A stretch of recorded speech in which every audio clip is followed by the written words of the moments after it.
And we're live again, round two.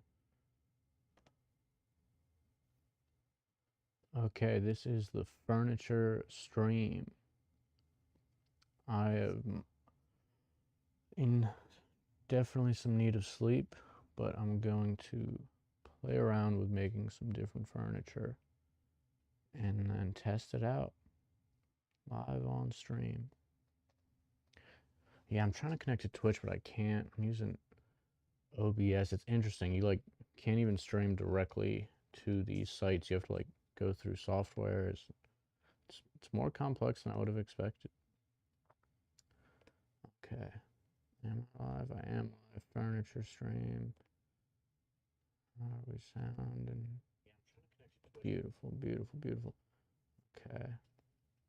I have a limiter on the mic right now. It's crazy. Like, would I be able to put auto tune on the mic? Okay. Welcome to the furniture stream. So here I have some objects. What I'm interested in is I feel like furniture is such a wonderful place for upcycling practices to continue and expand because furniture is so unnecessarily expensive. The cost of it is really just like shipping. The real craftsmanship that we used to call furniture is so rare these days. It's so hard to come by. It's lost its place in the market, and it's lost the skilled labor needed to make it. So there's just so much stuff that's made out of literally cardboard that sells for like hundreds of dollars. So one thing I'm really interested in that just happened to me naturally because I have way too much stuff is recognizing that storage bins are a wonderful opportunity for multi-purpose furniture. Um, and yeah, we're gonna test that out. So right now I'm sitting on these two stacked 1/8 inch or maybe 3/8 of an inch. Yeah, 3/8 inch foam pads. And then I have a strip of white fabric on top of it. And it's so nice to stand on. And it's so funny because, I'm a renter in this situation, but so often we are so focused on getting the best possible thing that will outlast us that we completely overlook this feels like real luxury. It's so nice. And it's like, yeah, maybe this won't last 10 years, but it feels really nice to stand on. And it does seem pretty easy to clean. Um, but yeah, I think a big superhero here in the furniture department is a blanket bag. So this is a bag similar to like an IKEA bag, and it's just filled with blankets. And if you take something like this and just throw a tarp over it, you don't even really have to, then now we're living real good. Like, this is super cozy. Um, I feel like if I was experiencing this level of coziness at a store, it's like for sure 3 digits, like for sure over $100. This level of coziness right here. Um, and you could just do this with this bag cost me like $2. I'm pretty sure you can do this with just like recycled materials and just old blankets, clean them up good. Um, yeah, and that's a real basic one, but one thing I want to tackle probably tomorrow when I wake up is building like a real solid table, bench, and chair setup.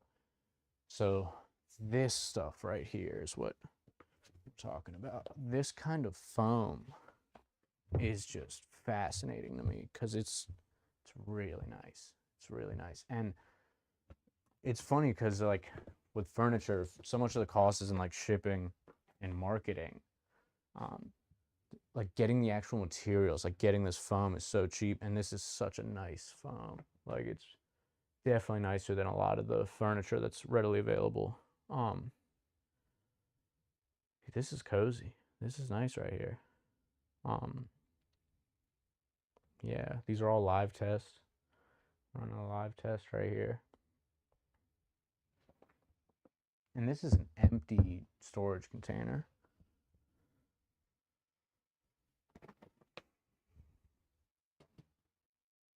Yeah, I mean that 2 inches of, or no, I mean under 2 inches of foam. Like I always hated walking without shoes on wooden floors or tile floors, and this just has that like the way like walking on grass feels. It has just like a little bit of give to it. It's really nice. Um, it feels so much less hostile, way more natural. So yeah, this storage bin is empty, which I wouldn't recommend. Um, you know, with something like this, you need something structurally supporting it because it's not the weight that's the issue. It's if you put the weight in an isolated area, then your butt will fall through it. So good thing to do is have like a flat piece of something on top of it to evenly distribute the weight. I would do.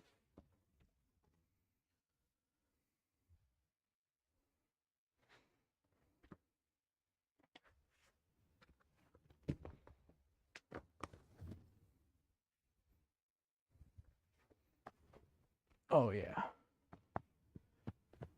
Yeah, I can't exaggerate. People really do gotta try this. I first got this idea of just laying on a piece of foam like this from a friend of mine named Brother. He was like, more people need to try this. That's what he said, or something like that. More people need to experience this, and it's so true. This like is really a great, comfortable thing. Um,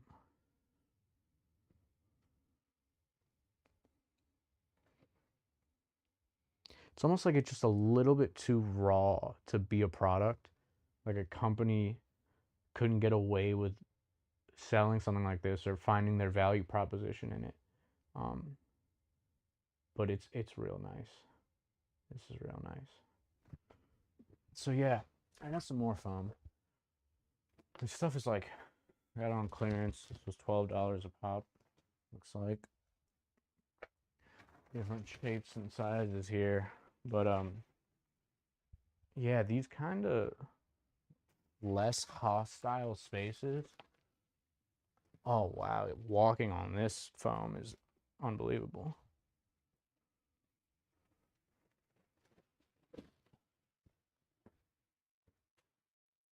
Like I feel like life would probably be a lot less stressful. And this is like affordable. Like for the price of like a nice dinner, you can go out and buy this stuff and have it for like years.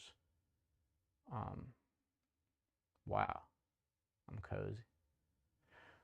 This is obviously not the final product.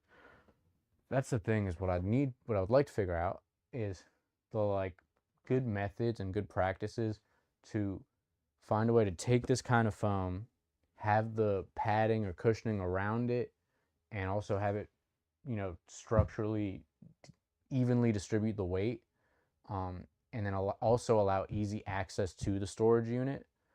And then I feel like we can like as a team we can come up with like a $50 way to just have like a really phenomenal piece of furniture. Um,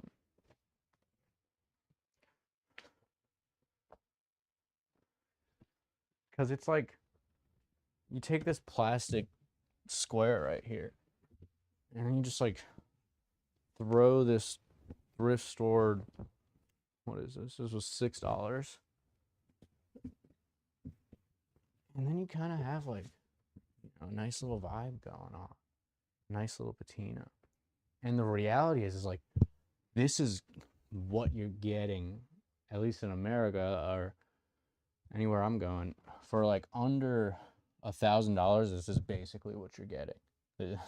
There's not much of a difference.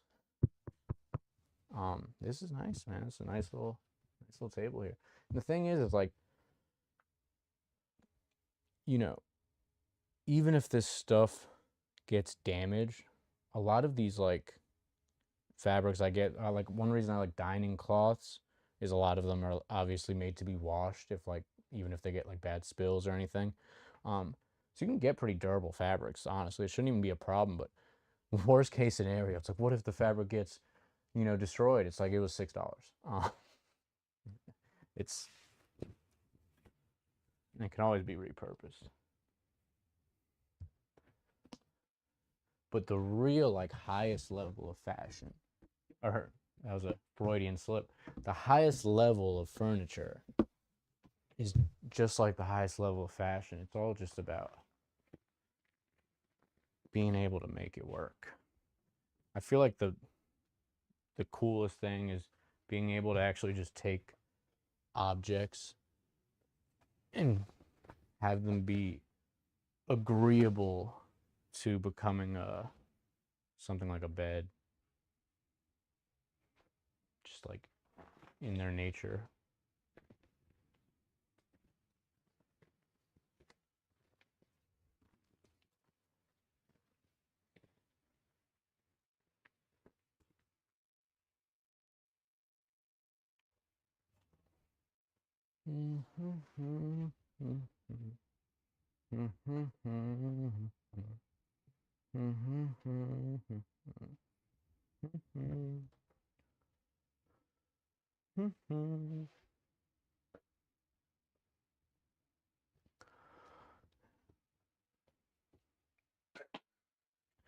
One thing I still haven't really figured out is like copyright on stream. I'm gonna play some frequency music. I feel like they can't get me on just playing frequencies.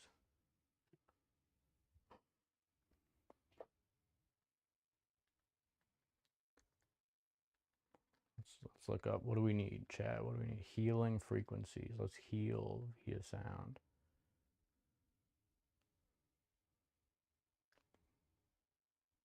$11.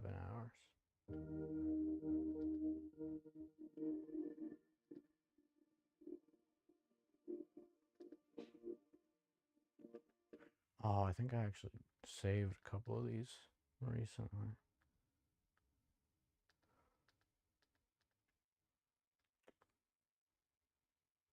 Yep, let's go.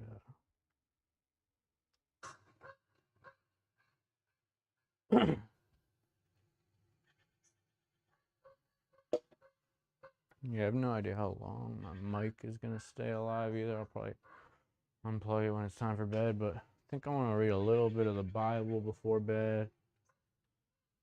And then, yeah, sleep on this pile of random stuff and then draw a conclusion. The goal here is to have a better sleeping experience than a mattress, which is like a few $100s.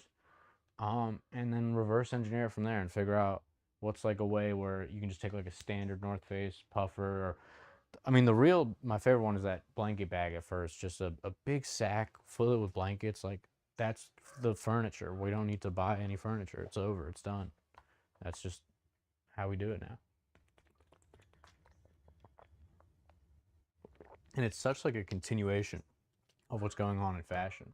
You know, it's like it's part of why fashion is so fun right now. It's like because it's so personal. So it's like, yeah, I can actually make very random, unique, and obscure and individual decisions because it's, you know, it's obviously it's our body, but it's like also the game of like figuring out identity is inherently one where you want to be an individual. Like it's not good to like the best fashion and the best style and the best swagger is just like the ones that are the most genuine and natural.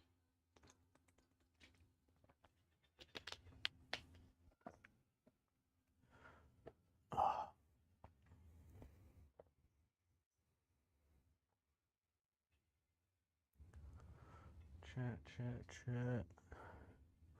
Chat GPT. There is no chat, but I'm speaking of the future because I'm certain this stuff will serve as the groundwork, as the base work for some really cool stuff.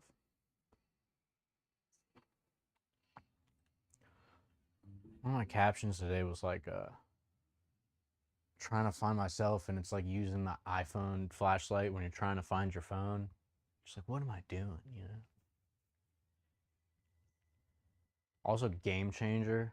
I like found out you can plug an HDMI into a TV from your phone. You can get an adapter and plug your phone into the TV. So I've been editing videos on my iPhone plugged into a TV, and I didn't know life came like that. That's definitely Life Premium for sure. Highly recommend. I don't want to ever do it, but it's like that's like the Wall-E future, like brain rot scrolling through social media. If you just had it on a TV, oh wow, dude, it's crazy, it's crazy. I'm waiting for Jarvis from Iron Man. I know that's got to be coming soon. They probably already are using it. And with my phone, I can do that now because I'm not streaming on my phone. Dude, the production element of streaming, um, I gotta give props to early streamers for sure, especially the IRL streamers. That's like insane production. That's like insane levels of production.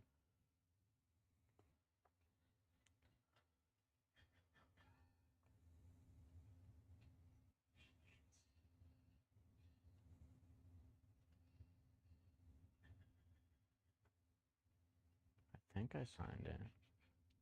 Why does everything need a QR code now, dude? What happened to passwords? What the? As soon as I say that, ask for my password.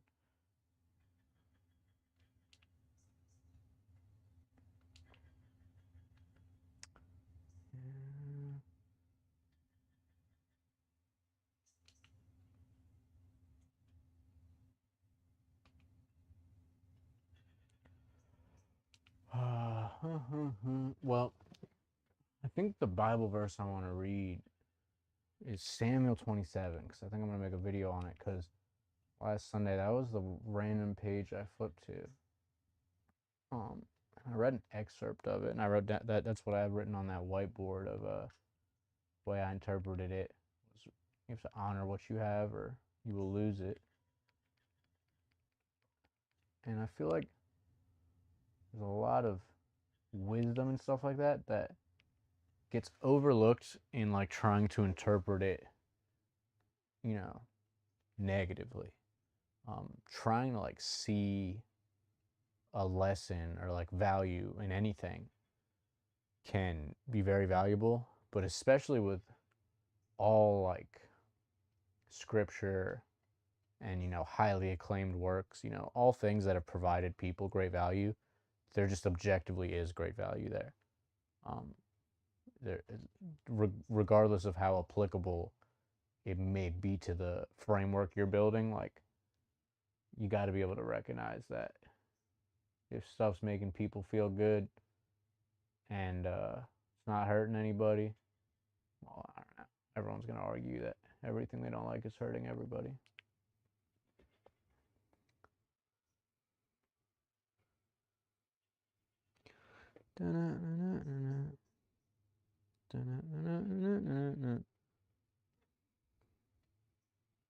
Okay, it gave me a code.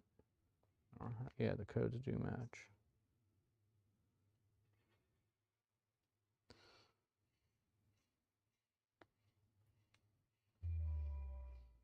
Beautiful.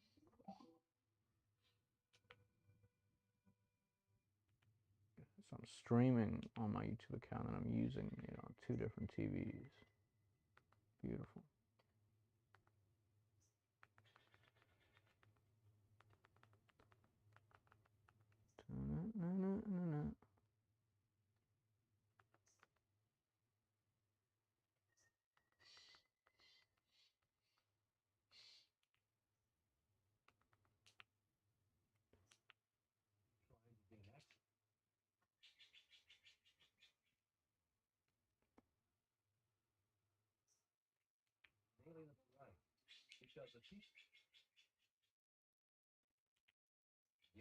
Cash flow is contagious. Some men seem to attract success, power, wealth, attainment with very little conscious effort. Others conquer with great difficulty. Still others fail altogether to reach their ambitions, desires, and ideals. Why is this so? Why should some men realize their ambitions easily, others with difficulty, and still others not at all? The cause cannot be physical, else the most perfect men physically would be the most successful. The difference, therefore, must be mental, must be in the mind. Hence, mind must be the creative force, must constitute the sole difference between men. It is mind, therefore, which overcomes environment and every other obstacle in the path of man.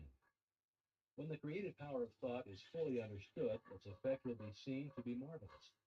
But such results cannot be secured without proper application, diligence, and concentration. The student will find that the laws governing in the mental and spiritual world are as fixed and infallible as in the material world. To secure the desired results, then, it is necessary to know the law and to comply with it. A proper compliance with the law will be found to produce the desired result with invariable exactitude. The student who learns that power comes from within, that he is weak only because he has depended on help from the outside, and who unhesitatingly throws himself on his own thought, instantly rights himself, stands erect, assumes a dominant attitude, and works miracles. It is evident, therefore, that he who fails to fully investigate and take advantage of the wonderful progress which is being made in this last and greatest science. Isn't isn't all of life kind of just like clip farming? Isn't writing a book just like clip farming without video? Like quotes, great quotes. The way we remember people, it's gonna be clips now.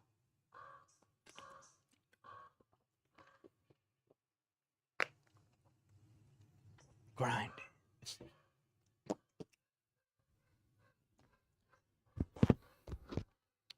Will soon be as far behind as the man who refuse to acknowledge and accept the benefits which have accrued to mankind through an understanding of the laws of electricity.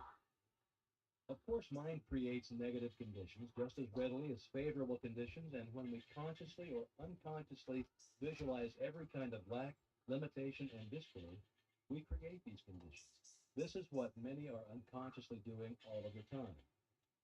This law, as well as every other law, is no respecter of persons, but is in constant operation and is relentlessly bringing to each individual exactly what he has created. In other words, whatsoever a man soweth, that shall he also reap. Abundance, therefore, depends upon a recognition of the laws of abundance, and the fact that mind is not only the creator, but the only creator of all there is. Certainly nothing can be created before we know that it can be created and then make the proper effort. There is no more electricity in the world today than there was 50 years ago. But until someone recognized the law by which it could be made of service, we receive no benefit. Now that the law is understood, practically the whole world is lit by it. So with the law of abundance, it is only those who recognize the law and place themselves in harmony with it who share in its benefits. The scientific spirit now dominates every field of effort, relations of cause and effect. No longer ignored. The discovery of a region of law marked an epoch in human progress. It eliminated the element of uncertainty and caprice in men's lives, and substituted law, reason, and certitude. Men now understand that for every result there is an adequate and definite cause, so that when a given result is desired,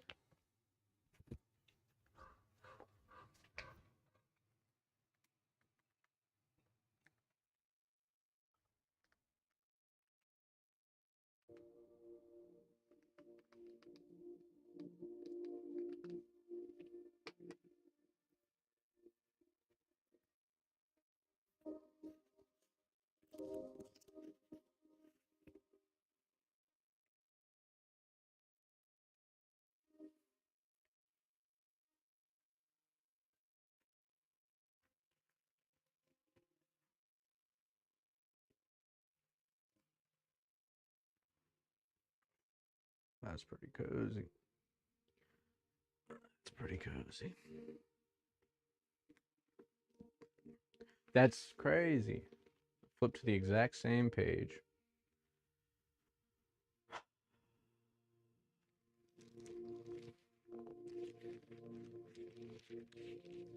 I haven't read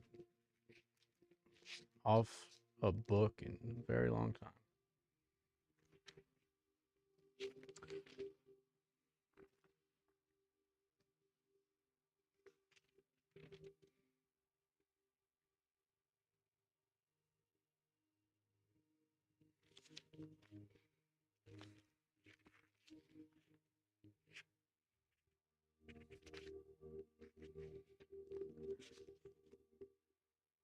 I don't know how to pronounce any of these names, but let's see.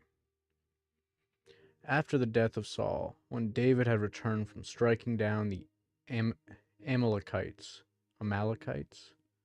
David remained 2 days in Ziklag. And on the third day, behold, a man came from Saul's camp, with his clothes torn and dirt on his head. And when he came to David, he fell to the ground and paid homage. David said to him, "Where do you come from?" And he said, "I have escaped from the camp of Israel." And David said to him, "How did it go? Tell me." And he answered, "The people fled from the battle, and also many of the people have fallen and are dead. And Saul and his son Jonathan are also dead." And then David said to the young man who told him, "How do you know that Saul and his son Jonathan are dead?" And the young man who told him said, "By chance I happened to be on Mount Gilboa, and there was Saul leaning on his spear, and behold, the chariots and the horsemen were close upon him. And when he looked behind him, he saw me, and he called to me. And I answered, 'Here I am.' And he said to me, 'Who are you?' And I answered him, 'I am an Amalekite.' And he said to me, 'Stand beside me and kill me, for anguish has seized me, and yet my life still lingers.'"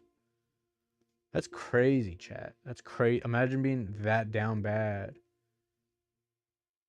Someone's like, "Yo, who are you?" And then you like throw up your set, you're like, "I'm from here.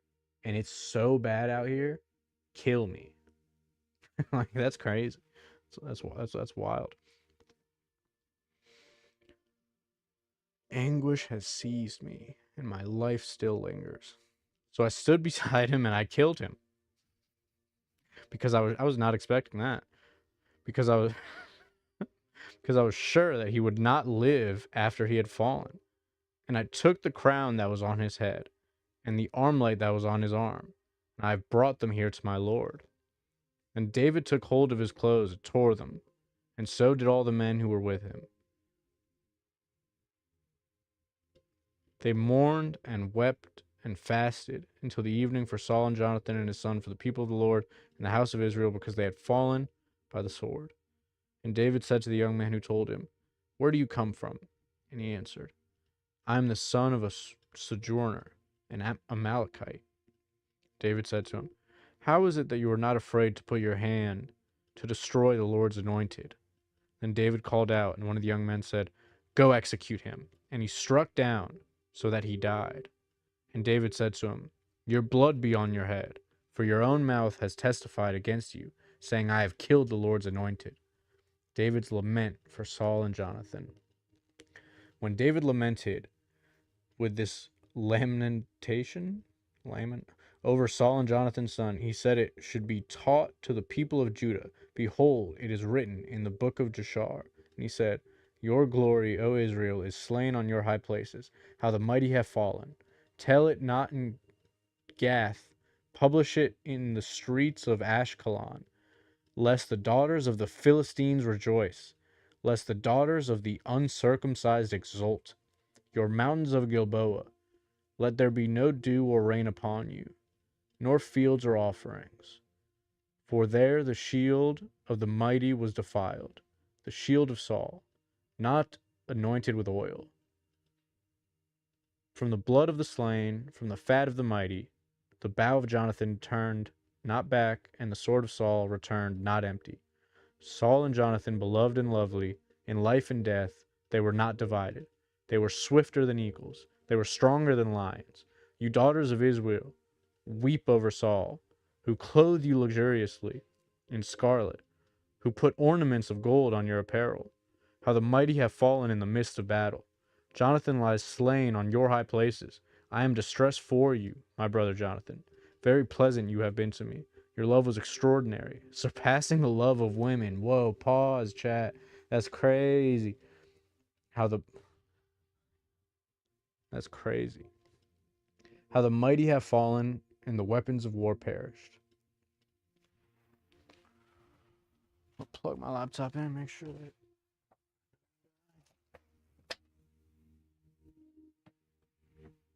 Well, so far it's going down. This dude died and he said he was better than every woman he's ever known. And then this dude was like, yo, kill me. And then they killed him. Straight up.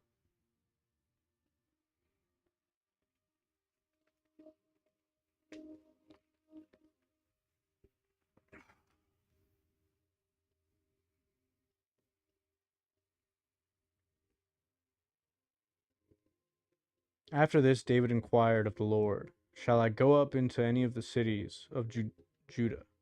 And the Lord said to him, go up. David said, to which shall I go up? He said, Hebron. So David went up there, and his two wives, also Anohim of Jezreel, Abigail the widow of Nabal of Carmel. And David brought up his men who were with him, everyone with his household, and they lived in the towns of Hebron. And the men of Judah came, and they anointed David king over the house of Judah.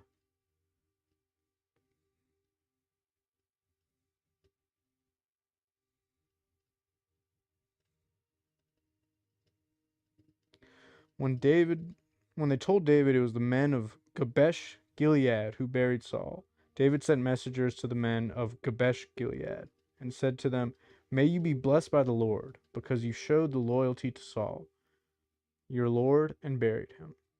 Now may the Lord show steadfast love and faithfulness to you, and I will do good to you, because you have done this thing. Now therefore let your hands be strong, and be valiant for Saul, your Lord is dead, and the house of Judah has anointed me king over them.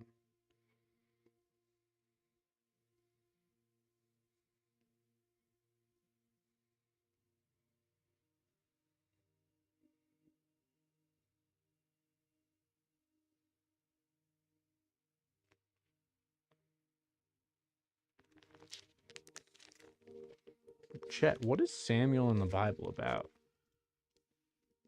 Because it seems like a bunch of people at war with God.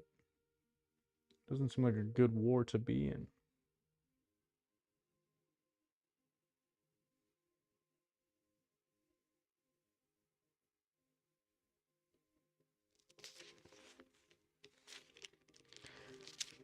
It's interesting because it seems like no matter what religion, it does come down to just like a lot of earthly people claiming the Lord in their actions. Like, so many people throughout the course of history and to this day, when they feel like a religious inclination to something, or when they just use the guise of it, when they claim it, the one of like the greatest powers of religion is this idea that you can basically make the case that the forces which created the universe have created this action within you, and therefore it is righteous. And it makes sense because, to believe in an almighty God, to believe in a higher power, fundamentally, it would be questioning um, any kind of major religion to think that some simple, like, positive or negative moment in your life is somehow, like, outside of God's control. But it's interesting how so often you see people claim the word of God um, against people, and what is that meant to teach us?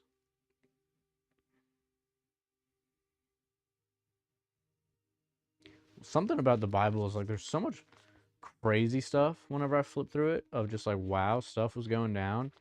That's how I draw the conclusion of like individual liberty and responsibility in relation to sin makes a lot of sense as a conclusion of it, of like the idea that there's all these stories and a lot of very bad stuff happens, and it does seem as if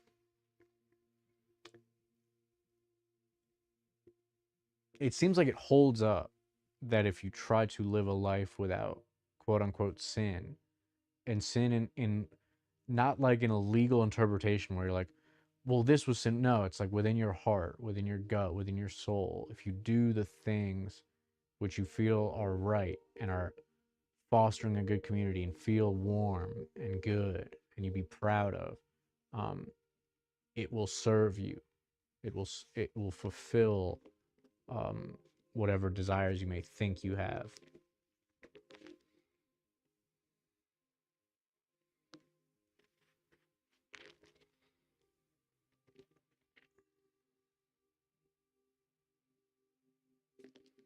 Yeah, I gotta write a translation of the Bible because it's too many words, bro. It's funny because there's so many. This is English Standard Version. Yeah, no surprise there. I'm gonna make a Bible with just emojis and paintings. I'm sure there are some really cool visual interpretations of the Bible.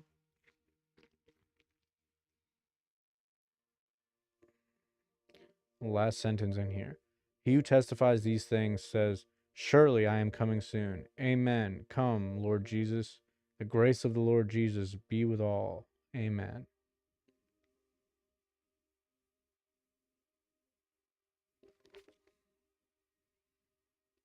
Welcome Jesus into your life.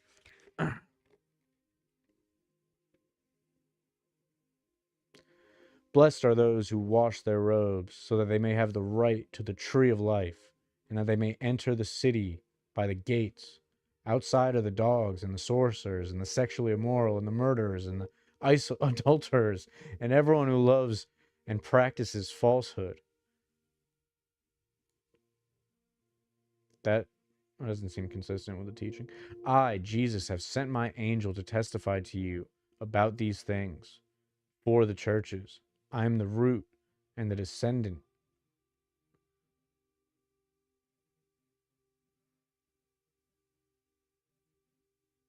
Interesting.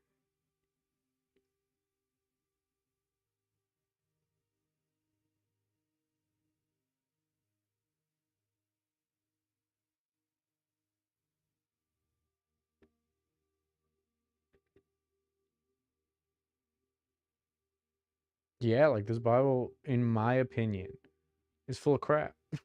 I warn everyone who hears the words of the prophecy of this book, if anyone adds to them, God will add to him the plagues described in this book. And if anyone takes away from the word of this prophecy, God will take away his share in the tree of life, in the holy city, where are described in this book.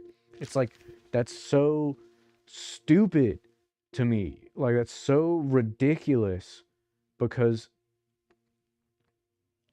the entire life of Jesus, as cited in this book, is him spending time with those people and telling them that they are God's children too and that he loves them after they're prostitutes, after, they're sinners, after they're adulterers. And like, they use the very, you know, closing sentiment on this to be like, all those people Jesus loved, don't be like them. And it's like, no, that's not the thing, man. That's not the thing. Anyways, that's how I test furniture. You gotta read books, lay down, look up at the ceiling. This is ridiculously comfortable. Um,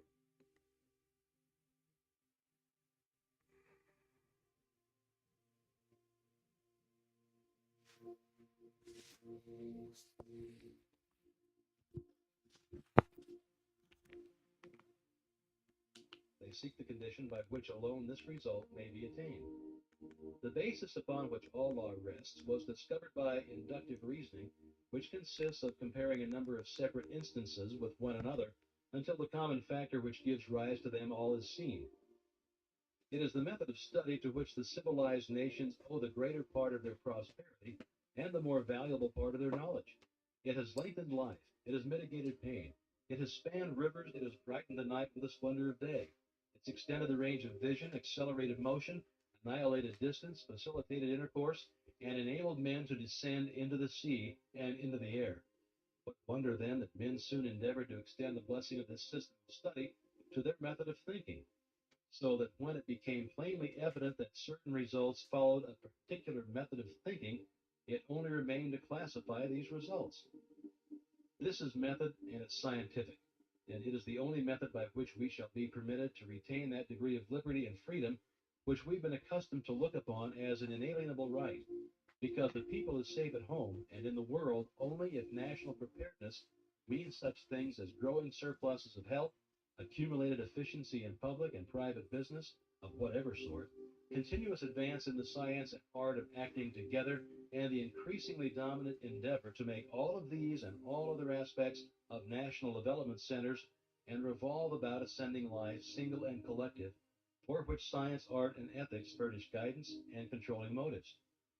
The master key is based on absolute scientific truth and will unfold the possibilities that lie dormant in the individual and teach how they may be brought into powerful action to increase the person's effective capacity, bringing added energy, discernment, vigor, and mental elasticity. The student who gains an understanding of the mental laws which re-unfolded will come into the possession of an ability to secure results hitherto undreamed of, and which has rewards hardly to be expressed in words. It explains the correct use of both the receptive and active elements of the mental nature, and instructs the students in the recognition of opportunity. It strengthens the will and reasoning powers and teaches the cultivation and best uses of imagination, desire, the emotion. It gives initiative, tenacity of purpose, wisdom of choice, intelligent sympathy, and a thorough enjoyment of life on its higher planes. The master key teaches the use of mind power, true mind power, not any of the substitutes and perversions. It has nothing to do with hypnotism, magic, or any of the more or less fascinating deceptions by which many are led to think that something can be had for nothing. The master key cultivates and develops the understanding which will enable you to control the body and thereby the health. It improves and strengthens the memory. It develops insight, the kind of insight which is so rare, the kind which is the distinguishing characteristic of every successful businessman, the kind which enables men to discern opportunity close at hand. The thousands fail to see the opportunities almost within their grasp while they are industriously working with situations which under no possibility can be made to realize any substantial return. The master key develops mental power, which means that others instinctively recognize that you are a person of force, of character, that they want to do what you want them to do. It means that you attract men and things to you. You are what some people call lucky, and that things just come your way. That you have come into an understanding of the fundamental laws of nature and have put yourself in harmony with them. That you are in tune with the infinite. That you understand the law of attraction, natural laws of growth, and the psychological laws on which all advantages in the social and business world rest. Mental power is creative power. It gives you the ability to create for yourself. It does not mean the ability to take something away from someone else. Nature never does things that way. Nature makes two blades for grass grow wherever one grew before, and mind power enables men to do the same thing. The master key develops insight and sagacity, increased independence, the ability and disposition to be helpful. It destroys distrust, depression, fear, melancholia, and every form of lack, limitation, and weakness. That includes pain and disease. It awakens buried talents, supplies initiative, force, energy, and vitality. It awakens an appreciation of the beautiful in art, literature, and in science. It has changed the lives of thousands of men and women by substituting definite principles for uncertain and hazy methods, and principles for the foundation upon which every system of efficiency must rest. Elbert Gary, the chairman of the United States Steel Corporation, said, "The services of advisors, instructors, efficiency experts, and successful management are indispensable to most business enterprises of magnitude. But I deem the recognition and adoption of right principles vastly more important.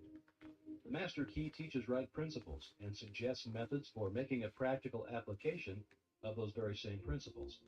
In that it differs from every other course of study, it teaches that the only possible value which can attach to any principle is in its application. Many read books, take home study courses, attend lectures all of their lives without ever making any progress in demonstrating the value of the principles involved. The master key suggests methods by which the value of the principles taught may be demonstrated and put in actual practice in the daily experience. There is a change in the thought of the world. This change is silently transpiring in our midst and is more important than any which the world has undergone since the downfall of paganism. Science has of late made such vast discoveries, has revealed such an infinity of resources, has unveiled such enormous possibilities and such unsuspected forces, that scientific men more and more hesitate to affirm certain theories as established, and indubitably or to deny certain other theories as absurd or impossible. And so a new civilization is being born. Customs, creeds, and cruelty are passing. Vision, faith, and service are taking their place. The fetters of tradition are being melted off from humanity. And as the dross of materialism is being consumed, thought is being liberated, and truth is rising full orbed before an astonished multitude. The whole world is on the eve of a new consciousness, a new power, and a new consciousness, a new power, a new realization of the resources within itself. The last century saw the most magnificent material progress in history. The present century will produce the greatest progress in mental and spiritual power. Physical science has resolved matter into molecules, molecules into atoms, and atoms into energy. And it has remained for Sir Ambrose Fleming in an address before the Royal Institution to resolve this energy into mind. He says, in its ultimate essence, energy may be incomprehensible by us, except as an exhibition of the direct operation of that which we call mind or will. Well, let's see what are the most powerful forces in nature. In the mineral world, everything is solid and fixed. In the animal and vegetable kingdom, it's in a state of flux, forever changing, always being created and recreated. In the atmosphere, we find heat, light, and energy. Each realm becomes finer and more spiritual as we pass from the visible to the invisible, from the coarse to the fine, from the low potentiality to high potential. When we reach the invisible, we find energy in its purest and most volatile state. And as the most powerful forces of nature are the invisible forces, so we find that the most powerful forces of man are his invisible forces, his spiritual force. And the only way in which the spiritual force can manifest is through the process of thinking. Thinking is the only activity which the spirit possesses, and thought is the only product of thinking. Addition and subtraction are therefore a spiritual transaction. Reasoning is a spiritual process. Ideas are spiritual conceptions. Questions are spiritual searchlights. And logic, argument, and philosophy is spiritual machinery. Every thought brings into action certain physical tissue, parts of the brain, nerve, or muscle. This produces an actual physical change in the construction of the tissue. Therefore, it is only necessary to have a certain number of thoughts on a given subject in order to bring about a complete change in the physical organization of a man. This is the process by which failure is changed to success. Thoughts of courage, power, inspiration, harmony are substituted for thoughts of failure, despair, lack, limitation, and discord. And as these thoughts take root, the physical tissue is changed and the individual sees life in a new light. Old things have actually passed away. All things have become new. He is born again, this time born of the Spirit. Life has a new meaning for him. He is reconstructed and is filled with joy, confidence, hope, and energy.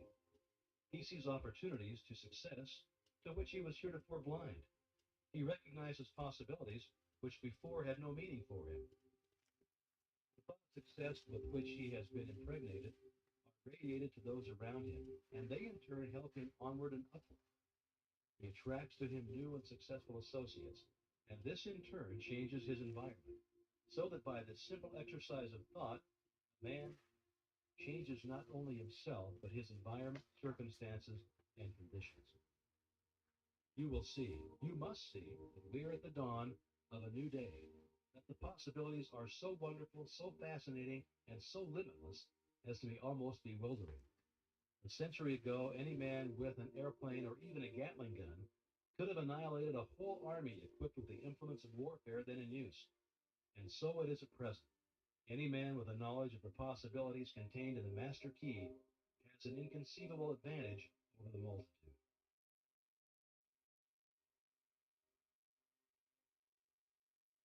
Nature compels us all to move through life. We could not remain stationary however much we wished. Every right-thinking person wants not merely to move through life like a sound-producing, perambulating plant, but to develop, to improve, and to continue the development mentally to the close of physical life. This development can occur only through the improvement of the quality of individual thought and the ideals, actions, and conditions that arise as a consequence. Hence, a study of the creative processes of thought and how to apply them is of supreme importance to each one of us. This knowledge is the means whereby the evolution of human life on Earth may be hastened and uplifted in the process. Humanity ardently seeks the truth and explores every avenue to it. In this process, it has produced a special literature which ranges the whole gamut of thought from the trivial to the sublime, up from divination through all the philosophies to the final lofty truth of the Master Key. The Master Key is here given to the world as a means of tapping the great cosmic intelligence and attracting from it that which corresponds to the ambitions and aspirations of each reader. Everything and institution we see around us, created by human agency, had first to exist as a thought in some human mind. Thought, therefore, is constructive. Human thought is the spiritual power of the cosmos operating through its creature man. The Master Key instructs the reader how to use that power and use it both constructively and creatively.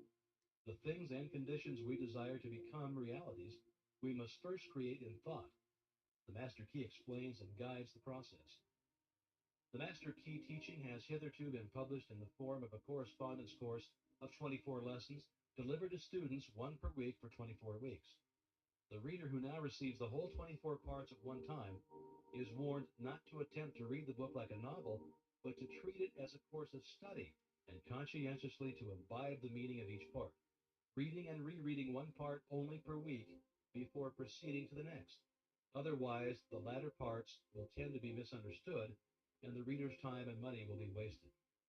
Used as thus instructed, the Master Key will make of the reader a greater, better personality and equipped with a new power to achieve any worthy personal purpose and a new ability to enjoy life's beauty and wonder. Introduction by F. H. Burgess.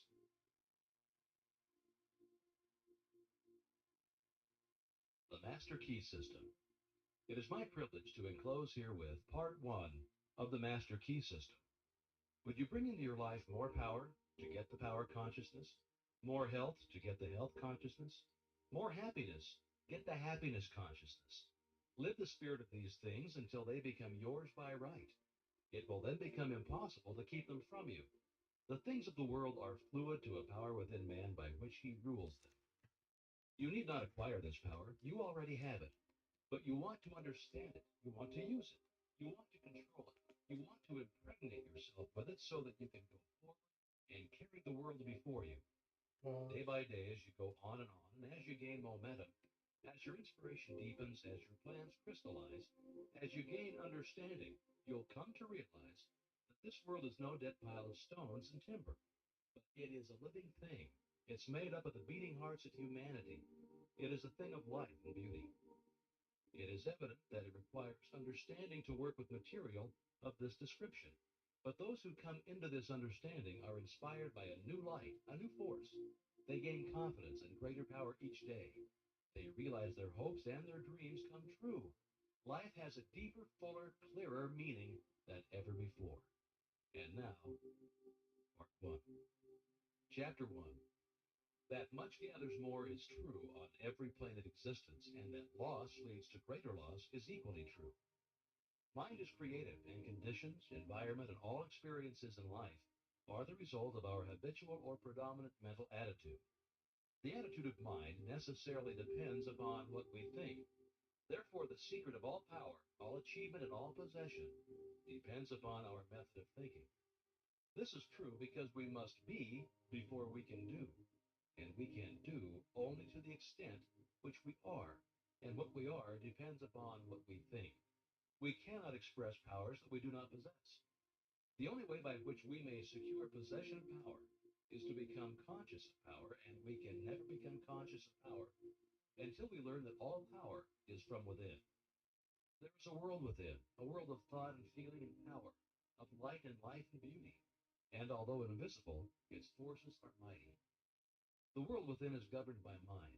When we discover this world, we shall find a solution for every problem, the cause for every effect. And since the world within is subject to our control, all laws of power and possessions are also within our control. The world without is a reflection of the world within. What appears without is what has been found within. In the world within may be found infinite wisdom, infinite power, infinite supply of all that is necessary, waiting for unfoldment, development, and expression. If we recognize these potentialities in the world within, they will take form in the world without. Harmony in the world within will be reflected in the world without by harmonious conditions, agreeable surroundings, the best of everything. It's the foundation of health and a necessary essential to all greatness, all power, all attainment, all achievement, and all success.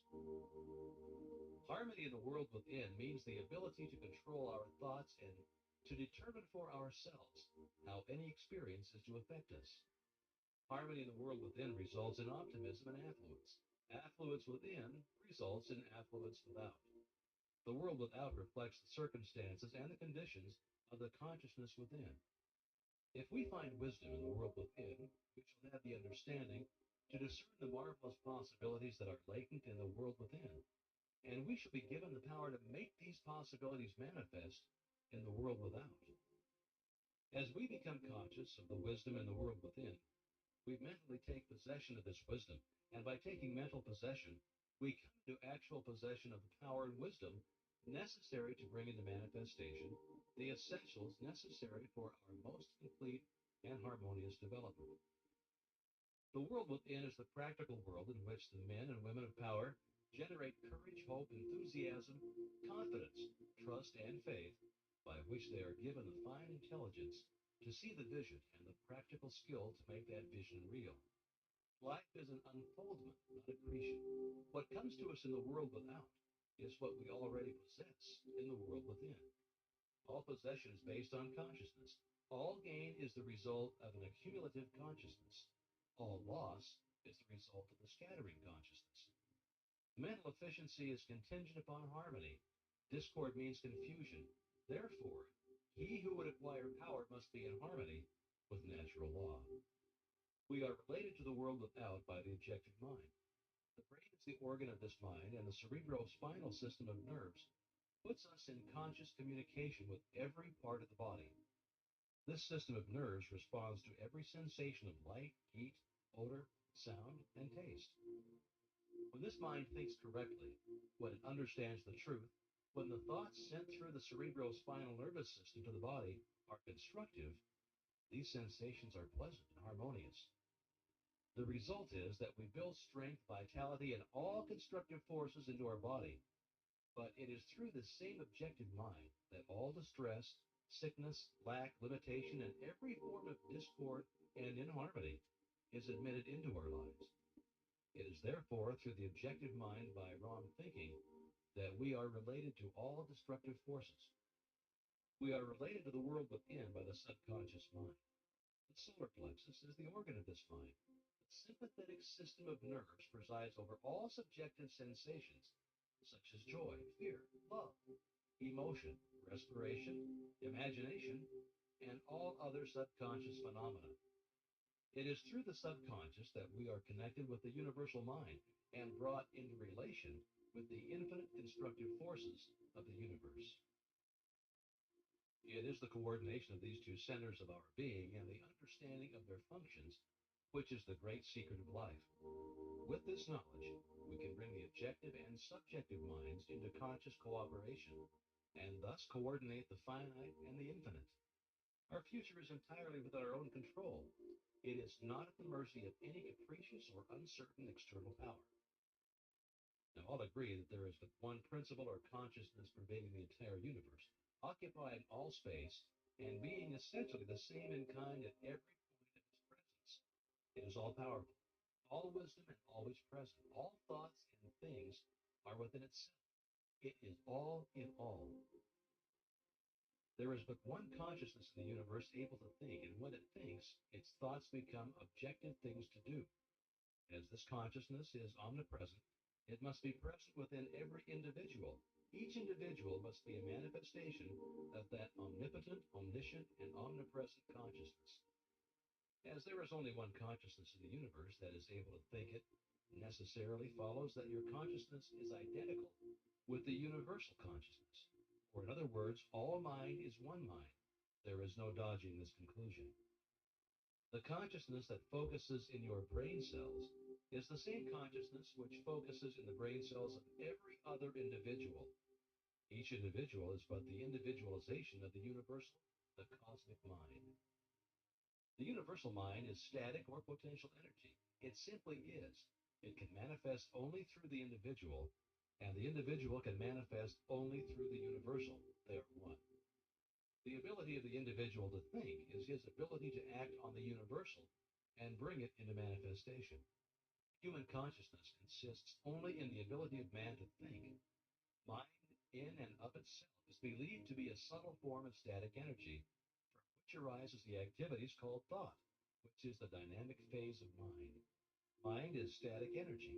Thought is dynamic energy, the two phases of the same thing. Thought is therefore the vibratory force formed by converting static mind into dynamic mind. As the sum of all attributes are contained in the universal mind, which is omnipotent, omniscient, and omnipresent, these attributes must be present at all times in their potential form in every individual. Therefore, when the individual thinks, the thought is compelled by its nature to embody itself in an objectivity or condition which will correspond with its origin. Every thought, therefore, is a cause and every condition an effect. For this reason, it is absolutely essential that you control your thoughts so as to bring forth only desirable conditions. All power is from within and is absolutely under your control. It comes through exact knowledge and by the voluntary exercises of exact principles. It should be plain that when you acquire a thorough understanding of this law and are able to control your thought processes, you can apply it to any condition. In other words, you will have come into conscious cooperation with omnipotent law, which is the fundamental basis of all things. The universal mind is the life principle of every atom which is in existence. Every atom is continually striving to manifest more life. All are intelligent, and all are seeking to carry out the purpose for which they were created. A majority of mankind lives in the world without. Few have found the world within, and yet it is the world within that makes the world without. It is therefore creative, and everything which you find in your world without has been created by you, within. This system will bring you into a realization of power, which will be yours when you understand this relation between the world without and the world within. The world within is the cause, the world without the effect. To change the effect, you must change the cause. You will at once see that this is a radically new and different idea. Most men try to change effects by working with effects. They fail to see that this is simply changing one form of distress for another. To remove discord, we must remove the cause, and this cause can be found only in the world within. All growth is from within. This is evident in all nature. Every plant, every animal, every human is a living testimony to this great law, and the error of the ages is in looking for strength or power from without. The world within is the universal fountain of supply, and the world without is the outlet to the stream. Our ability to receive depends upon our recognition of this universal fountain, this infinite energy of which each individual is an outlet, and so is one with every other individual. Recognition is a mental process. Mental action is therefore the interaction of the individual upon the universal mind. And as the universal mind is the intelligence which pervades all space and animates all living things, this mental action and reaction is the law of causation. But the principle of causation does not obtain in the individual, but in the universal mind. It is not an objective faculty, but a subjective process, and the results are seen in an infinite variety of conditions and experiences. In order to express life, there must be mind. Nothing can exist without mind. Everything which does exist is some manifestation of this one basic substance from which and by which all things have been created and are continually being recreated. We live in a fathomless sea of plastic mind substance. This substance is ever alive and active. It is sensitive to the highest degree. It takes form according to the mental demand. Thought forms the mold or matrix from which the substance expresses. Remember that it is in the application alone that the value consists, and that a practical understanding of this law will substitute abundance for poverty, wisdom for ignorance, harmony for discord, and freedom for tyranny. And certainly there can be no greater blessing than these from a material and social standpoint. Now make the application. Select a room where you can be alone and undisturbed. Sit erect comfortably, but do not lounge. Let your thoughts roam where they will, but be perfectly still for from 15 minutes to half an hour. Continue this for 3 days or 4 days, or for a week until you secure full control of your physical being. Many will find this extremely difficult. Others will conquer with ease. But it is absolutely essential to secure complete control of the body before you are ready to progress. Next week, you'll receive instructions for the next step. In the meantime, you must have mastered this one.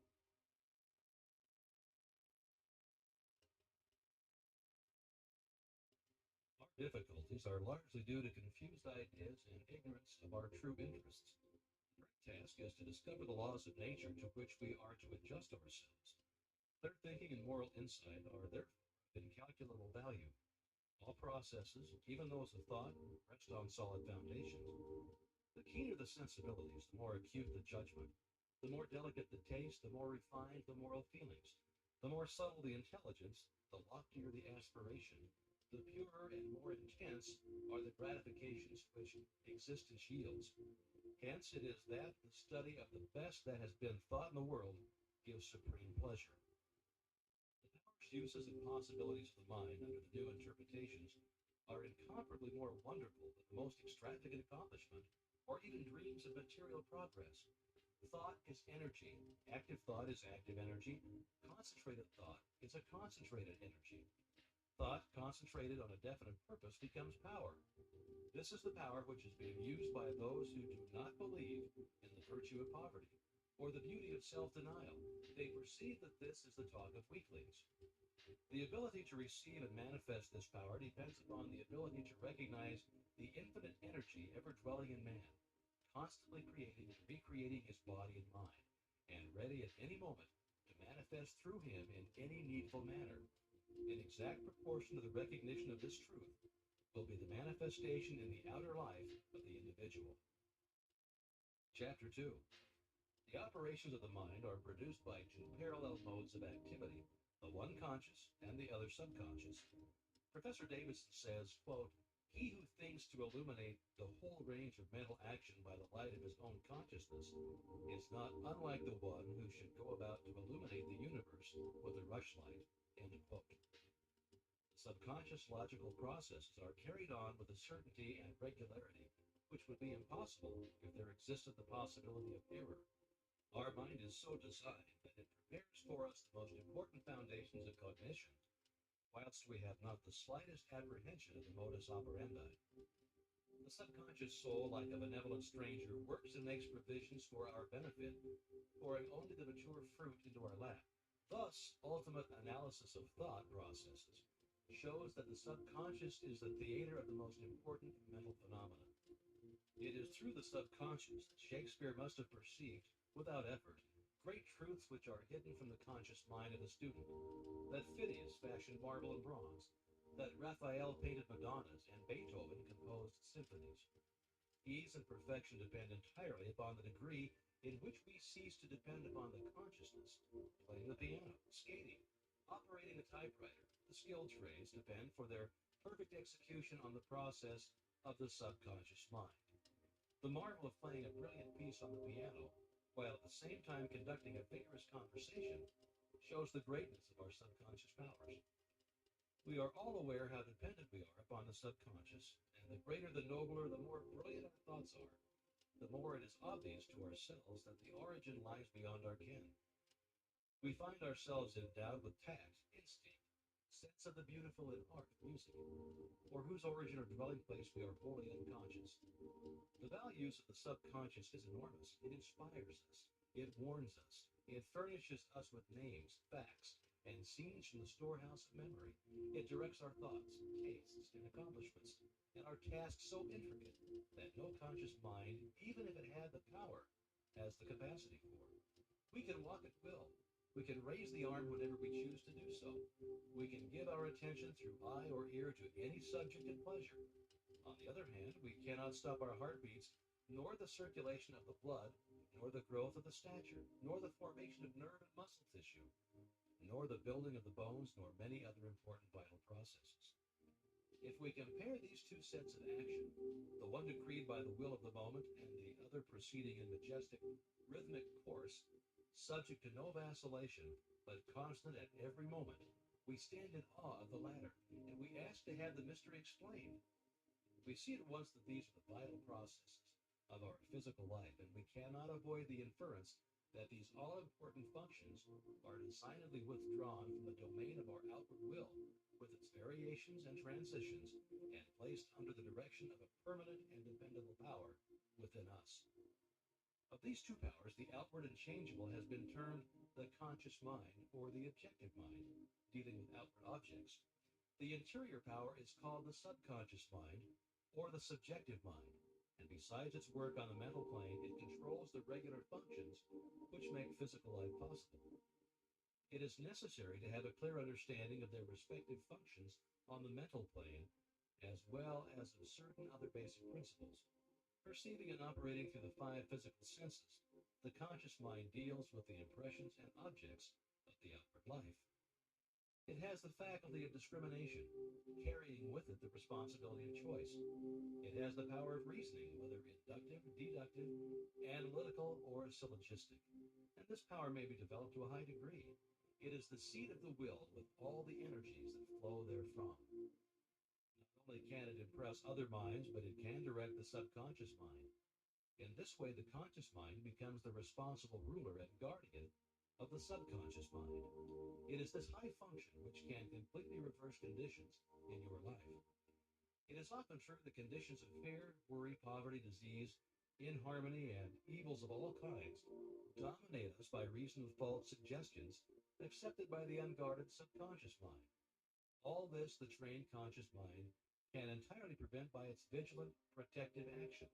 It may properly be called the watchman at the gate of the great subconscious domain. One writer has expressed the chief distinction between the two phases of mind thus, quote, conscious mind is reasoning will. Subconscious mind is instinctive desire, the result of past reasoning will, end quote.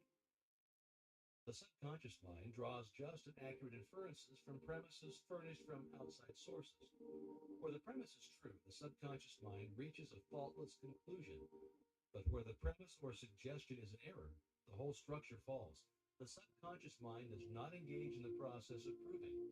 It relies upon the conscious mind, the watchman at the gate, to guard it from the mistaken impressions.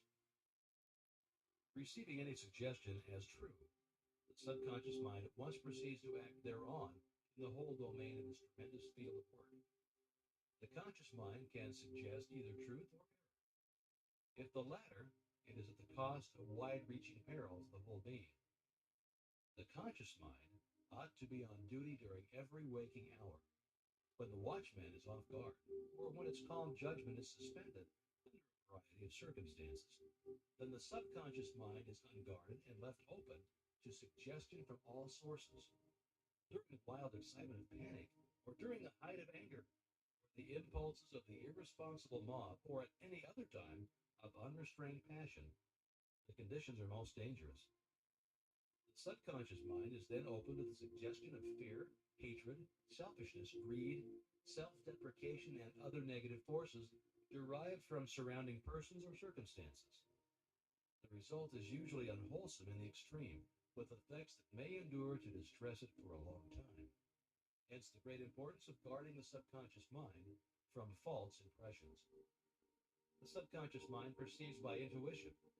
Hence, its processes are rapid. It does not wait for the slow methods of conscious reasoning.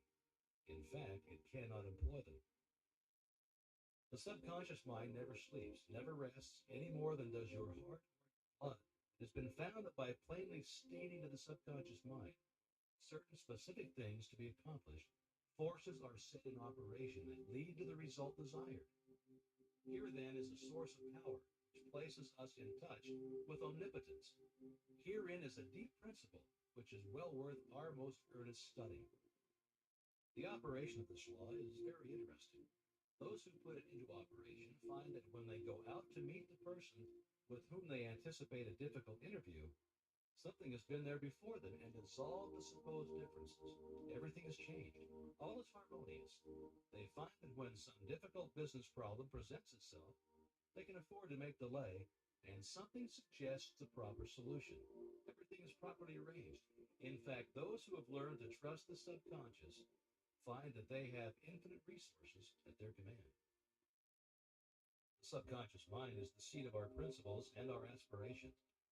It is the fount of our artistic and altruistic ideals. These instincts can only be overthrown by an elaborate and gradual process of undermining the innate principles. The subconscious mind cannot argue controversially.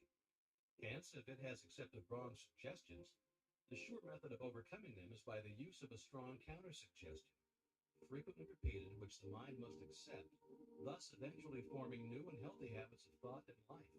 For the subconscious mind is the seat of habit. That which we do over and over becomes mechanical. It is no longer an act of judgment, but has worn its deep grooves into the subconscious mind. This is favorable for us if the habit be wholesome and right. If it be harmful and wrong, the remedy is to recognize the omnipotence of the subconscious mind and suggest present actual freedom. The subconscious, being creative and one with our divine source, will at once create the freedom suggestion. To sum up, the normal functions of the subconscious on the physical side have to do with the regular and vital processes, with the preservation of life and the restoration of health, with the care of offspring, which includes an instinctive desire to preserve all life and improve the conditions generally. On the mental side, it's the storehouse of memory. It harbors the wonderful thought messengers who work unhampered by time or space. It is the fountain of the practical initiative and constructive forces of life. It is the seat of habit. On the spiritual side, it is the source of ideals, of aspiration, of the imagination, and is the channel through which we recognize our divine source. And in proportion as we recognize this divinity, do we come into an understanding of the source of power. Someone may ask, how can the subconscious change conditions? The reply is, because the subconscious is a part of the universal mind, and a part must be the same in kind and quality as the whole. The only difference is one of degree. The whole, as we know, is creative. In fact, it is the only creator there is. Consequently, we find that mind is creative, and as thought is the only activity which the mind possesses, thought must necessarily be creative also. But we shall find that there is a vast difference between simply thinking and directing our thoughts consciously, systematically, and constructively. When we do this, we place our mind in harmony with the universal mind. We come in tune with the infinite. We set in operation the mightiest force in existence, the creative power of the universal mind. This, as in everything else, is governed by natural law, and this law is the law of attraction, which is that mind is creative and will automatically correlate with its object and bring it into manifestation. Last time I gave you an exercise for the purpose of securing control of the physical body. If you've accomplished this, you are ready to advance. This time, you'll begin to control your thought. Always take the same room, the same chair, and the same position, if possible. In some cases, it is not convenient to take the same room. In this case, simply make the best use of such conditions as may be available. Now be perfectly still as before, but inhibit all thought. This will give you control over all thoughts of care, fear, and will enable you to entertain only the kind of thoughts that you desire. Continue this exercise until you gain complete mastery. You'll not be able to do this for more than a few moments at a time, but the exercise is valuable because it will be a very practical demonstration of the great number of thoughts which are constantly trying to gain access into your mental world. Next time you'll receive instructions for an exercise which may be a little more interesting, but it is necessary that you master this one first.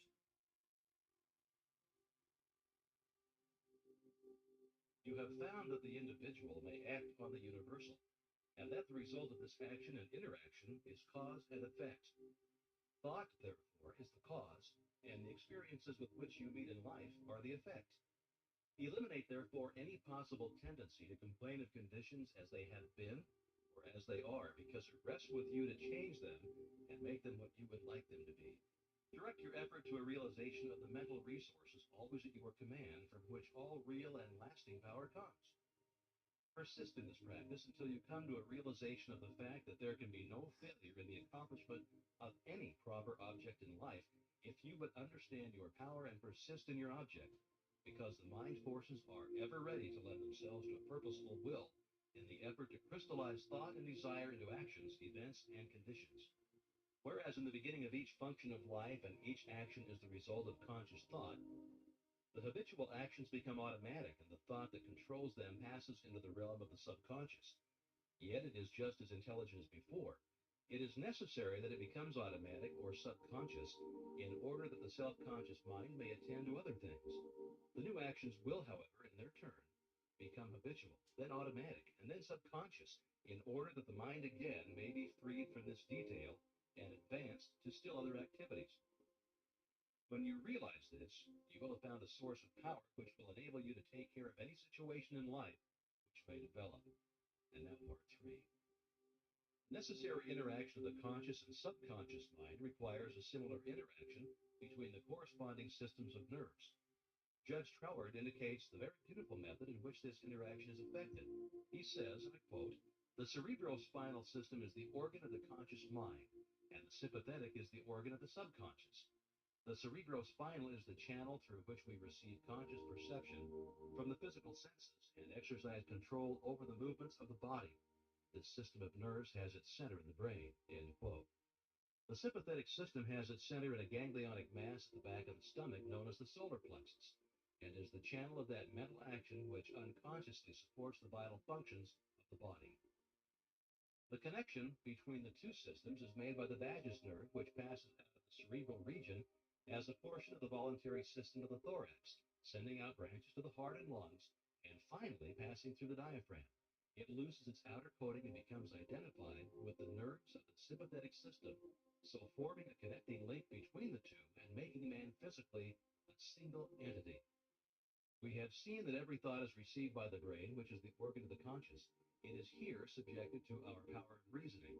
When the objective mind has been satisfied that the thought is true, it is sent to the solar plexus, or the brain of the subjective mind, to be made into our flesh, to be brought forth into the world as reality. It is then no longer susceptible to any argument whatever. The subconscious mind cannot argue, it only acts. It accepts the conclusions of the objective mind as final. The solar plexus has been likened to the sum of the body because it is a central point of distribution for the energy which the body is constantly generating. This energy is very real energy, and this sun is a very real sun.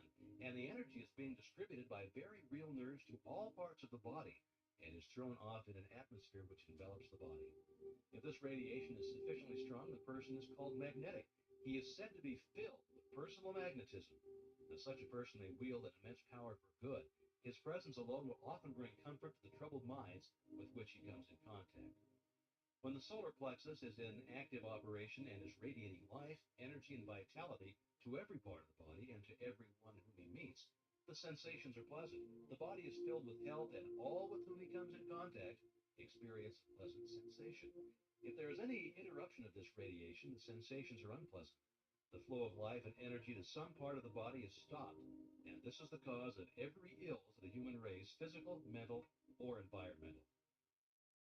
Physical, because the sun of the body is no longer generating sufficient energy to vitalize some part of the body. Mental, because the conscious mind is dependent upon the subconscious mind for the vitality necessary to support its thought. And environmental, because the connection between the subconscious mind and the universal mind is being interrupted. The solar plexus is the point at which the part meets with the whole, where the finite becomes infinite, where the uncreate becomes create. The universal becomes individualized, the invisible becomes visible. It is the point at which life appears, and there is no limit to the amount of life an individual may generate from this solar center. This center of energy is omnipotent because it is the point of contact with all life and all intelligence. It can, therefore, accomplish whatever it is directed to accomplish, and herein lies the power of the conscious mind. The subconscious can and will carry out such plans and ideas as may be suggested to it by the conscious mind. Conscious thought, then, is the master of this sun center from which the life and energy of the entire body flows. And the quality of the thought which we entertain determines the quality of the thought which this sun will radiate. And the character of the thought which our conscious mind entertains will determine the character of the thought which this sun will radiate. And the nature of the thought which our conscious mind entertains will determine the nature of thought which the sun will radiate, and consequently will determine the nature of the experience which will result. It is evident, therefore, that all we have to do is let our light shine. The more energy we can radiate, the more rapidly shall we be enabled to transmute undesirable conditions into sources of pleasure and profit. The important question, then, is how to let this light shine and how to generate this energy. Non-resistant thought expands the solar plexus. Resistant thought contracts it. Pleasant thought expands it. Unpleasant thought contracts it. Thoughts of courage, power, confidence, and hope all produce a corresponding state. But the one arch enemy of the solar plexus which must be absolutely destroyed before there is any possibility of letting any light shine is fear.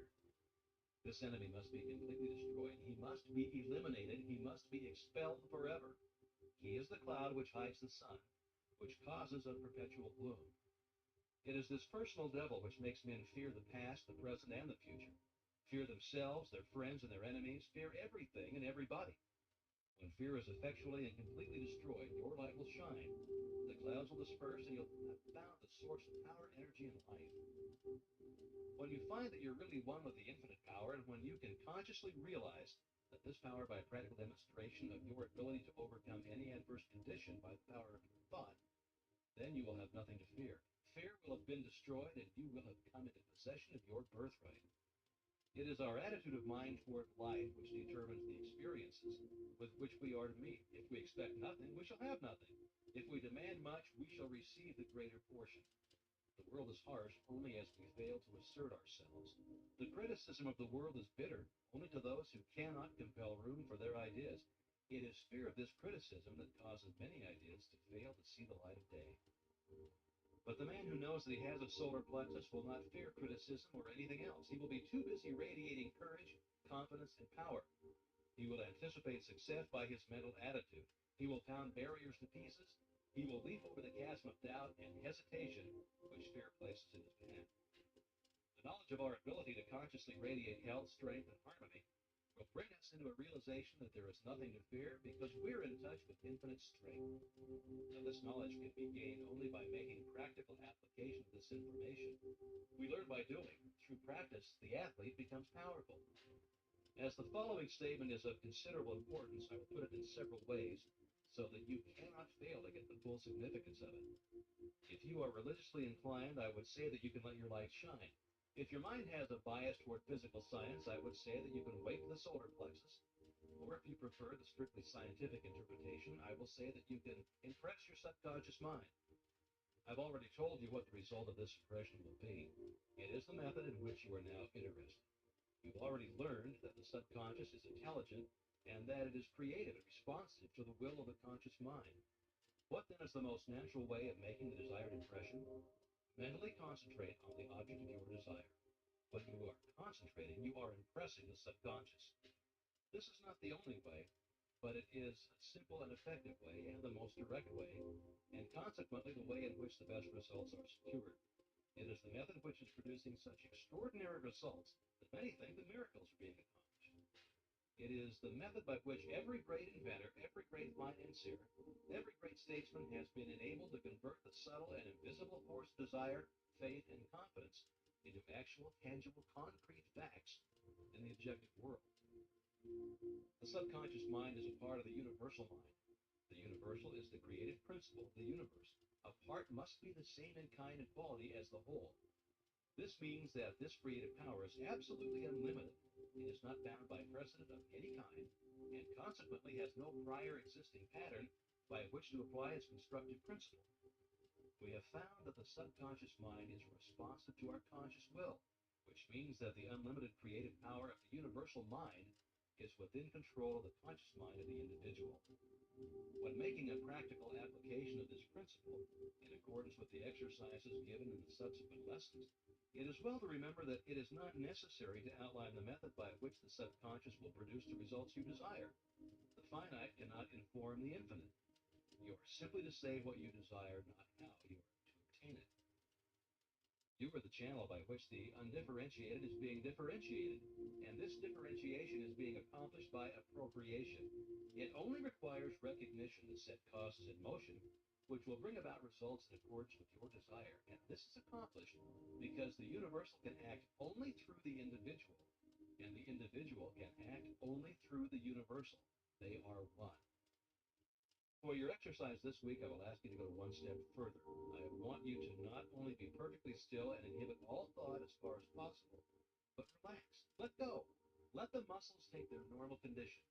This will remove all pressure from the nerves and eliminate that tension which so frequently produces physical exhaustion. Physical relaxation is a voluntary exercise of the will, and the exercise will be found to be of great value as it enables the blood to circulate freely to and from the brain and the body. Tension leads to mental unrest and abnormal mental activity of the mind. It produces worry, care, fear, and anxiety. Relaxation is therefore an absolute necessity in order to allow the mental faculties to exercise the greatest freedom. Make this exercise as thorough and complete as possible. Mentally determine that you will relax every muscle and nerve until you feel quiet and restful and at peace with yourself and the world. The solar plexus will then be ready to function, and you're going to be very surprised at the result.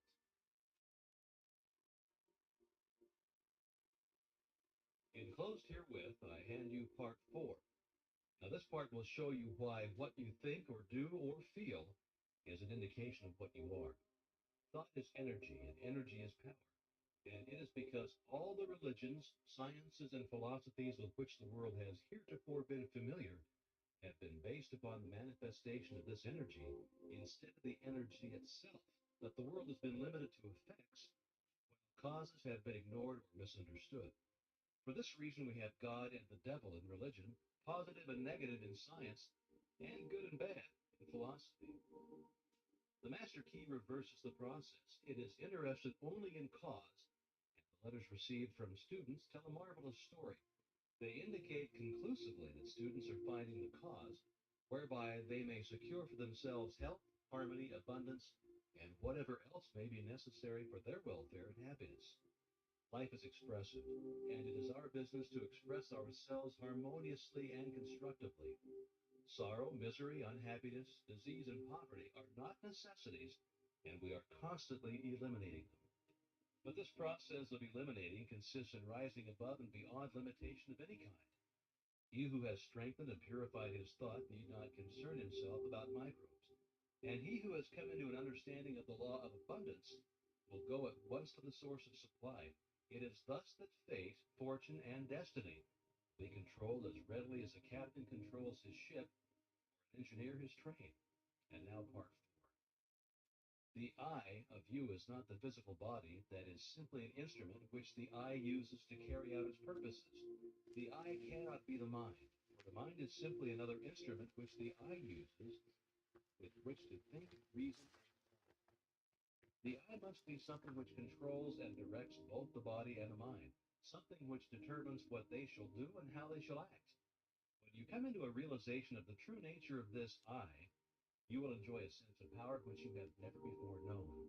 Your personality is made up of countless individual characteristics, peculiarities, habits, and traits of character. These are the results of your former method of thinking, but they have nothing to do with the real I. When you say, I think, the I tells the mind what it shall think. When you say, I go, the I tells the physical body where it shall go. The real nature of this I is spiritual, and it is the source of the real power which comes to men and women when they come into a realization of their own true nature. The greatest and most marvelous power which this I has been given is the power to think, but few people know how to think constructively or correctly. Consequently, they achieve only indifferent results. Most people allow their thoughts to dwell on selfish purposes, the inevitable result of an infantile mind. When a mind becomes mature, it understands that the germ of defeat is in every selfish thought. The trained mind knows that every transaction must benefit every person who is in any way connected with the transaction, and any attempt to profit by the weakness, ignorance, or necessity of another will inevitably operate to his disadvantage. This is because the individual is a part of the universal. A part cannot antagonize any other part, On the contrary, the welfare of each part depends upon a recognition of the interest of the whole. Those who recognize this principle have a great advantage in the affairs of life. They do not wear themselves out. They can eliminate vagrant thoughts with facility. They can readily concentrate to the highest possible degree on any subject. They do not waste time or money upon objects which can be of no possible benefit to them. Now, if you cannot do these things, it's because you have thus far not made the necessary effort. Now is the time to make the effort. The result will be exactly in proportion to the effort expended. One of the strongest affirmations which you can use for this purpose of strengthening the will and realizing your power to accomplish is, quote, I can be what I will to be, end quote. Every time you repeat it, realize who and what this I is. Try to come into a thorough understanding of the true nature of the I. If you do, you will become invincible. That is provided that your objects and purposes are constructive and are therefore in harmony with the creative principle of the universe. If you make use of this affirmation, use it continuously night and morning, and as often during the day as you think of it, and continue to do so until it becomes a part of you. In other words, form the habit. Unless you do this, you better not start at all, because modern psychology tells us that when we start something and do not complete it, or make a resolution and do not keep it, we are forming the habit of failure. Absolute, ignominious failure. If you do not intend to do a thing, do not start. If you start, see it through, even if the heavens fall. If you make up your mind to do something, do it. Let nothing or no one interfere with the I you have determined. The thing is settled, the die is cast, and there is no longer any argument. If you carry out this idea, beginning with small things which you know you can control, and gradually increase the effort, but never under any circumstance allowing your I to be overruled, you will find that you can eventually control yourself, and many men and women have found to their sorrow that it is easier to control a kingdom than to control themselves. But when you've learned to control yourself, you would have found the world within which controls the world without. You will have become irresistible. Men and things will respond to your every wish without any apparent effort on your part. This is not so strange or impossible as it may appear when you remember that the world within is controlled by the I, and that this I is a part or one with the infinite I, which is the universal energy or spirit, usually called God. This is not a mere statement of theory made for the purpose of confirming or establishing an idea, but it is a fact which has been accepted by the best religious thought as well as the best scientific thought. Herbert Spencer said, I quote, amid all the mysteries by which we are surrounded, nothing is more certain than that we are ever in the presence of an infinite and eternal energy from which all things proceed, end quote. Lyman Abbott, in an address delivered before the alumni of Bangor Theological Seminary, said, quote, we are coming to think of God as dwelling in man rather than as operating on men. Science goes a little way in its search and then stops. Science finds the ever-present eternal energy, but religion finds the power behind this energy, and it locates it within man. But this is by no means a new discovery. The Bible says exactly the same thing, and the language is just as plain and convincing. It says, know ye not that ye are the temple of the living God? Here then is the secret of the wonderful creative power of the world within. Here is the secret of power, of mastery. To overcome does not mean to go without things. Self-denial is not success. We cannot give unless we get. We cannot be helpful unless we're strong. The infinite is not bankrupt, and we who are the representatives of infinite power should not be bankrupts either. And if we wish to be of service to others, we must have power and more power, but to get it, we must give it. We must be of service. The more we give, the more we shall get. We must become a channel whereby the universal can express activity. The universal is constantly seeking to express itself, to be of service, and it seeks the channel whereby it can find the greatest activity, where it can do the most good, where it can be of the greatest service to mankind. The universal cannot express through you as long as you're busy with your plans, your own purposes. Quiet the senses, seek inspiration, focus the mental activity on the within. Dwell in the consciousness of your unity with omnipotence. Still water runs deep. Contemplate the multitudinous opportunities to which you have spiritual access by the omnipresence of power. Visualize the events, circumstances, and conditions which these spiritual connections may assist in manifesting. Realize the fact that the essence and soul of all things is spiritual, and that the spiritual is the real, because it is the life of all there is. When the spirit is gone, the life is gone. It is dead. It has ceased to exist. These mental activities pertain to the world within, to the world of cause and conditions and circumstances, which result are the effect. It is thus that you become a creator. Now, this is important work, and the higher, loftier, grander, and more noble ideals which you can conceive, the more important the work will become.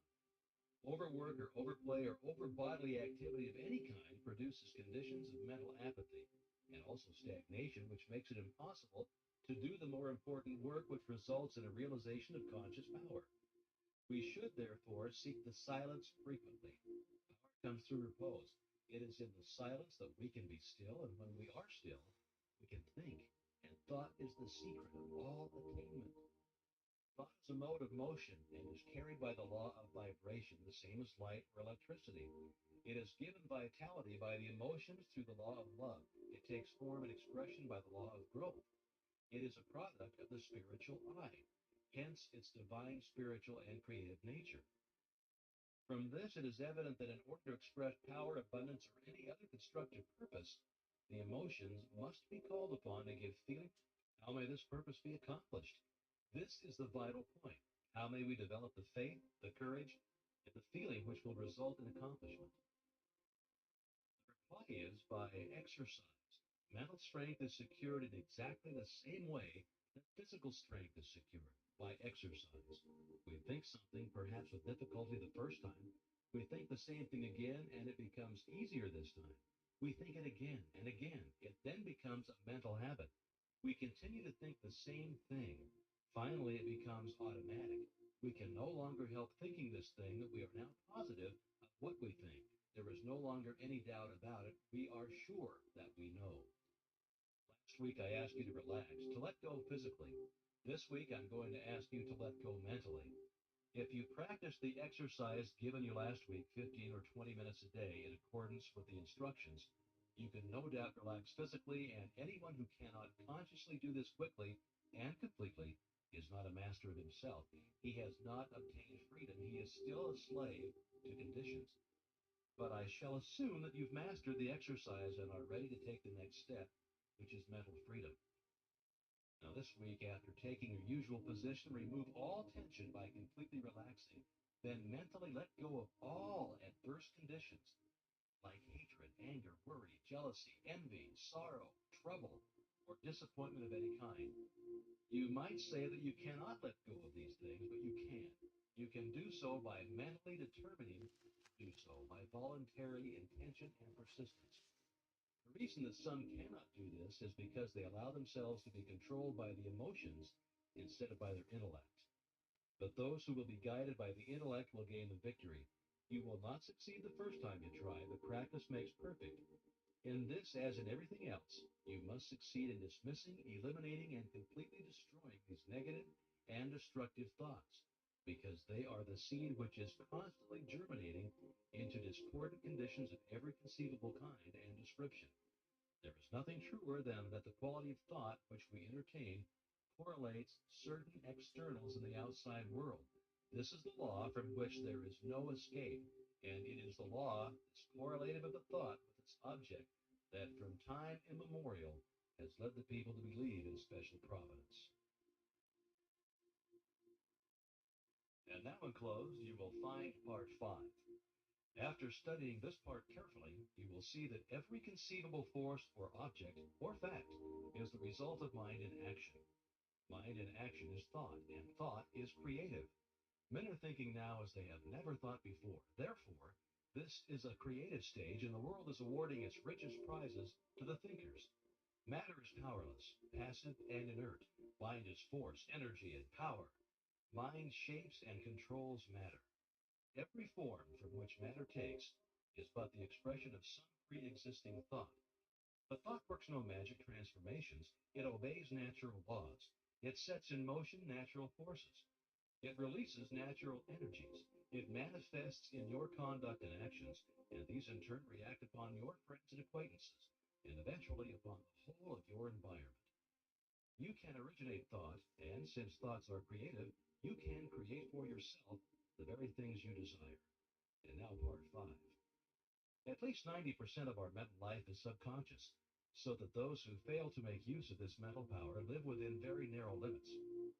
The subconscious can and will solve any problem for us if we know how to direct it. The subconscious processes are always at work.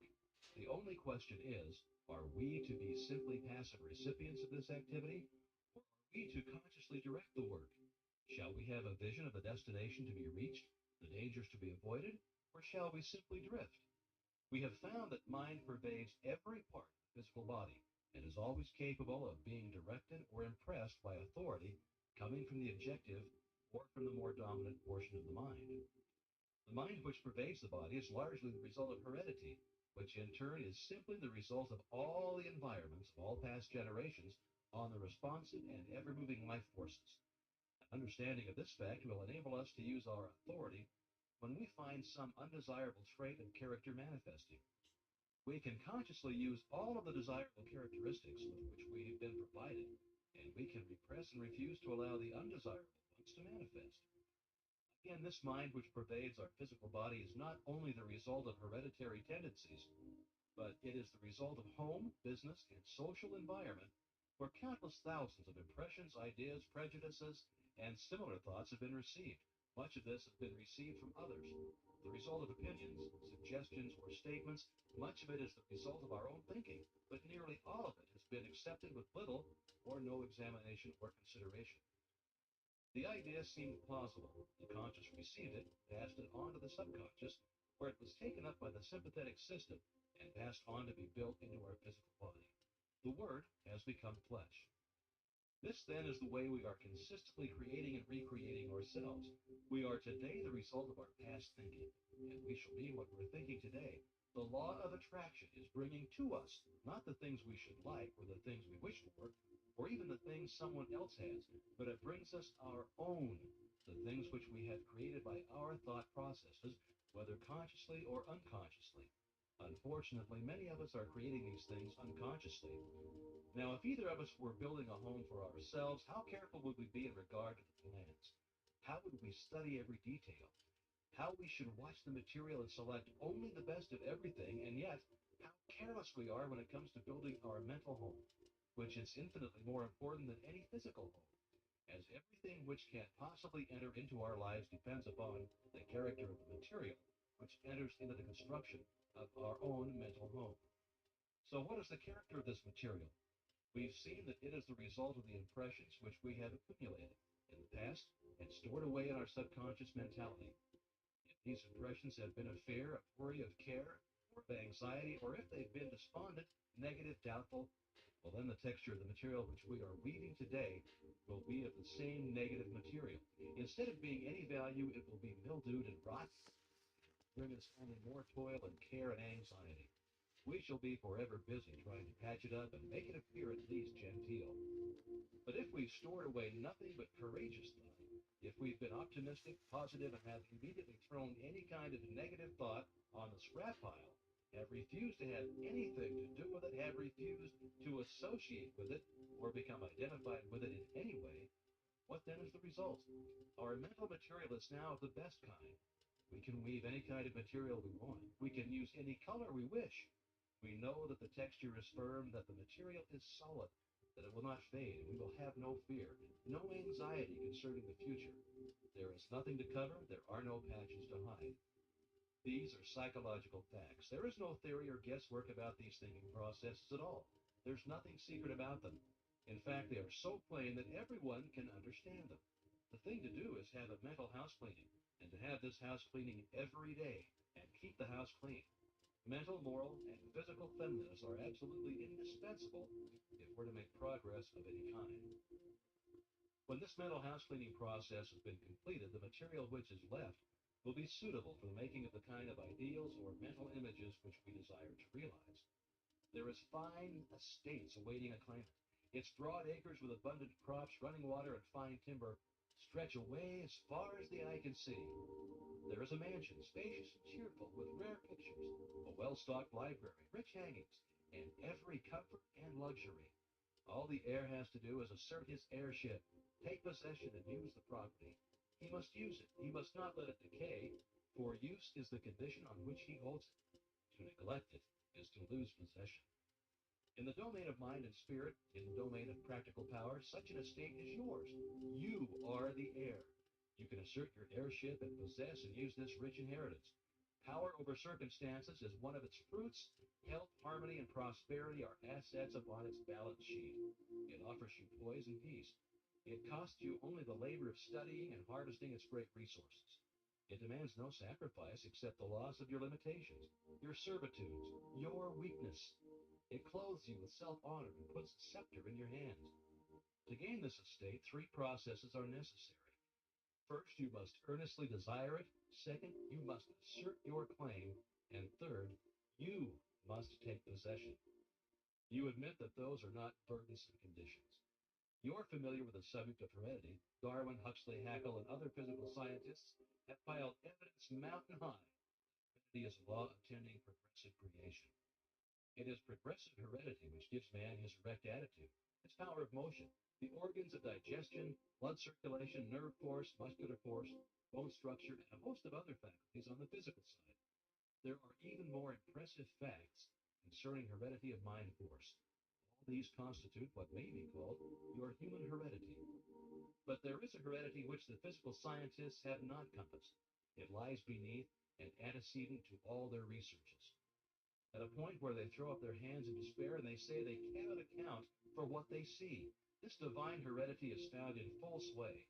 It's the benign force which decrees primal creation. It thrills down from the divine, direct into every created being. It originates life, which the physical scientist has not done, nor can he ever do. It stands out among all forces supreme, unapproachable. No human heredity can approach it. No human heredity measures up to it. This infinite life flows through you. It is you. Its doorways are but the faculties which comprise your consciousness. To keep open these doors is the secret of power. Is it not worthwhile to make that effort? The great fact is that the source of all life and all power comes from within. Persons, circumstances, and events may suggest need and opportunities, but the inside strength and power to answer these needs will be found within. Avoid counterfeits. Build firm foundations for your consciousness upon forces which flow direct from the infinite source, the universal mind of which you are the image and likeness. Those we have come into possession of this inheritance are never quite the same. They have come into possession of the sense of power hitherto undreamed of. They can never again be timid, weak, vacillating, or fearful. They are indissolubly connected with omnipotence, and something in them has been aroused. They have suddenly discovered that they possess a tremendous latent ability of which they were heretofore entirely unconscious. This power is from within, but we cannot receive it unless we give it. Use is the condition upon which we hold this inheritance. We are each of us but the channel through which the omnipotent power is being differentiated into form. Unless we give the channel and is obstructed and we can receive no more. This is true on every plane of existence and in every field of endeavor and all walks of life. The more we give, the more we get. The athlete who wishes to get strong must make use of the strength he has, and the more he gives, the more he gets. The financier who wishes to make money must make use of the money he has, for only by using it can he get more. Now, the merchant who does not keep his goods going out will soon have none coming in. The corporation which fails to give efficient service will soon lack customers. The attorney who fails to get results will soon lack clients, and so it goes everywhere. Power is contingent upon a proper use of the power already in our possession.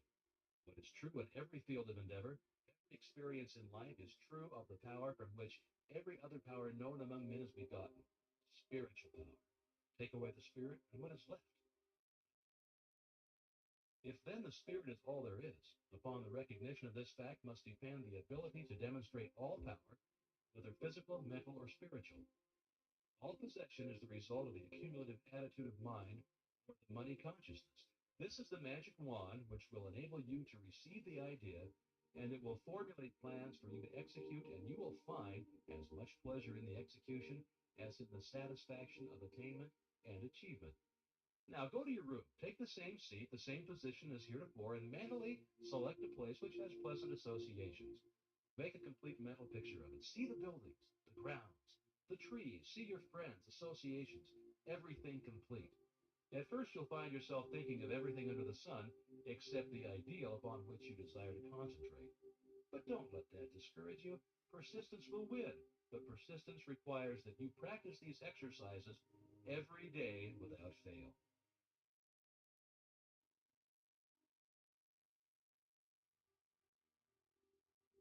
And now it's my privilege to enclose part 6.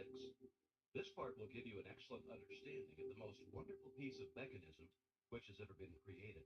A mechanism whereby you may create for yourself strength, health, success, prosperity, or any other condition which you desire.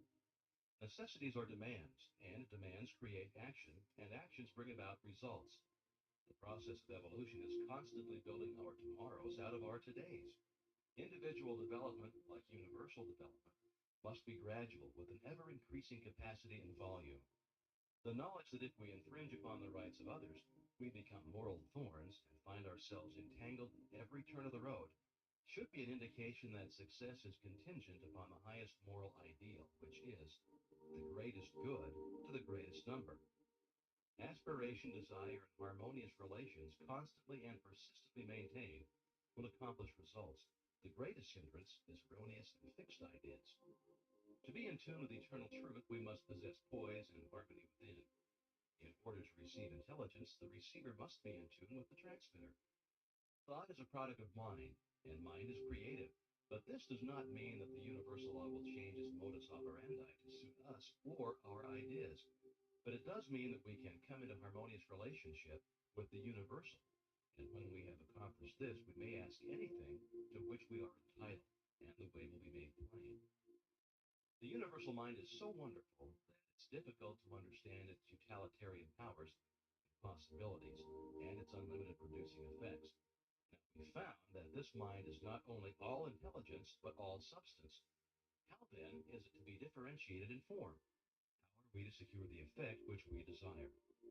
Ask any electrician what the effect of electricity will be, and he'll reply that electricity is a form of motion, and its effect will depend upon the mechanism to which it is attached.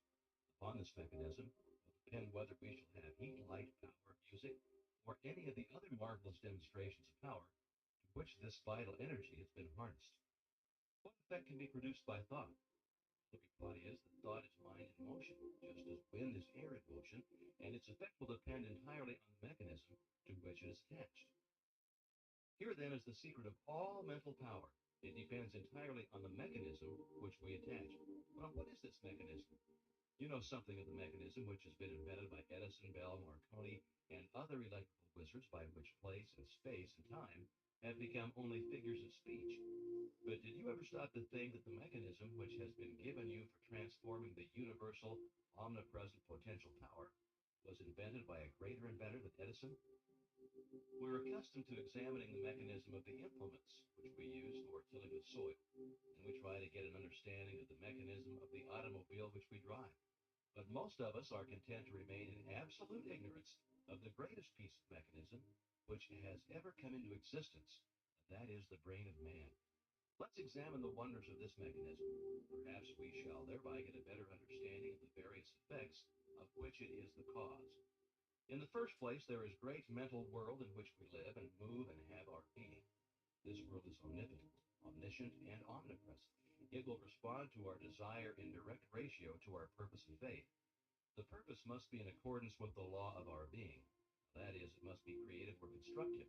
Our faith must be strong enough to generate a current of sufficient strength to bring our purpose into manifestation. As thy faith is, so be it unto thee, bears the stamp of scientific test. The effects which are produced in the world without are the result of the action and reaction of the individual upon the universal. That is the process which we call thinking. The brain is the organ through all this process is accomplished. Think of the wonder of it all. Do you love music, flowers, literature? Or are you inspired by the thought of ancient or modern genius? Remember, every beauty to which you respond must have its corresponding outline in your brain before you can appreciate it. There's not a single virtue or principle in the storehouse of nature which the brain cannot express. The brain is an embryonic world, ready to develop at any time as necessity may arise. If you can comprehend that this is a scientific truth, in one of the wonderful laws of nature, it will be easier for you to get an understanding of the mechanism by which these extraordinary results are being accomplished. The nervous system has been compared to an electric circuit with its battery of cells in which every force is originated, and its white matter to insulated wires by which the current is conveyed. It is through these channels that every impulse or desire is carried through the mechanism. The spinal cord is the great motor and sensory pathway by which messages are conveyed to and from the brain. Then there is the blood supply plunging through the veins and arteries, renewing our energy and strength, the perfectly arranged structure upon which the entire physical body rests. And finally, the delicate and beautiful skin clothing the entire mechanism is a mantle of beauty. This, then, is the temple of the living God, and the individual I is given control, and upon his understanding of the mechanism which is within his control, will the result depend. Every thought sets the brain cells in action. At first, the substance upon which the thought is directed fails to respond, but if the thought is sufficiently refined and concentrated, the substance finally yields and expresses perfectly. This influence of the mind can be exerted upon any part of the body, causing the elimination of any undesirable effect. A perfect conception and understanding of the laws governing in the mental world cannot fail to be of inestimable value in the transaction of business, as it develops the power of discernment and gives a clearer understanding and appreciation of facts. The man who looks within instead of without cannot fail to make use of the mighty forces which will eventually determine his course in life, and so bring him into vibration with all that is best, strongest, and most desirable. Attention or concentration is probably the most essential in the development of mind culture. The possibilities of attention, when properly directed, are so startling that they would hardly appear credible to the uninitiated. The cultivation of attention is the distinguishing characteristic of every successful man or woman, and is the very highest personal accomplishment which can be acquired. The power of attention can be more readily understood by comparing it with a magnifying glass in which the rays of sunlight are focused. They possess no particular strength as long as the glass is moved about and the rays directed from one place to another. But let the glass be held perfectly still, and let the rays be focused on one spot for any length of time, and the effect will become immediately apparent. So with the power of thought, let power be dissipated by scattering the thought from one object to another, and no result is apparent. But just focus this power through attention or concentration on any single purpose for any length of time, and nothing becomes impossible. Nothing becomes impossible. A very simple remedy for the very complex situation, some will say. All right, try it. You who have had no experience in concentrating the thought on a definite purpose or object, choose any single object and concentrate your attention on it for a definite purpose for even 10 minutes. You'll find you can't do it. The mind will wander a dozen times, and it's going to be necessary to bring it back to the original purpose, and each time the effect will have been lost. And at the end of the 10 minutes, nothing will have been gained because you've not been able to hold your thoughts processes steadily to the purpose. It is, however, through attention that you'll finally be able to overcome obstacles of any kind, path, onward and upward. And the only way to acquire this wonderful power is by practice. Practice makes perfect in this as in anything else. In order to cultivate the power of attention, bring a photograph with you to the same seat, in the same room, in the same position as heretofore. Examine it closely at least 10 minutes. Note the expression of the eyes, the form of the features, the clothing, the way the hair is arranged. In fact, note every detail shown on the photograph carefully. Now cover it and close your eyes and try to see it mentally. If you can see every detail perfectly in the image of the photograph, you're to be congratulated. If not, try repeating the process until you can. This step is simply for the purpose of preparing the soil. Next week, we'll be ready to sow the seed. Great financiers are learning to withdraw from the multitude more and more. And they may have more time for planning, thinking, and generating the right mental moves. Successful businessmen are constantly demonstrating the fact that it pays to keep in touch with the thought of other successful businessmen. A single idea may be worth millions of dollars. These ideas can only come to those who are receptive, who are prepared to receive them, and who are in successful frames of mind. Men are learning to place themselves in harmony with the universal mind. They are learning the unity of all things. They're learning the basic methods and principles of thinking. This is changing conditions and multiplying results. They are finding that circumstances and environmental trends follow the trends of mental and spiritual progress. They Always the spiritual first, then the transformation into the infinite and illimitable possibilities of achievement. As the individual is but the channel for the differentiation of the universal, these possibilities are necessarily inexhaustible. Thought is the process by which we may absorb the spirit of power and hold the result in our inner consciousness until it becomes a part of our ordinary consciousness. The method of accomplishing this result by the persistent practice of a few fundamental principles, as explained in this system, is the master key which unlocks the storehouse of universal truth. These two great sources of human suffering at present are bodily disease and mental anxiety. These may be readily traced to the infringement of some natural laws. This is no doubt owing to the fact that so far knowledge has largely remained partial, but the clouds of darkness which have accumulated through long ages are now beginning to roll away, and with them many of the miseries that attend imperfect information.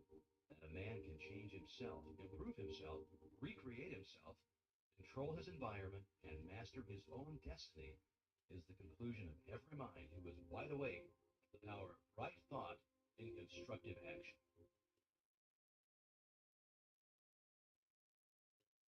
Through all the ages, man has believed in an invisible power, through which and by which all things have been created and are continually being recreated. We may personalize this power and call it God, or we may think of it as the essence or spirit which permeates all things, but in either case, the effect is still the same. So far as the individual is concerned, the objective, the physical, the visible, is the personal, that which can be cognized by the senses. It consists of body, brain, and nerves. The subjective is the spiritual, the invisible, the impersonal. The personal is conscious because it is a personal entity. The impersonal being, the same in kind and quality as all other beings, is not conscious of itself and has therefore been termed the subconscious. The personal or conscious has the power of will and choice, and can therefore exercise discrimination in the selection of methods whereby to bring about the solution of difficulties. The impersonal, or spiritual, being a part or one with the source and origin of all power, can necessarily exercise no such choice, but on the contrary, it has infinite resources at its command. It can and does bring about results by methods concerning which the human or individual mind can have no possible conception. You will therefore see that this is your privilege to depend upon the human will with all of its limitations and misconceptions, or you may utilize the potentialities of infinity by making use of the subconscious mind. Here then is the scientific explanation of the wonderful power which has been put within your control, if you but understand, appreciate, and recognize it. One method of consciously utilizing this omnipresent power is outlined now in Part 7. Visualization is the process of making mental images, and the image is the mold or the model, which will serve as a pattern from which your future will emerge. Make the pattern clear and make it beautiful. Don't be afraid. Make it grand. Remember that no limitation can be placed upon you by anyone but yourself. You are not limited as to cost or material. Draw on the infinite for your supply. Construct it in your imagination. It will have to be there before it will ever appear anywhere else. Make the image clear and clean cut. Hold it firmly in the mind, and you will gradually and constantly bring the thing nearer to you. You can be what you will to be. This is another psychological fact which is well known, but unfortunately, reading about it will not bring about any result which you may have in mind. It won't even help you to form the mental image, much less bring it into manifestation. Work is necessary. Labor, hard mental labor, the kind of effort which so few are willing to put forth. The first step is idealization. It is likewise the most important step because it is the plan on which you're going to build. It must be solid, it must be permanent. The architect, when he plans a 30-story building, has every line and detail pictured in advance. The engineer, when he spans a chasm, first ascertains the strength requirements of a million separate parts. They see the end before a single step is taken. So you are to picture in your mind what you want. You are sowing the seed, but before sowing any seed, you want to know what the harvest is to be. This is idealization. If you're not sure, return to the chair daily until the picture becomes plain. It will gradually unfold. First, the general plan will be dim, but it will take shape. The outline will take form, then the details, and you will gradually develop the power by which you will be enabled to formulate plans, which will eventually materialize in the objective world. You will come to know what the future holds for you. Then comes the process of visualization. You must see the picture more and more complete, see the detail, and as the details begin to unfold, the ways and means for bringing it into manifestation will develop. One thing will lead to another. Thought will lead to action. Action will develop methods. Methods will develop friends, and friends will bring about circumstances. And finally, the third step, or materialization, will have been accomplished. We all recognize the universe must have been thought into shape before it could ever become a material fact. And if we're willing to follow along the lines of the great architect of the universe, we shall find our thoughts taking form just as the universe took concrete form. It's the same mind operating through the individual. There is no difference in kind or quality. The only difference is one of degree. The architect visualizes his buildings. He sees it as he wishes it to be. His thought becomes a plastic mold from which the building will eventually emerge. A high one or a low one, a beautiful one or a plain one. His vision takes form on paper, and eventually the necessary material is utilized and the building stands complete. The inventor visualizes his idea in exactly the same manner. For instance, Nikola Tesla, he with the giant intellect, one of the greatest inventors of all ages, the man who has brought forth the most amazing realities, always visualizes his inventions before attempting to work them out. He did not rush to embody them in form and then spend his time in correcting defects. Having first built up the idea in his imagination, he held it there as a mental picture, to be reconstructed and improved by his thought. In this way, he writes in The Electrical Experimenter, I am enabled to rapidly develop and perfect a conception without touching anything. When I have gone so far as to embody in the invention every possible improvement I can think of and see no fault anywhere, I put it into concrete, the product of my brain. Invariably, my device works, and as I conceived it should. In 20 years, there's not been a single exception. Now, if you can consciously follow these directions, you'll develop faith, the kind of faith that is the substance of things hoped for, the evidence of things not seen. You will develop confidence, the kind of confidence that leads you to endurance and courage. You'll develop the power of concentration, which will enable you to exclude all thoughts except for the ones which are associated with your purpose. The law is that thought will manifest in form, and only one who knows how to be the divine thinker of his own thoughts can ever take a master's place and speak with authority. Clearness and accuracy are obtained only by repeatedly having the image in mind. Each repeated action renders the image more clear and accurate than the preceding, and in proportion to the clearness and accuracy of the image, it will outline toward manifestation. You must build it firmly and securely in your mental world, the world within, before it can take form in the world without. And you can build nothing of value, even in the mental world, unless you have the proper material. When you have the material, you can build anything you wish, but make sure of your material. You cannot make broadcloth from shoddy. This material will be brought out by millions of silent mental workers and fashioned into the form of the image which you have in mind. Now think of it. You have over 5 million of these mental workers ready and in active use. They're called brain cells. Besides this, there's another reserve force of at least an equal number ready to be called into action at the slightest need. Your power to think, then, is almost unlimited, and this means that your power to create the kind of material which is necessary to build for yourself any kind of environment which you desire is practically unlimited.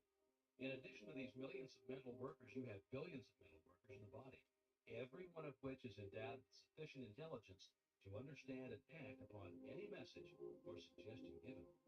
These cells are all busy creating and recreating the body. But in addition to this, they are endowed with psychic activity, whereby they can attract to themselves the substance necessary for perfect development. They do this by the same law and in the same manner that every form of life attracts to itself the necessary material for growth. The oak, the rose, the lily, they all require certain material for their most perfect expression, and they secure it by silent demand. The law of attraction, the most certain way for you to secure what you require for your most complete development. Make the mental image, make it clear, distinct, perfect. Hold it firmly. The ways and means will develop. Supply will follow. Demand you will be led to do the right thing at the right time and in the right way. Earnest desire will bring about confident expectation, and this in turn must be reinforced by firm demand.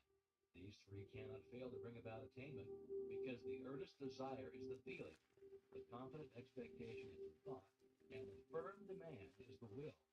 And as we've see, feeling gives vitality to thought, and the will holds it steadily until the law of growth brings it into manifestation.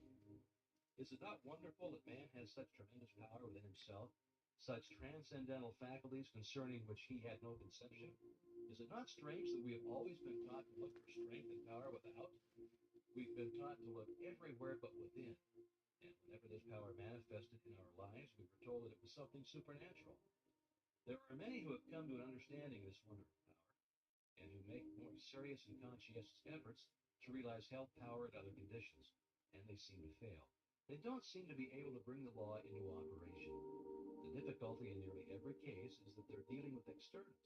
They want money, power, health, and abundance, but they fail to realize that these are the effects and can come only when the cause is found. Those who will give no attention to the world without will seek only to ascertain the truth. They will look only for wisdom, and they will find that this wisdom will unfold and disclose the source of all power, that it will manifest in thought and purpose, which will create the external conditions desired. This truth will find expression in noble purpose and courageous action. Create ideals only. Give no thought to the external conditions. Make the world within beautiful and opulent, and the world without will express and manifest the condition which you have within. You will come into a realization of your power to create ideals, and these ideals will be projected into the world of effect. For instance, a man is in debt. He will continually be thinking about the debt, concentrating on it, and his thoughts are causes. The result is that he not only fastens the debt closer to him, but he actually creates more debt. He's putting the great law of attraction into operation with the usual and inevitable result. Loss leads to greater loss. So what then is the correct principle? Concentrate on the things you want, not on the things you don't want. Think of abundance. Idealize the methods and plans for putting the law of abundance into operation. Visualize the condition which the law of abundance creates. This will result in manifestation. If the law operates perfectly to bring about poverty, lack, and every form of limitation for those who are continually entertaining thoughts of lack and fear, it will operate with the same certainty to bring about conditions of abundance and opulence for those who entertain thoughts of courage and of power. This is a difficult problem for many.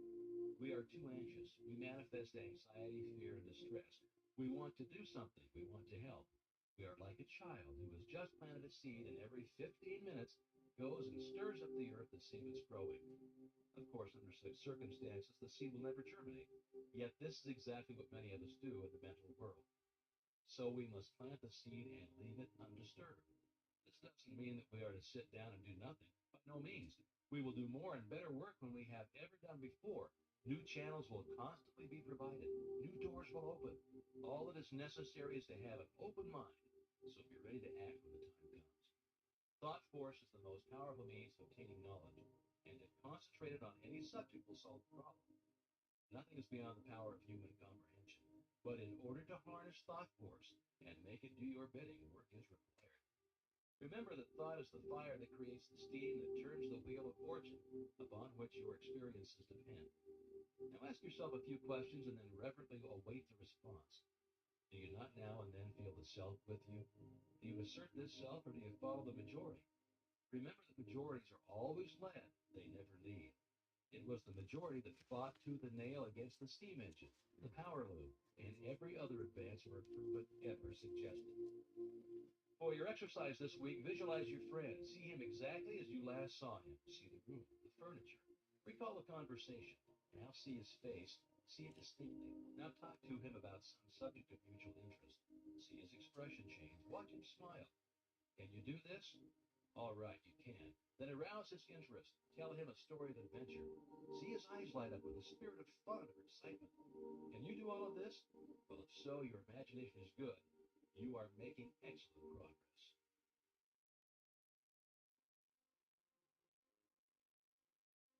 In this part, you will find that you may freely choose what you think, but the result of your thought is governed by an immutable law. Is not this a wonderful thought? Is it not wonderful to know that our lives are not subject to capriciousness or variability of any kind?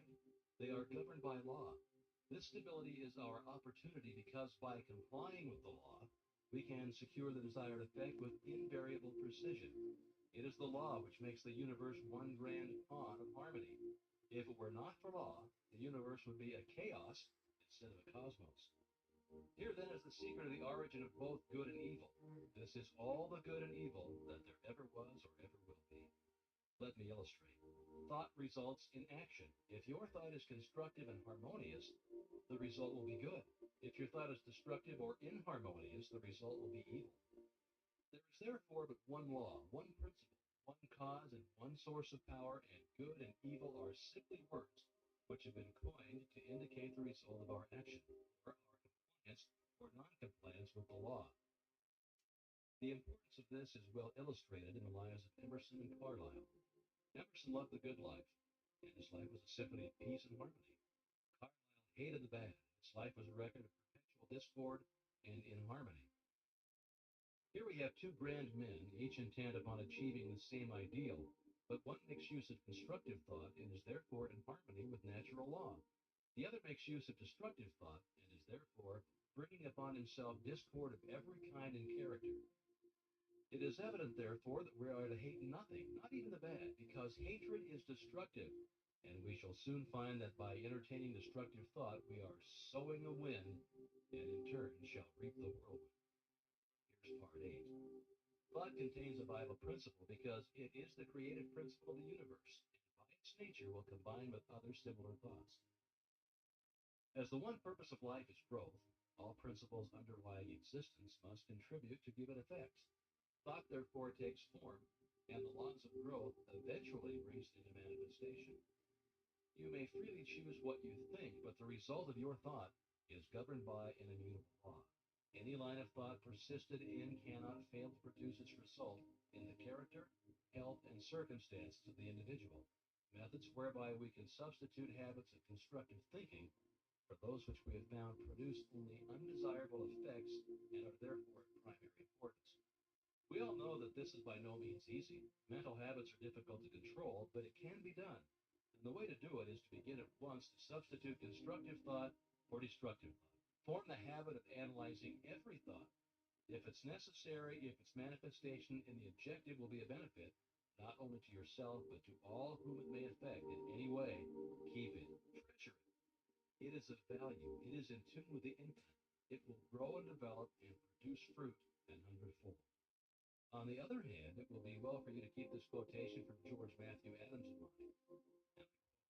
Learn to keep the door shut. Keep out of your mind, out of your office, and out of your world every element that seeks admittance with no definite helpful end in view. If your thought has been critical or destructive and has resulted in any condition of discord or inharmony in your environment, it may be necessary for you to cultivate a mental attitude which will be conducive to constructive thought. The imagination will be found to be a great assistance in this direction. The cultivation of the imagination leads to the development of the ideal out of which your future will emerge. The imagination gathers up the material by which the mind weaves the fabric in which your future is to be clothed. Imagine is the light by which we can penetrate new worlds of thought and experience. Imagination is the mighty instrument by which every discoverer, every inventor opened the way from precedent to experience. Precedent says it can't be done. Experience says it is done. Imagination is a plastic power, molding the things of sense into new forms and ideals.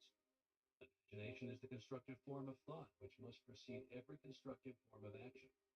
A builder cannot build a structure of any kind until he has first received plans from the architect, and the architect has to get them from his imagination. The captain of the industry cannot build a giant corporation which may coordinate hundreds of smaller corporations and thousands of employees and utilize millions of dollars of capital until he has first created the entire work in his imagination. Objects in the material world are as clay in the potter's hand. It is in the master mind that the real things are created, and it is by the use of the imagination that the work is done. In order to cultivate the imagination, it must be exercised. Exercise is necessary to cultivate muscle as well as physical muscle. It must be supplied with nourishment or it cannot grow.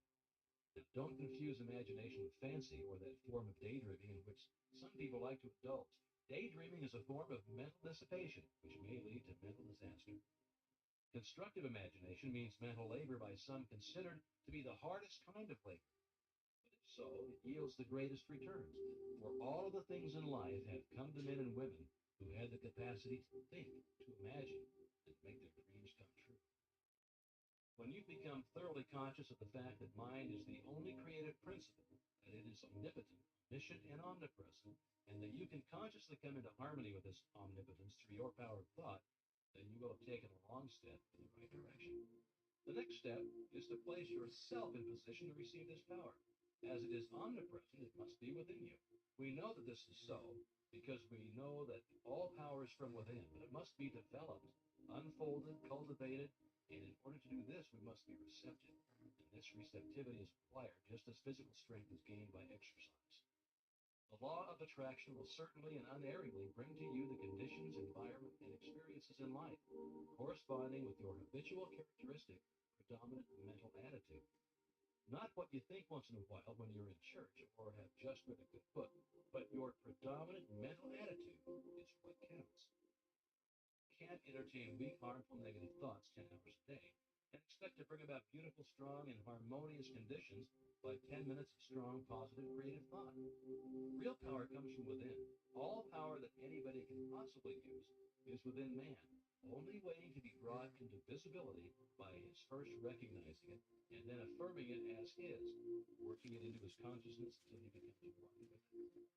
Now, people say they desire abundant life, and so they do, but so many interpret this to mean that if they will exercise their muscles or breathe scientifically, eat certain foods in certain ways, drink so many glasses of water every day of just a certain temperature, keep out of dress, they will attain the abundant life they seek.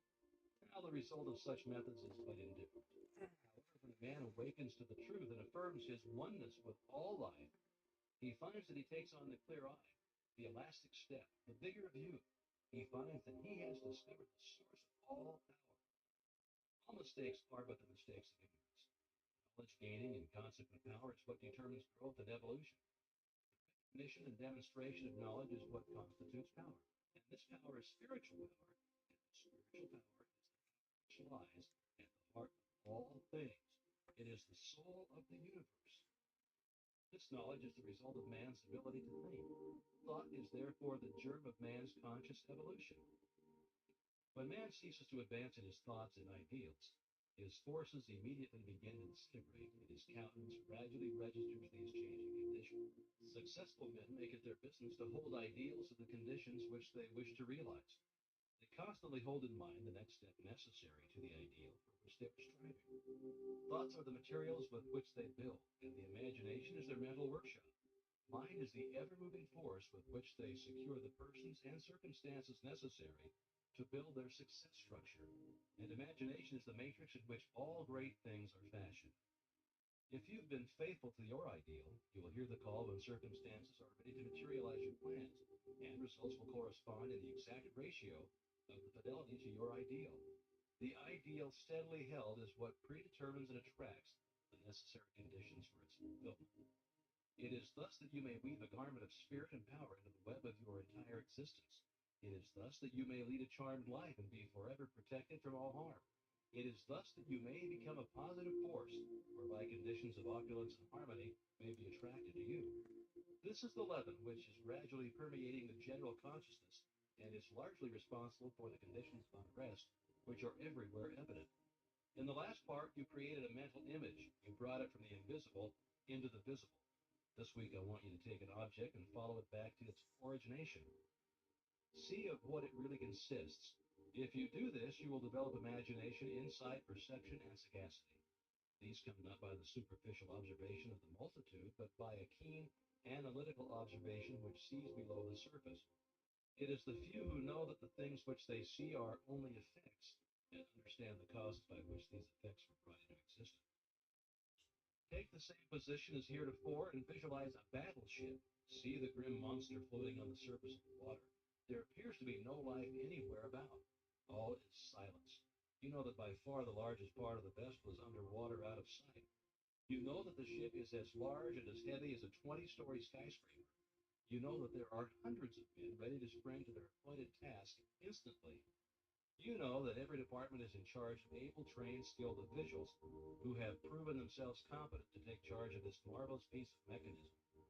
You know that although it lies apparently oblivious to everything else, it has eyes which see everything for miles around it, and nothing is permitted to escape its watchful vision. You know that while it appears quiet, submissive, and innocent, it is prepared to hurl a steel projectile weighing thousands of pounds at an enemy many miles away. This and much more you can bring to mind with comparatively no effort whatsoever. But how did the battleship come to be where it is? How did it come into existence in the first place? All of this you want to know if you're a careful observer.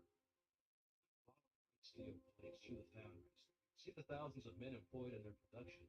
Go still further back and see the ore as it comes from the mine. See it loaded on barges or cars.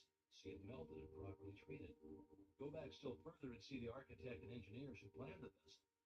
Let the thought carry you back still further in order to determine why they planned the vessel. You'll see that you're now so far back that the vessel is something intangible. It no longer exists. It is now only a thought that exists in the brain of the architect. But from where did the order of plan come? Probably from the Secretary of Defense. But probably this vessel was planned long before the war was thought of, and the Congress had to pass a bill appropriating the money. Possibly there was opposition and speeches for or against the bill. Now, whom do these congressmen represent? Well, they represent you and me, so that our line of thought begins with the battleship and ends with ourselves, and we find in the last analysis that our own thought is responsible for this and many other things of which we seldom think. And a little further reflection will develop the most important fact of all, and that is, if someone had not discovered the law by which this tremendous mass of steel and iron could be made to float upon the water, instead of immediately going to the bottom of the sea, the battleship could not have come into existence at all. This law is that the specific gravity of any substance is the weight of any volume of it, compared with an equal volume of water. The discovery of this law revolutionized every kind of ocean travel, commerce, and warfare, and it made the existence of the battleship, aircraft carriers, and cruise ships possible. You'll find exercises of this kind invaluable. When the thought has been trained to look below the surface, everything takes on a different appearance. The insignificant becomes significant. The uninteresting, interesting. The things which we suppose to be of no importance are seen to be the only really vital things in existence. Here's a message called Look to This Day.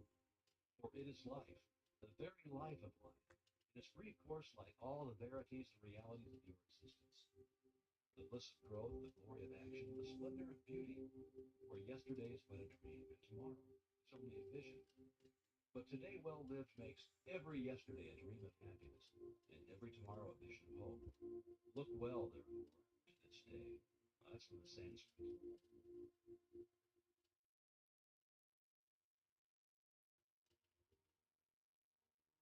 In this part, you may learn to fashion the tools by which you may build for yourself any condition you desire.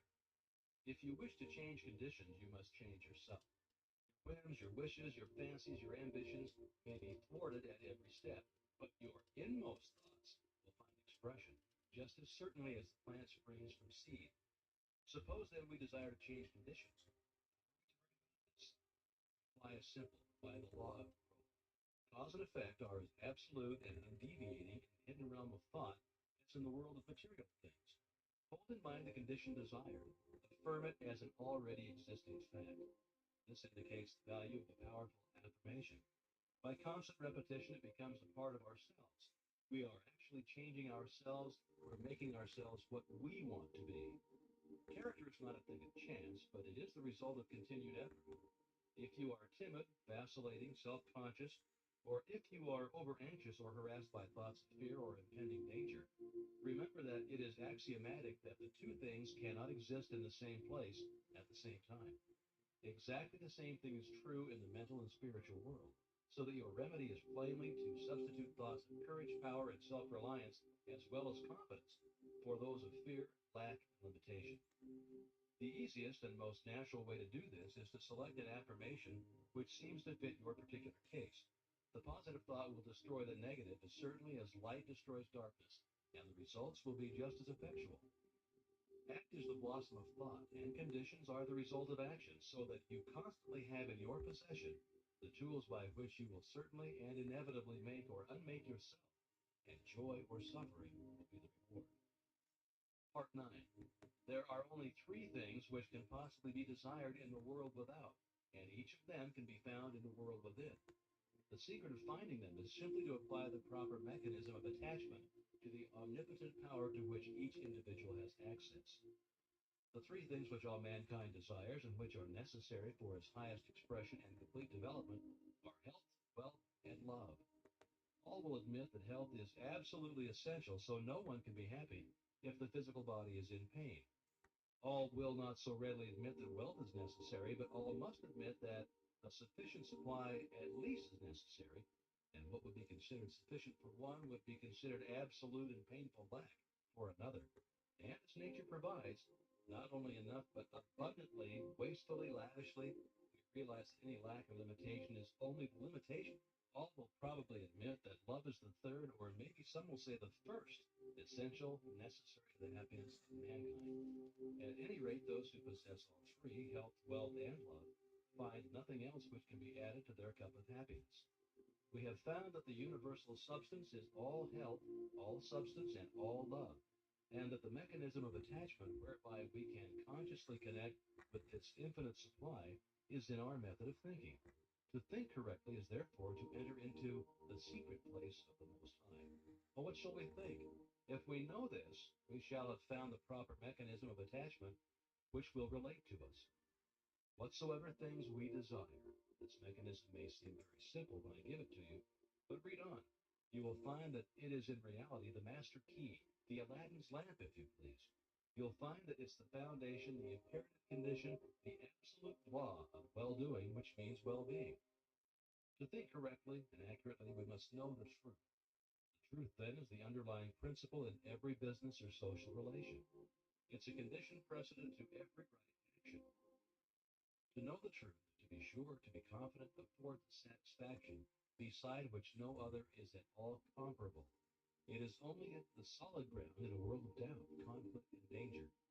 To know the truth is to be in harmony with the infinite and omnipotent power. To know the truth is, therefore, to connect yourself with a power which is irresistible and which will sweep away every kind of discord, inharmony, doubt, or error of any kind, because the truth is mighty and it will prevail. The humblest intellect can readily foretell the result of any action when he knows that it is based on truth. But the mightiest intellect, the most profound and penetrating mind, loses its way hopelessly and can form no conception of the results which may ensue when his hopes are based on a premise which he knows to be false. Every action which is not in harmony with truth, whether through ignorance or design, will result in discord and eventual loss in proportion to its extent and character.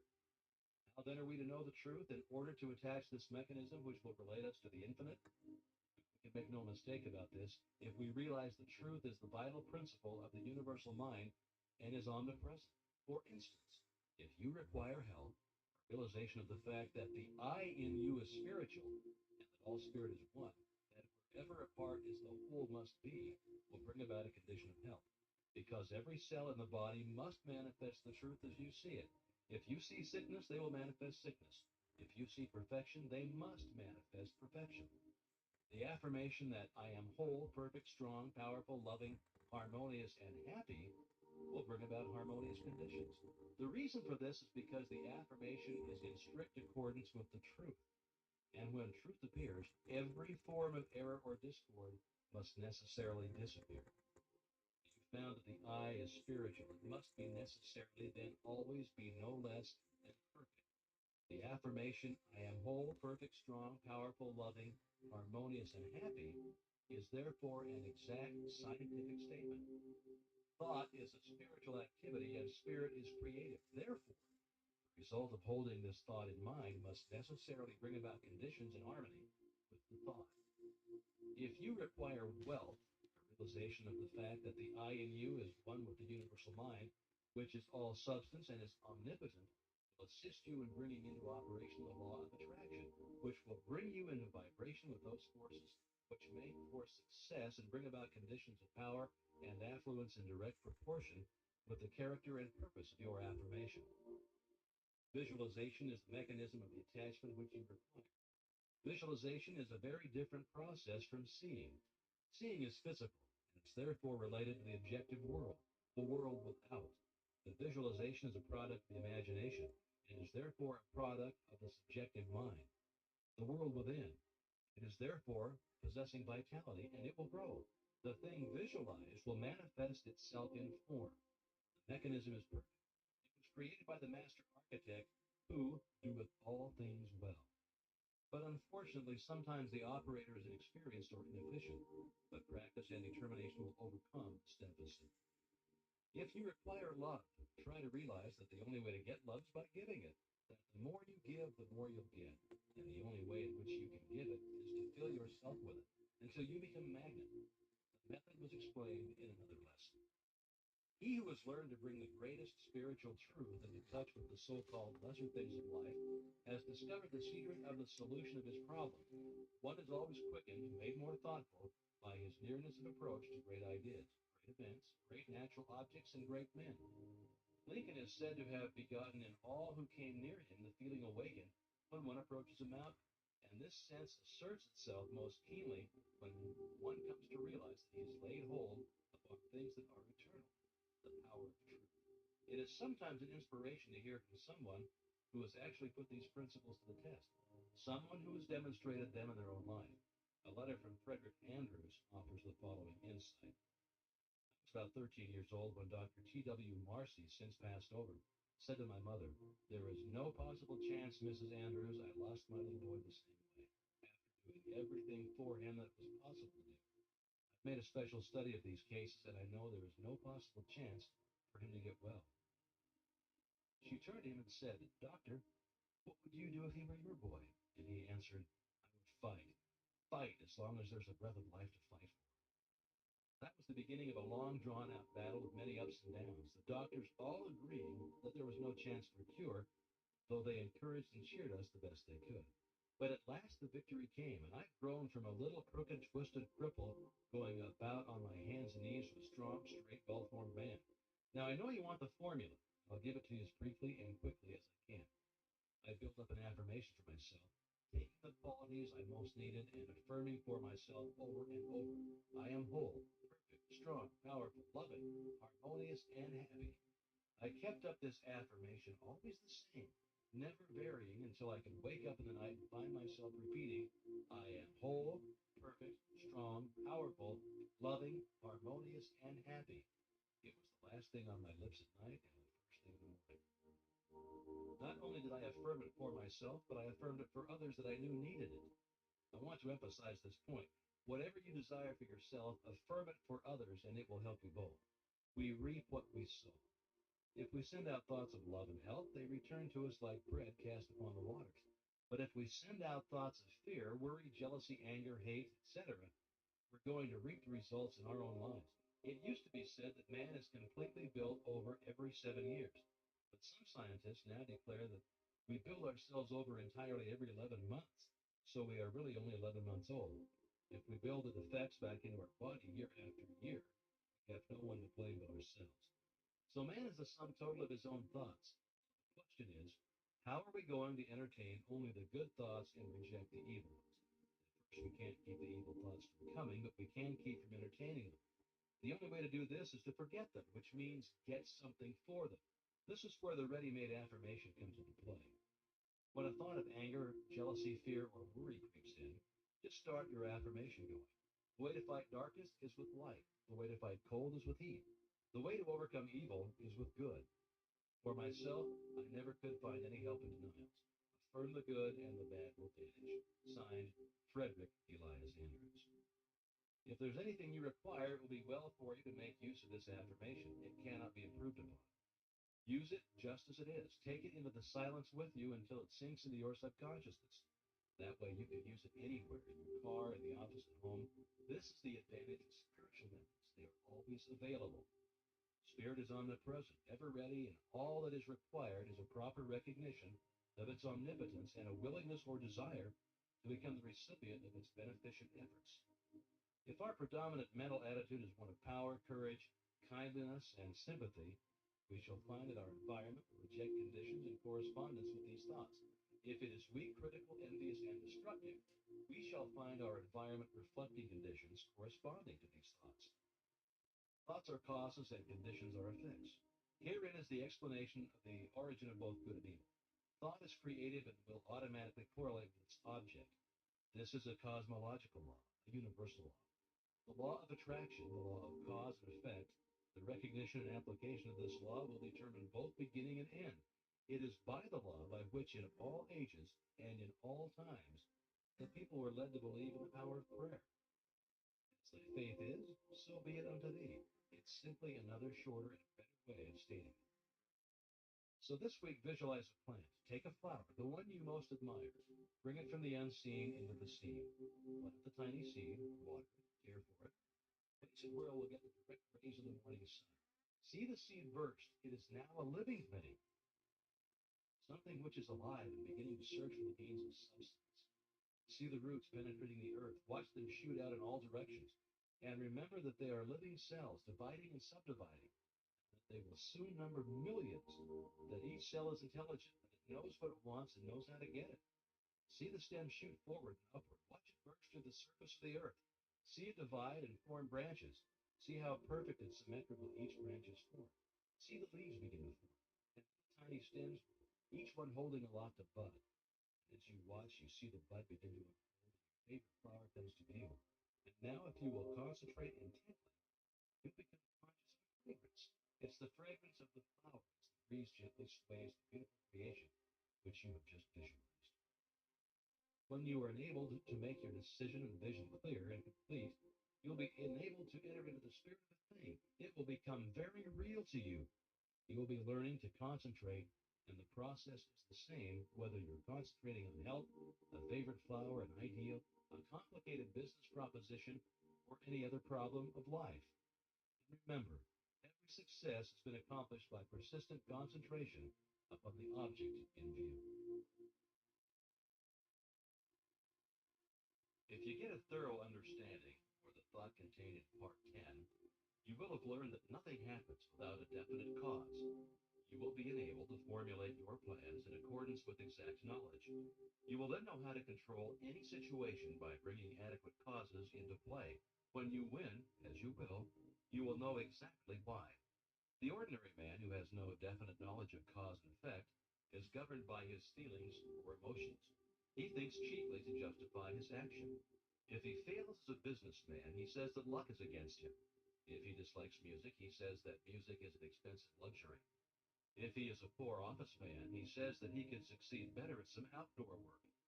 Or if he lacks friends, he says his individuality is too fine to be appreciated. He never thinks his problem through to the end. In short, he does not know that every effect is the result of a certain definite cause, but he seeks to console himself with explanations and excuses. He thinks only in self-defense. On the contrary, the man who understands that there is no effect without an adequate cause thinks impersonally. He gets down to bedrock facts regardless of consequences. He is free to follow the trail of truth wherever it may lead. He sees the issue clear to the end, and he meets the requirements fully and fairly. And the result is that the world gives him all that it has to give in friendship, honor, love, and approval. Part 10. Abundance is a natural law of the universe. The evidence of this law is conclusive. We see it on every hand. Everywhere nature is lavish, wasteful, extravagant. Nowhere is economy observed in any created thing. Profusion is manifested in everything. The millions and millions of trees and flowers and plants and animals and the vast scheme of reproduction, where the process of creating and recreating is forever going on, all indicates the lavishness with which nature has made provision for man. That there is an abundance for everyone is evident, but that many fail to participate in this abundance is also evident. They've not yet come into a realization of the universality of all substance, and that mind is the active principle whereby we are related to the things we desire. All wealth is the offspring of power. Possessions are of value only as they confer power. Events are significant only as they affect power. All things represent certain forms and degrees of power. Knowledge of cause and effect, as shown by the laws governing electricity, chemical affinity, and gravitation, enables man to plan courageously and execute fearlessly. These laws are called natural laws because they govern in the physical world, but all power is not physical power. There's also mental power and in there as moral and spiritual power. Spiritual power is superior because it exists on a higher plane. It has enabled man to discover the law by which these wonderful forces of nature could be harnessed and made to do the work of hundreds of thousands of men. It has enabled man to discover laws whereby time and space have been annihilated and the law of gravitation be overcome. The operation of this law is dependent upon every spiritual contact. As Henry Drummond well says, in the physical world as we know it, there exists the organic and the inorganic. The ignorance of the mineral world is absolutely cut off from the plant or animal. The passage is hermetically sealed. These barriers have never yet been crossed. No change of substance, no modification of environment, no chemistry, no electricity, no form of energy, no evolution of any kind can ever endow a single atom of the mineral world with the attribute of life. Only by the bending down into this dead world of some living form can those dead atoms be gifted with the properties of vitality. Without this contact with life, they remain fixed in the inorganic sphere forever. Huxley goes on to say that the doctrine of biogenesis, or life only from life, is victorious all along the line. And Tyndall is compelled to say, affirm that no shred of trustworthy evidence exists to prove that life in our day has ever appeared independent of antecedent life. Physical laws may explain the inorganic. Biology explains and accounts for the development of the organic, but of the point of contact, science is silent. A similar passage exists between the natural world and the spiritual world. This passage is hermetically sealed on the natural side. The door is closed. No man can open it. No organic change, no mental energy, no moral effort, no progress of any kind can enable any human being to enter the spiritual world. But as the plant reaches down into the mineral world and touches it with the mystery of life, so the universal mind reaches down into the human mind and endows it with new, strange, wonderful, and even marvelous qualities. All men or women who have ever accomplished anything in the world of industry, commerce, or art have accomplished because of this particular process. Thought is the connecting link between the infinite and finite, between the universal and the individual. We have seen that there is an impassable barrier between the organic and the inorganic, and that the only way that matter can unfold is to be impregnated with life. As the seed reaches down into the mineral world and begins to unfold and reach out, the dead matter begins to live. A thousand invisible fingers begin to weave a suitable environment for the new arrival. As the law of growth begins to take effect, we see the process continue till the lily finally appears. And even Solomon, in all of his glory, was not arrayed like one of these. Even so, a thought is dropped into the invisible substance of the universal mind, that substance from which all things are created. As it takes root, the law of growth begins to take effect, and we find that conditions and environment. The law is that thought is an active, vital form of dynamic energy, which has the power to correlate with its object and bring it out of the invisible substance from which all things are created into the visible or objective world. This is the law by which and through which all things come into manifestation. It is the master key by which you are admitted into the secret place of the Most High, given dominion over all things. With an understanding of this law, you may decree a thing, and it shall be established unto thee. It could not be otherwise if the soul of the universe, as we know it, is the universal spirit. Then the universe is simply the condition which the universal spirit has made for itself. We are simply individualized spirit, creating the conditions for our growth in exactly the same way. This creative power depends upon our recognition of the potential power of spirit or mind and must not be confused with evolution. Creation is the calling into existence of that which does not exist in the objective world. Evolution is simply the unfolding of potentialities involved in things which already exist.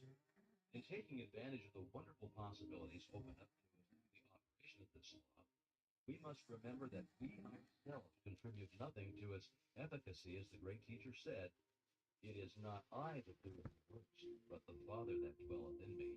He doeth the work." We take exactly the same position that we can do nothing to assist in the manifestation. We simply comply with the law, and the all-originating mind bring about the results. The great error of the present day is the idea that man has to originate the intelligence whereby the infinite can proceed to bring about a specific purpose or result. Nothing of this kind is necessary. The universal mind can be depended upon to find the ways and the means bringing about any necessary manifestation. We must, however, create the ideal, and this ideal should be perfect. We know that the laws governing electricity have been formulated in such a way that this invisible power can be controlled and used for our benefit and comfort in thousands of ways. We know that messages are carried around the world. Ponderous machinery does its bidding, that it now illuminates practically the whole world. But we know, too, that if we consciously or ignorantly violate its law by touching a live wire when it is not properly insulated, the result is going to be unpleasant and possibly disastrous.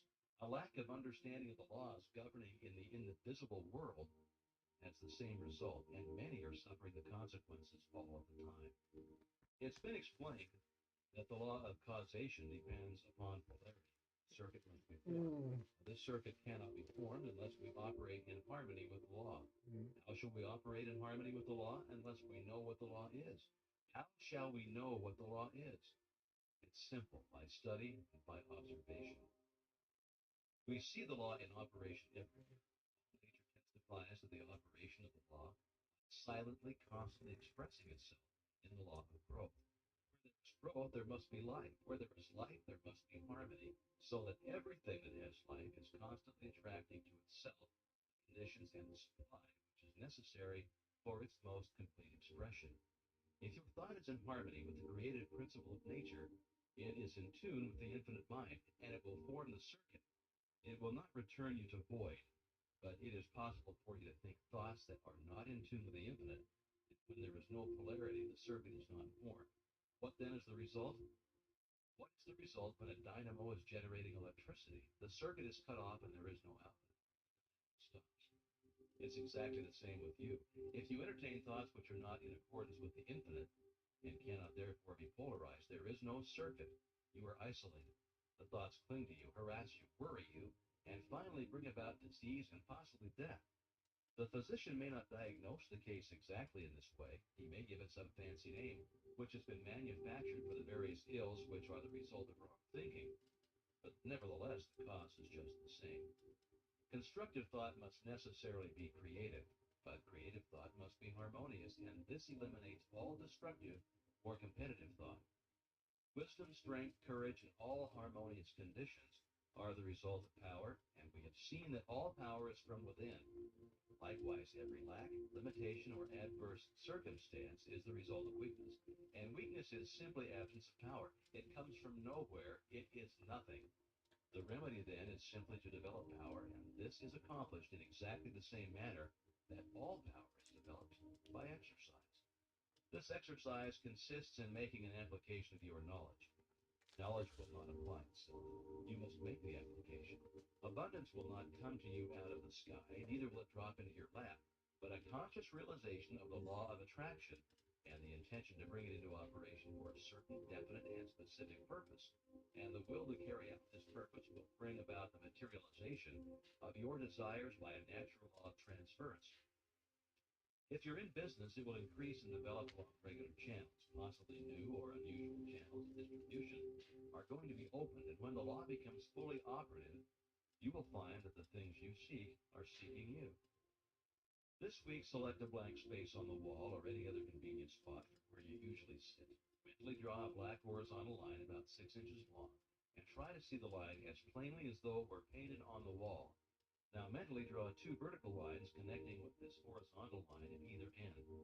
Now draw another horizontal line connecting with the two vertical lines. Now you have a square. Try to see the square perfectly. When you can do so, draw a circle within the square. Place a point in the center of the circle. Now draw the point toward you about 10 inches. Now you have a cone on a square base.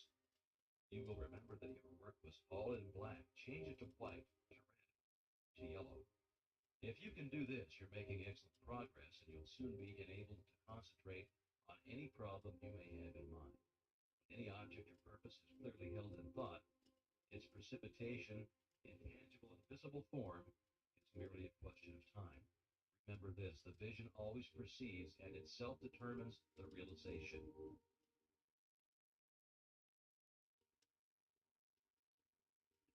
Your life is governed by law, by actual immutable principles that never vary. Law is in operation at all times in all places. Fixed laws underlie all human actions. For this reason, men who control giant industries are enabled to determine with absolute precision just what percentage of every 100,000 people will respond to any given set of conditions. It is well, however, to remember that while every effect is the result of a cause, the effect in turn becomes a cause which creates other effects, which in turn creates still other causes, so that when you put the law of attraction into operation, you must remember that you are starting a train of causation for good, or otherwise which may have endless possibilities. We frequently hear it said, a very distressing situation came into my life which could not have been the result of my thought, as I certainly never entertained any thought which could have such a result. We fail to remember that like attracts like in the mental world, and that the thought which we entertain brings to us certain friendships, companionships of a particular kind. And these in turn bring about conditions and environment, which in turn are responsible for the conditions of which we complain. Here is part 11.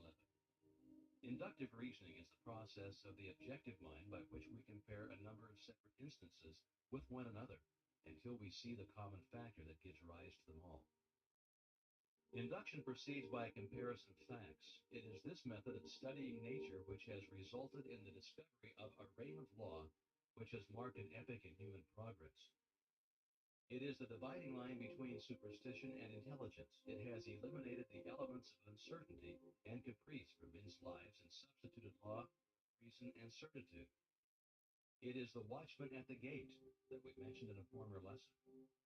When by virtue of this principle the world to which the senses were accustomed had been revolutionized, when the sun had been arrested in his course, the apparently flat earth had been shaped into a ball and set whirling around him, when the inert matter had been resolved into active elements, and the universe presented itself wherever we directed the telescope and microscope, full of force, motion, and life, we are constrained to ask by what possible means the delicate forms of organization in the midst of it are kept in order and repair. Like poles and like forces repel themselves or remain impenetrable to each other, and this cause seems in general sufficient to assign a proper place and distance to stars, men, and forces. As men of different virtues enter into partnerships, so do opposite poles attract each other. Elements that have no property in common, like acids and gases, cling to each other in preference, and a general exchange is kept up between the surplus and the demand. As the eye seeks and receives satisfaction from colors complementary to those which are given, so does need, want, and desire, in the largest sense, induce, guide, and determine action. It is our privilege to become conscious of the principle and act in accordance with it. Cuvier sees a tooth belonging to an extinct race of animals.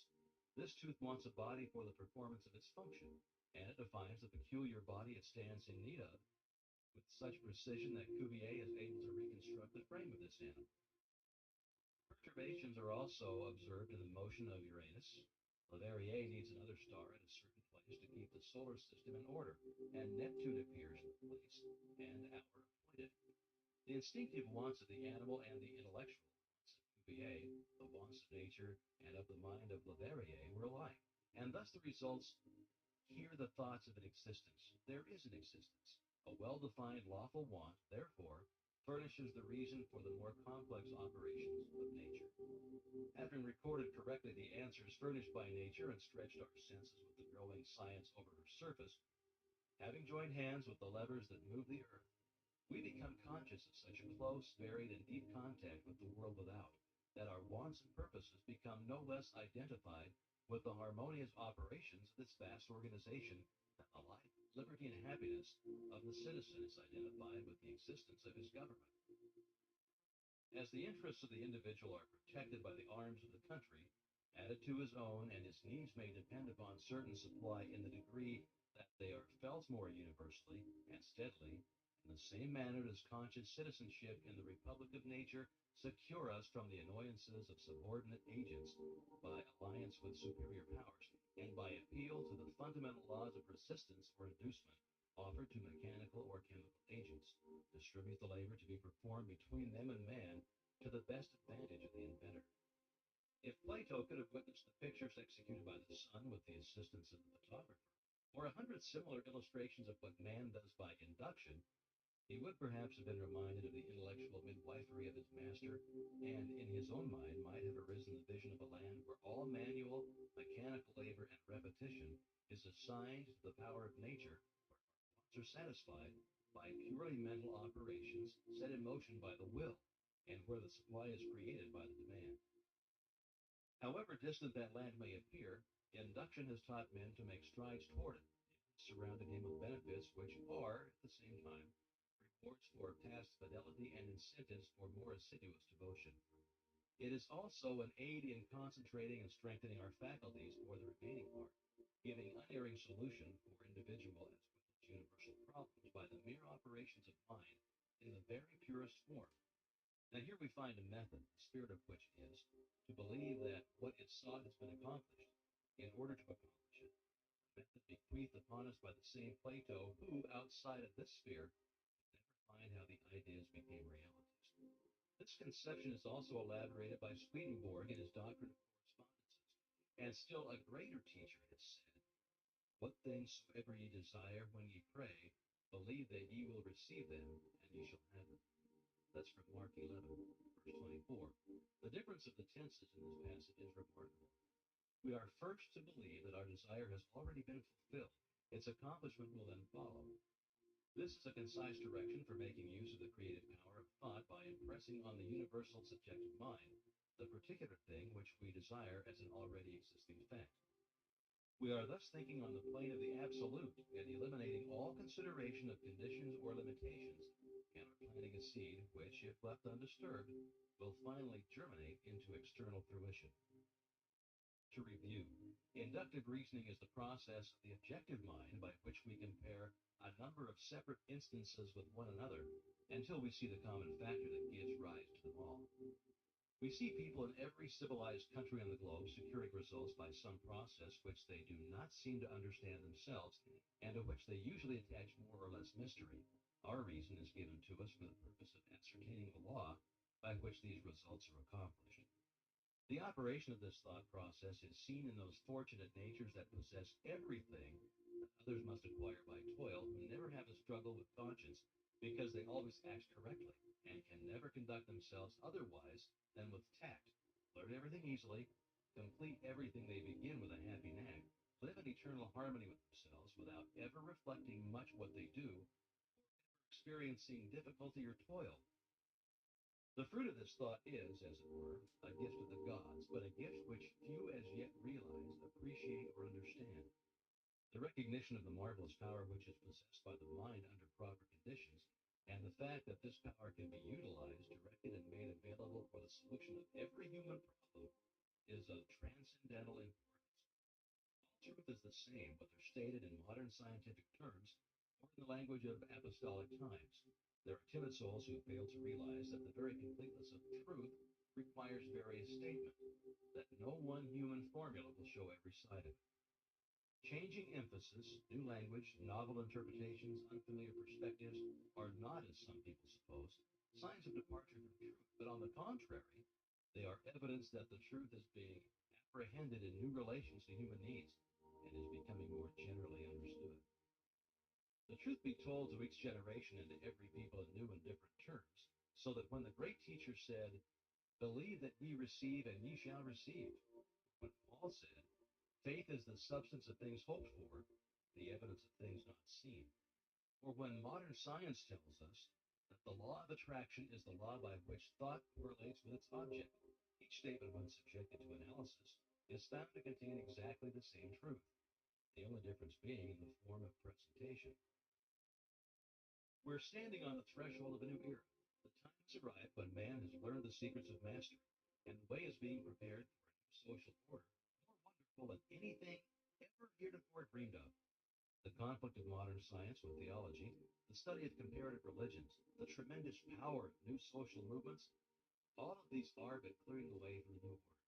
They may have destroyed traditional forms which have become antiquated and impotent, but nothing of value has been lost. A new faith has been born, a faith which demands a new form of expression. And this faith is taking form in a deep consciousness of power, which is being manifested in the present spiritual activity found on every hand. The spirit which sleeps in the mineral breathes in the vegetable.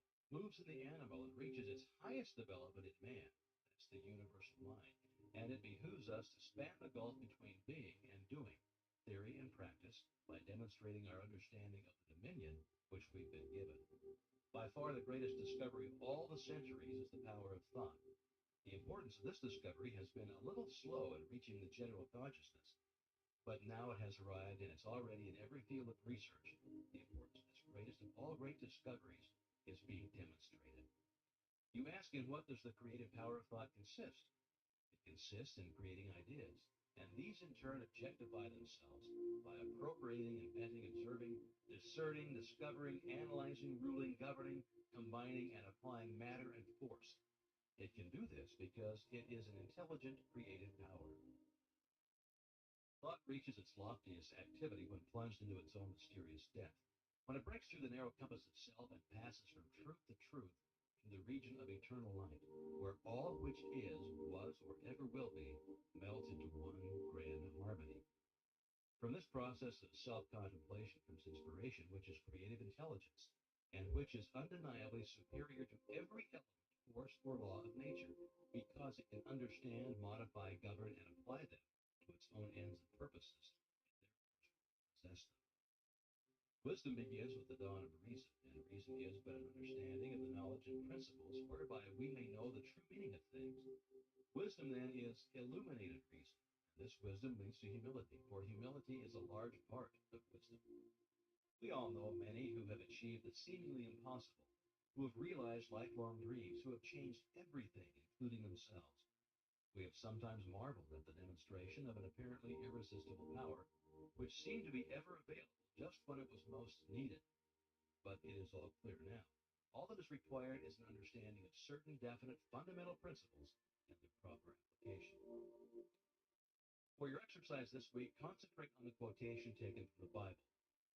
Whatsoever things ye desire, when ye pray, believe that ye receive them, and ye shall have them. Notice there is no limitation. Whatsoever things is very definite. It implies that the only limitation which is placed upon us is our ability to think, to be equal to the occasion, to rise to the emergency, to remember that faith is not a shadow, but a substance. The substance of things hoped for, the evidence of things not seen.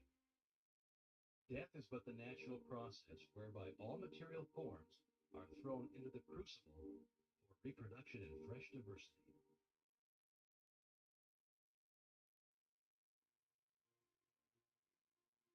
Part 12 is enclosed herewith. In the fourth paragraph, you'll find the following statement. You must first have the knowledge of your power. Second, the courage to dare. Third, the faith to do. If you concentrate upon the thoughts given, if you give them your entire attention, you'll find a world of meaning in each sentence and will attract to yourself other thoughts in harmony with them, and you will soon grasp the full significance of the vital knowledge upon which you are concentrating. Knowledge does not apply itself. We as individuals must make the application, and the application consists in fertilizing the thought with a living purpose. The time and thought which most persons waste in aimless effort would accomplish wonders if properly directed with some special object in view. In order to do this, it is necessary to center your mental force upon a scientific thought and hold it there to the exclusion of all other thoughts. If you've ever looked through the viewfinder of a camera, you found that when the object was not in focus, the impression was indistinct and possibly blurred. But when the proper focus was obtained, the picture was clear and distinct. This illustrates the power of concentration. Unless you can concentrate upon the object which you have in view, you will have but a hazy, indifferent, vague, indistinct, and blurred outline of your ideal, and the results will be in accordance with your mental picture. So now, part 12. There's no purpose in life that cannot be best accomplished through a scientific understanding of the creative power of thought. This power to think is common to all. Man is because he thinks. Man's power to think is infinite. Consequently, his creative power is unlimited. We know that thought is building for us the thing we think of and actually bringing it nearer. Yet we find it difficult to banish fear, anxiety, or discouragement, all of which are powerful thought forces and which continually send the things we desire further away, so that it's often one step forward and two steps back. The only way to keep from going backward is to keep going forward. Eternal vigilance is the price of success. There are 3 steps, and each one is absolutely essential. You must first have the knowledge of your power. Second, the courage to dare. Third, the faith to do. With this as a basis, you can construct an ideal business, an ideal home, ideal friends, and an ideal environment. You're not restricted as to material or cost. Thought is omnipotent and has the power to draw on the infinite bank of primary substance for all that it requires. Infinite resources are therefore command. But your ideal must be sharp, clear cut, and definite. To have one ideal today, another tomorrow, and a third next week means to scatter your forces and accomplish nothing. Your result will be a meaningless and chaotic combination of wasted material. Unfortunately, this is the result which many are securing, and the cause itself is evident. If a sculptor started out with a piece of marble and a chisel and changed his ideal every 15 minutes, what result could he expect? And why should you expect any different result in molding the greatest and most plastic of all substances, the only real substance? The result of this indecision and negative thought is often found in the loss of material wealth. Supposed independence, which required many years of toil and effort, suddenly disappears. It is often found then that money and property are not independence at all. On the contrary, the only independence is found to be a practical working knowledge of the creative power of thought.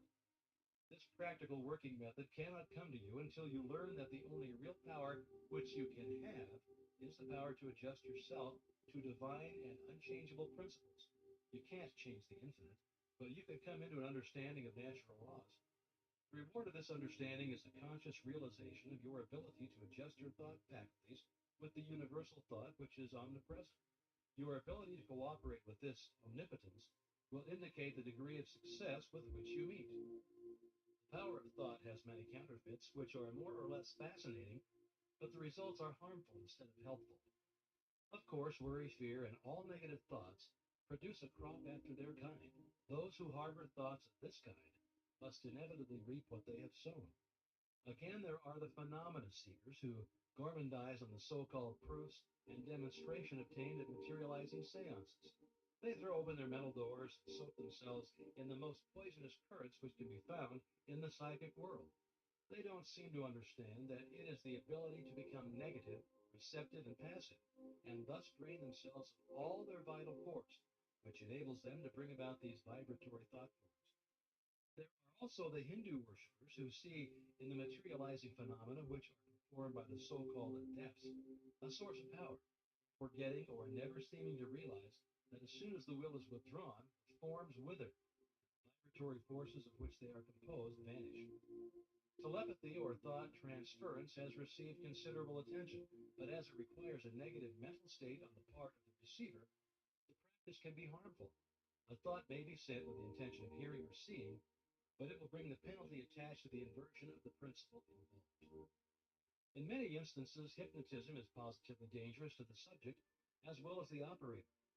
No one familiar with the laws governing in the mental world would think of attempting to dominate the will of another, for by so doing he will gradually but surely divest himself of his own power. All of these perversions have their temporary satisfaction, and for some a keen fascination. But there is an infinitely greater fascination in a true understanding of the world of power within. A power which increases with use is permanent instead of fleeting, which not only is potent as a remedial agency to bring about the remedy for past error or results of wrong thinking, but it's a prophylactic agency protecting us from all manner and form of danger, and finally is an actual creative force with which we can build new conditions and new environments. The law is that thought will correlate with its object and bring forth in the material world the correspondence of the thing thought or produced in the mental world. We then discern the absolute necessity of seeing that every thought has the inherent germ of truth, in order that the law of growth will bring into manifestation good, for good alone can confer any permanent power. The principle which gives the thought the dynamic power to correlate with its object and therefore to master every adverse human experience is the law of attraction, which is another name for love. This is an eternal and fundamental principle, inherent in all things, in every system of philosophy, in every religion, and in every science. There is no getting away from the law of love. It is feeling that imparts vitality to thought. Feeling is desire, and desire is love. Thought impregnated with love becomes invincible. We find this truth emphasized wherever the power of thought is understood. The universal mind is not only intelligence, but it is substance, and this substance is the attractive force which brings electrons together by the law of attraction so that they form atoms. The atoms, in turn, are brought together by the same law and form molecules. Molecules take objective forms, and so we find that the law of love is the creative force behind every manifestation not only of atoms, but of worlds, of the universe, of everything which the imagination can form in a conception. It's the operation of this marvelous law of attraction which has caused men in all ages and all times to believe that there must be some personal being who responded to their petitions and their desires and manipulated events in order to comply with their requirements. It is the combination of thought and love which forms the irresistible force called the law of attraction. All natural laws are irresistible. The law of gravitation or electricity or any other law operates with mathematical exactitude. There is no variation. It is only the channel of distribution which may be imperfect. If a bridge falls, we do not attribute the collapse to any variation of the law of gravitation. If a light fails us, we do not conclude that the laws governing electricity cannot be depended upon. And if the law of attraction seems to be imperfectly demonstrated by an inexperienced or uninformed person, we're not to conclude that the greatest and most infallible law upon which the entire system of creation depends has been suspended. We should rather conclude that a little more understanding of the law is required for the same reason that a correct solution of a difficult problem in mathematics is not always readily and easily obtained. Things are created in the mental or spiritual world before they appear in the outward act or event by the simple process of governing our thought forces today. We don't create the events which will come into our lives in the future, perhaps even tomorrow. Educated desire is the most potent means of bringing into action the law of attraction. Man is so constituted that he must first create the tools or implements by which he gains the power to think. The mind cannot comprehend an entirely new idea until a corresponding vibratory brain cell has been prepared to receive it. This explains why it is so difficult for us to receive or appreciate an entirely new idea. We have no brain cell capable of receiving it. We are therefore incredulous. We do not believe it. If, therefore, you've not been familiar with the omnipotence of the law of attraction and the scientific method by which it can be put into operation, or if you've not been familiar with the unlimited possibilities which it opens to those who are enabled to take advantage of the resources it offers, begin now and create the necessary brain cells which will enable you to comprehend the unlimited powers which may be yours by cooperating with natural law. This is done by concentration or attention. The intention governs the attention. Power comes through repose. It is by concentration that deep thoughts, wise speech, and all courses of high potentiality are accomplished. It is in the silence that you get into touch with the omnipotent power of the subconscious mind, from which all power is evolved. He who desires wisdom, power, or permanent success of any kind will find it only within. It is an unfoldment. The unthinking may conclude that the silence is very simple and easily attained, but it should be remembered that only in absolute silence may one come into contact with divinity itself. We may learn of the unchangeable law and open for himself the channels by which persistent practice and concentration lead to perfection. This week, go to the same room, take the same chair, the same position as previously. Be sure to relax. Let go, both mentally and physically. Always do this. Never try to do any mental work under pressure. See that there are no tense muscles or nerves, that you are entirely comfortable. Now realize your unity with omnipotence. Get into touch with this power. Come into a deep and vital understanding, appreciation, and realization of the fact that your ability to think is your ability to act upon the universal mind and bring it into manifestation. Realize that it will meet any and every requirement that you've exacted exactly the same potential ability which any individual ever did have or ever will have, because each is but an expression or manifestation of the one. All are parts of the whole. There is no difference in kind or quality, the only difference being one of degree. Physical science is responsible for the marvelous age of invention, but spiritual science is now setting out on a career of possibilities that no one can tell. Spiritual science has previously been the football of the uneducated, superstitious, the mystical, but men are now interested in definite methods and demonstrated facts only. We have come to know that thinking is a spiritual process, that vision and imagination preceded action and event, that the day of the dreamer has come. The following lines by Mr. Herbert Kaufman are interesting in this connection. Quote, they are the architects of greatness. Their vision lies within their souls. They peer beyond the veils and mists of doubt and pierce the walls of unborn time. The belted wheel, the trail of steel, the churning screw are shuttles in the loom on which they weave their magic tapestries. Makers of empires, they have fought for bigger things than crowns and higher seats than thrones. Your homes are set upon the land a dreamer found. The pictures on its walls are visions from a dreamer's soul. They are the choice few, the blazers of the way. Walls crumble and empires fall. The tidal wave sweeps from the sea and tears a fortress from its rocks. The rotting nations drop off from time's bow, and only things the dreamers make live on. Part 13, which follows, tells why the dreams of the dreamer come true. It explains the law of causation by which dreamers, inventors, authors, financiers, and others bring about the realization of their desires. It explains the law by which the thing pictured upon our mind eventually becomes our own. And now part 13.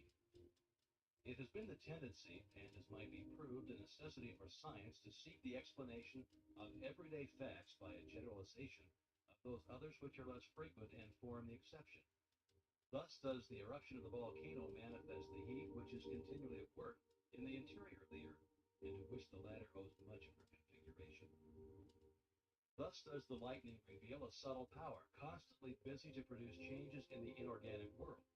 And as dead languages now seldom heard were once ruling among the nations, so does a giant tooth in Siberia or a fossil in the depth of the earth not only bear record of the evolution of past ages, but thereby explains to us the origin of the hills and valleys which we inhabit today. In this way, a generalization of facts which are rare, strange, or form the exception has been the magnetic needle guiding to all the discoveries of inductive science. This method is founded upon reason and experience, and thereby destroyed superstition, precedent, and conventionality. It is almost 300 years since Lord Bacon recommended this method of study, to which the civilized nations owe the greater part of their prosperity and the more valuable part of their knowledge, purging the mind from narrow prejudices, denominated theories, more effectually than by the keenest irony, calling the attention of men from heaven to earth more successfully by surprising experiments than by the more forcible demonstration of their ignorance, educating the inventive faculties more powerfully by the near prospect of useful discoveries thrown open to all than by talk of bringing to light the innate laws of our mind. The method of Bacon has seized the spiritual and aim of the great philosophers of Greece and carried them into effect by the new means of observation which another age offered, thus gradually revealing a wondrous field of knowledge in the infinite space of astronomy, in the microscopic egg of embryology, and the dim age of geology disclosing an order of the pulse which the logic of Aristotle could never have unveiled, and analyzing into formerly unknown elements the material combinations which no dialectic of the scholastics could ever force apart. It has lengthened life, it has mitigated pain, it has extinguished diseases, it has increased the fertility of the soil, it has given new securities to the mariner, it has spanned great rivers with bridges of form unknown to our fathers, it has guided the thunderbolt from heaven to earth, it has lighted up night with the splendor of day, it has extended the range of human vision, it has multiplied the power of the human muscles, it has accelerated motion, it has annihilated distance, it has facilitated intercourse, correspondence, all friendly offices, all dispatch of business, it has enabled men to descend into the depths of the sea, to soar into the air, to penetrate securely into the noxious recesses of the earth. This then is the true nature and scope of induction. But the greater the success which men have achieved in the inductive science, the more does the whole tenor of their teachings and example impress us with the necessity of observing carefully, patiently, accurately, and with all the instruments and resources at our command the individual facts before venturing upon a statement of general laws.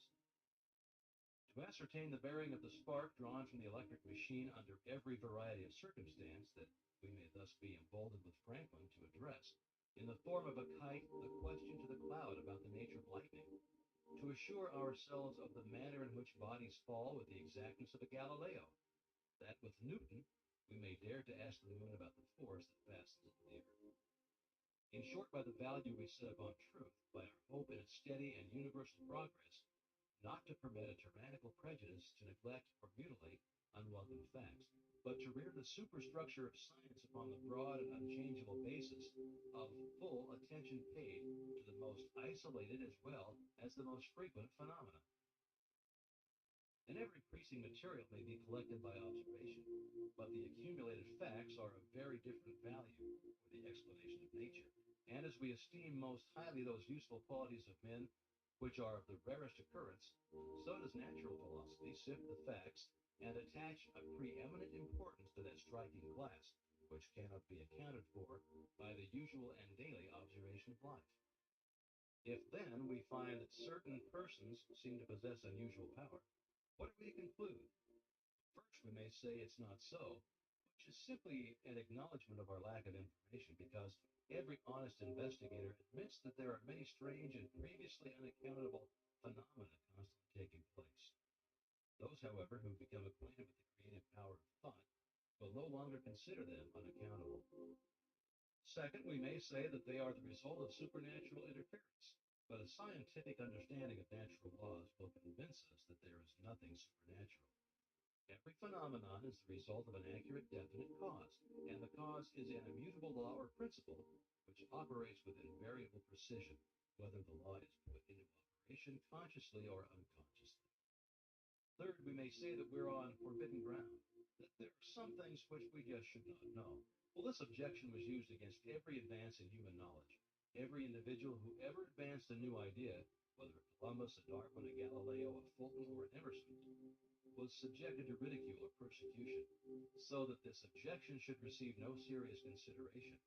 But on the contrary, we should carefully consider every fact which is brought to our attention. By doing this, we will more readily ascertain the law upon which it is based. It will be found that the creative power of thought will explain every possible condition or experience, whether physical, mental, or spiritual. Thought will bring about conditions in correspondence with the predominant mental attitude. Therefore, if we fear disaster, as fear is a powerful form of thought, disaster will be the certain result of our thinking. It is this form of thought which frequently sweeps away the result of many years of toil and effort. If we think of some form of material wealth, we may secure it. By concentrated thought, the required conditions will be brought about, and the proper effort put forth, which will result in bringing about the circumstances necessary to realize our desires. But we often find that when we secure the things we thought we wanted, they don't have the effect we expected. That is, the satisfaction is only temporary, or possibly is the reverse of exactly what we expected. What then is the proper method of procedure? What are we to think in order to secure what we really desire? What you and I desire, what we all desire, what everyone is seeking is happiness and harmony. If we can truly be happy, we shall have everything the world can give. If we're happy ourselves, we can make others happy. But we cannot be happy unless we have health, strength, congenial friends, pleasant environment, sufficient supply, not only to take care of our necessities, but to provide for those comforts and luxuries to which we are entitled. The old orthodox way of thinking was to be a worm, to be satisfied with our portion, whatever it is. But the modern idea is to know that we are entitled to the best of everything, that the Father and I are one, and that the Father is the universal mind, the Creator, the original substance from which all things proceed. Now, admitting that His is all true in theory, and it has been taught for 2,000 years, and is the essence of every system of philosophy or religion, how are we to make it practical in our lives? How are we to get the actual tangible results here and now? In the first place, we must put our knowledge into practice. Nothing can be accomplished in any other way. The athlete may read books and lessons on physical training all of his life, but unless he begins to give out strength by actual work, he will never receive any strength. He will eventually get exactly what he gives, but he will have to give it first. It's exactly the same with us. We will get exactly what we give, but we shall have to give it first. It will then return to us manyfold, and the giving is simply a mental process, because thoughts are causes and conditions are effects. Therefore, in giving thoughts of courage, inspiration, help, or help of any kind, we're setting causes in motion which will bring about their effect. Thought is a spiritual activity and is therefore creative. But make no mistake, thought will create nothing unless it is consciously, systematically, and constructively directed. And here is the difference between idle thinking, which is simply a dissipation of effort, and constructive thinking, which means practically unlimited achievement. We've found that everything we get comes to us by the law of attraction. Happy thought cannot exist in unhappy consciousness. Therefore, the consciousness must change, and as the consciousness changes, all conditions necessary to meet the changed consciousness must gradually change in order to meet the requirements of the new situation. In creating a mental image or an ideal, we are projecting thought into the universal substance from which all things are created.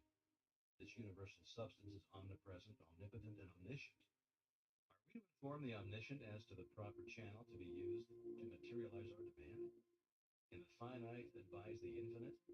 This is the cause of failure, of every failure.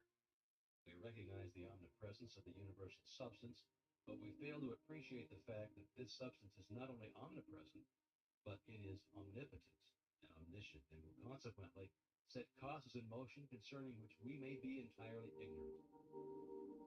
We can best conserve our interest by recognizing the infinite power and infinite wisdom of the universal mind, and in this way become a channel whereby the infinite can bring about the realization of our desire.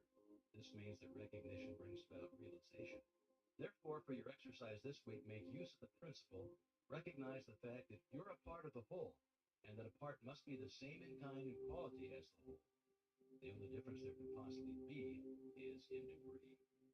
When this tremendous fact begins to permeate your consciousness, when you really come into a realization of the fact that you, not your body, but the ego, the I, the spirit which thinks, is an integral part of the great whole, that is the same in substance and quality and kind, that the Creator could create nothing different from Himself, you'll also be able to say, the Father and I are one.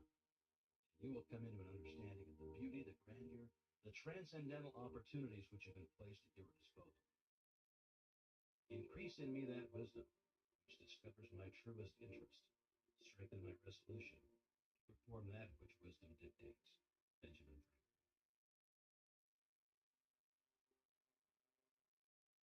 You have found from your study thus far that thought is a spiritual activity and is therefore endowed with creative power.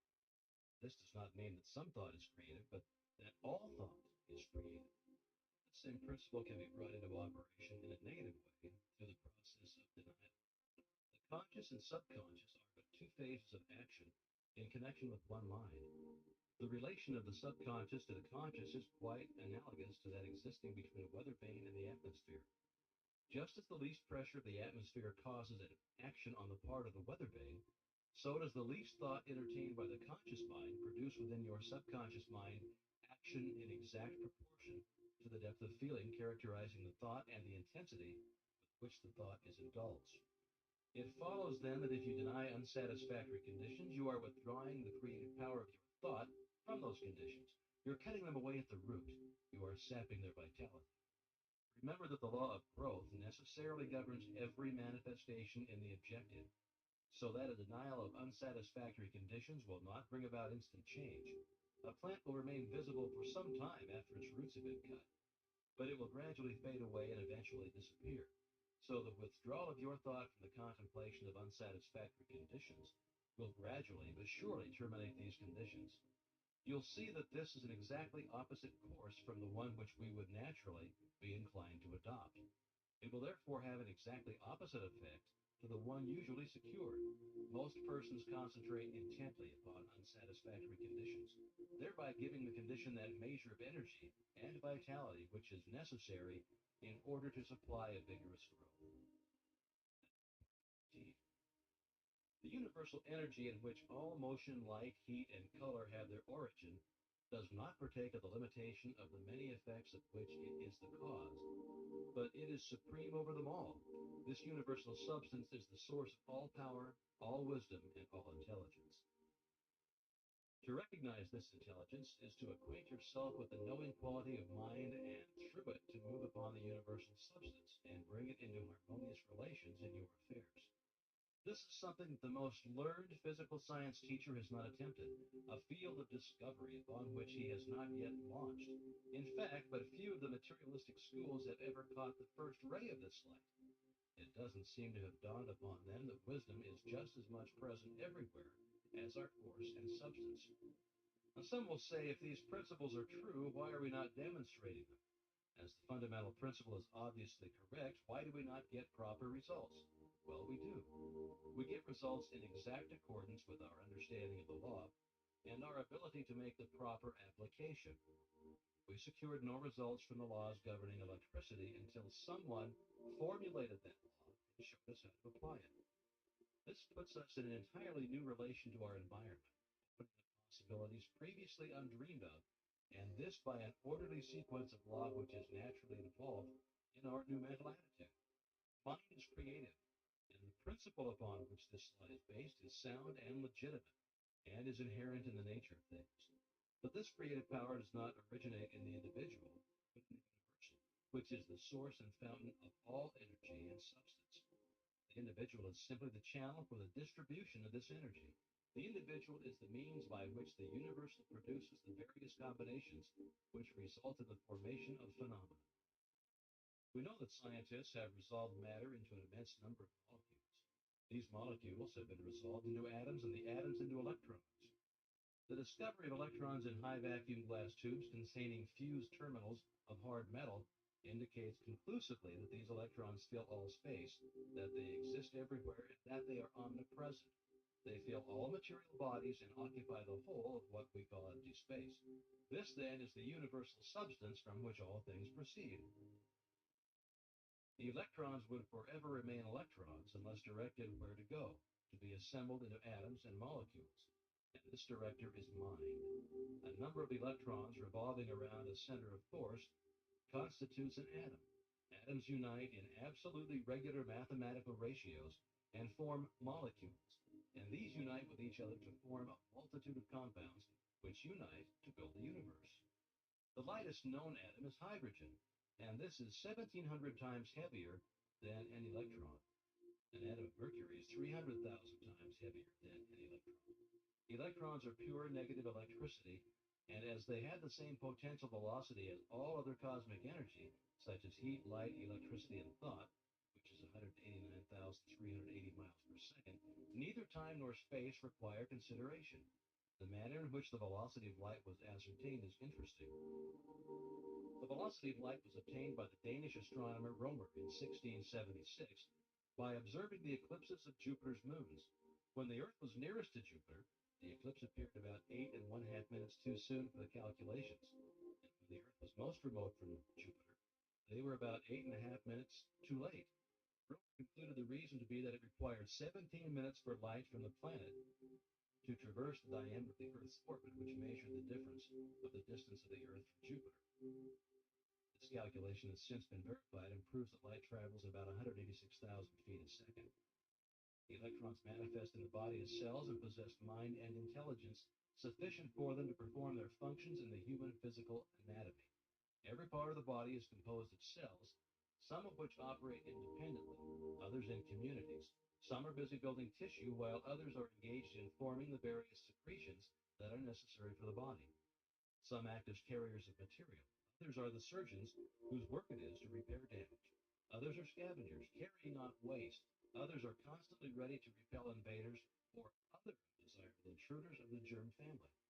And all these cells are moving for a common purpose, and each one is not only a living organism, but has sufficient intelligence to enable it to perform its necessary duties. It is also endowed with sufficient intelligence to conserve the energies and perpetuate its own life. It must, therefore, secure sufficient nourishment, and it has been found that it exercises a choice in the selection of such nourishment.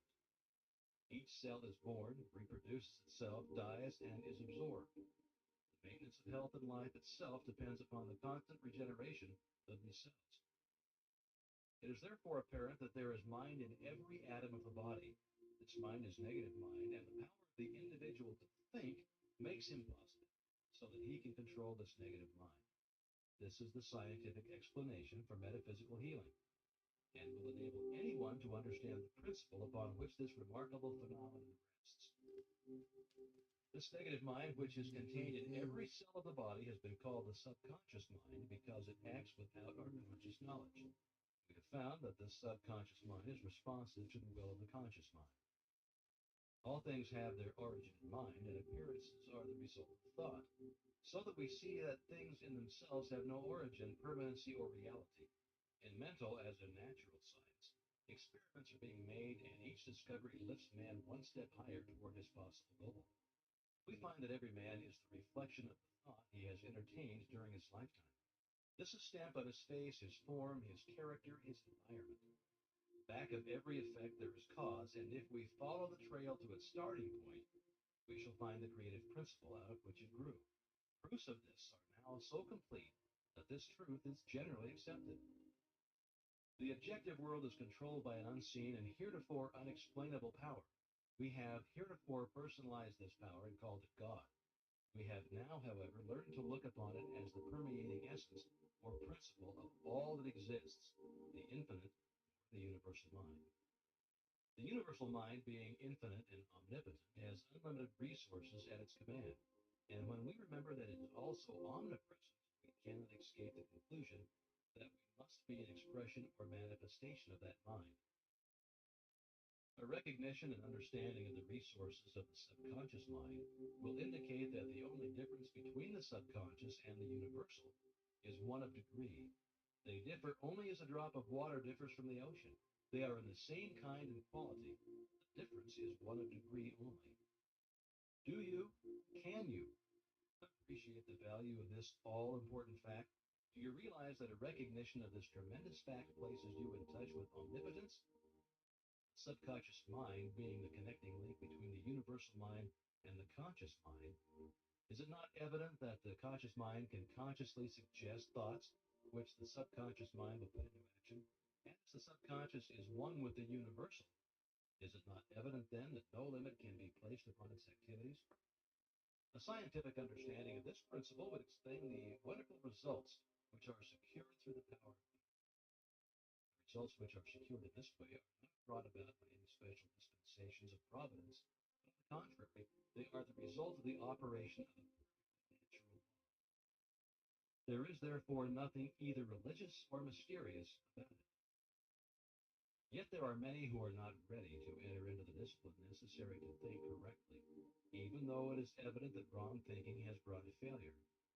Thought is the only reality. Conditions are but the outward manifestations. As the thought changes, all outward or material conditions must change in order to be in harmony with their creator, which is thought. But the thought must be clear cut, steady, fixed, definite, unchangeable. You cannot take one step forward and two steps backward. Neither can you spend 20 or 30 years of your life building up negative conditions as the result of negative thoughts, and then expect to see them all melt away as the result of 15 or 20 minutes of right thinking. If you enter into the discipline necessary to bring about a radical change in your life, you must do so deliberately after giving the matter careful thought and full consideration. And then you must allow nothing to interfere with your decision. This discipline, this change of thought, this mental attitude will not only bring you the material things which are necessary for your highest and best welfare, but will bring health and harmonious conditions generally. If you wish harmonious conditions in your life, you must develop an harmonious mental attitude. Your world without will be a reflection of your world within. Now, for your exercise this week, concentrate on harmony. And when I say concentrate, I mean all that that word implies. Concentrate so deeply, so earnestly, that you will be conscious of nothing but harmony. Remember, we learn by doing. Reading these lessons will get you nowhere. It is in the practical application that the value consists. Remember these words by George Matthew Adams. Learn to keep the door shut. Keep out of your mind and out of your world every element that seeks admittance with no definite helpful end in view.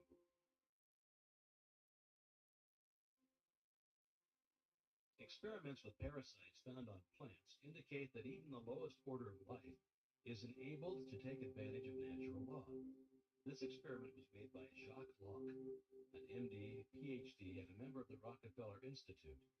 In order to obtain the material, potted rose bushes are brought into a room and placed in front of a closed window. If the plants are allowed to dry out, the aphids, previously wingless, change to winged insects. After the metamorphosis, the animals leave the plants, fly to the window, and then creep upward on the glass. It's evident that these tiny insects found that the plants on which they'd been thriving were dead, and they could therefore secure nothing more to eat and drink from this source. The only method by which they could save themselves from starvation was to grow temporary wings and fly. That's exactly what they did. Experiments like these indicate the omniscience as well as omnipotence is omnipresent, and that the tiniest living thing can take advantage of it in an emergency. Part 15 will tell you more about the law under which we live.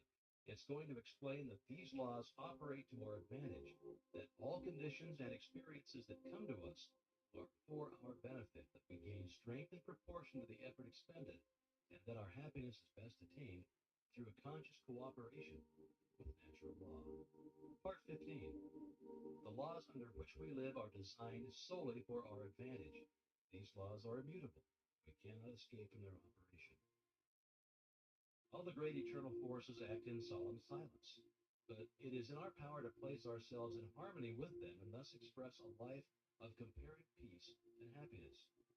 Difficulties, inharmonies, and obstacles indicate that we are either refusing to give out what we no longer need, or we are refusing to accept what we require. Growth is attained through an exchange of the old for the new, of the good for the better. It is a conditional or reciprocal action. For each of us is a complete thought entity, and this completeness makes it possible for us to receive only as we give. We cannot obtain what we lack if we tenaciously cling to what we have. We are able to consciously control our conditions as we come into sense the purpose of what we attract, and are able to extract from each experience only what we require for our further growth. Our ability to do this determines the degree of harmony or happiness that we attain. The ability to appropriate what we require for our growth continually increases as we reach higher planes and broader visions. And the greater our abilities to know what we require, the more certain we shall be to discern its presence, to attract it, and to absorb it. Nothing may reach us except what is necessary for our growth. All conditions and experiences that come to us do so for our benefit. Difficulties and obstacles will continue to come until we absorb their wisdom and gather from them the essentials of further growth. That we reap what we sow is mathematically exact. We gain permanent strength, exactly to the extent of the effort required to overcome difficulties. The inexorable requirements of growth demand that we exert the greatest degree of attraction for what is perfectly in accord with us. Our highest happiness will be best attained through our understanding of and conscious cooperation with natural laws. In order to possess vitality, thought must be impregnated with love. Love is a product of all the emotions. It is therefore essential that the emotions be controlled and guided by the intellect and reason. It's love which imparts vitality to thought and thus enables it to germinate. The law of attraction, or the law of love, for they are one and the same, will bring to it the necessary material for its growth and maturity. The first form which thought will find is language, or words. This determines the importance of words. They are the first manifestation of thought, the vessels in which thought is carried. They take hold of the ether and by setting it in motion reproduce the thought to others in the form of sound. A thought may lead to action of any kind, but whatever the action, it is simply the thought attempting to express itself in a visible form. It is evident, therefore, that if we wish desirable conditions, we can afford to entertain only desirable thoughts. This leads to the inevitable conclusion that if we wish to express abundance in our lives, we can afford to think abundance only. And as words are only thoughts taking form, we must be especially careful to use nothing but constructive and harmonious language, which, when finally crystallized into objective forms, will prove to be to our advantage. We can't escape from the picture we incessantly photograph on the mind, and this photography of erroneous conceptions is exactly what is being done by the use of words, when we use any form of language which is not identified with our welfare. We manifest more and more life as our thought becomes clarified and takes higher planes.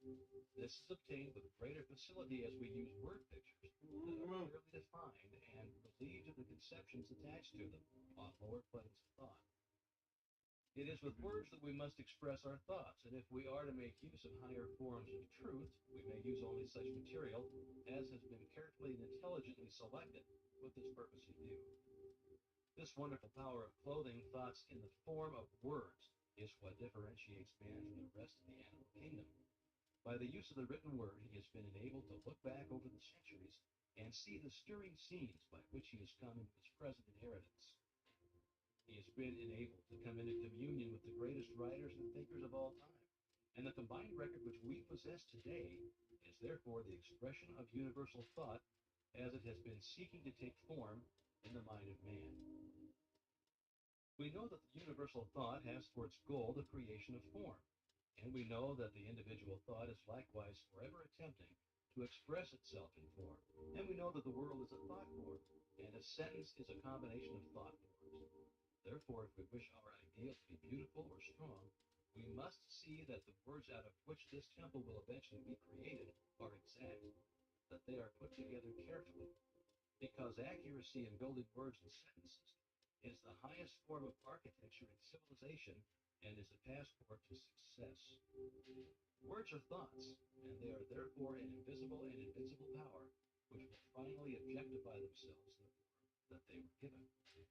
Words may become mental places that will live forever, or they may become shacks which the first breeze will carry away.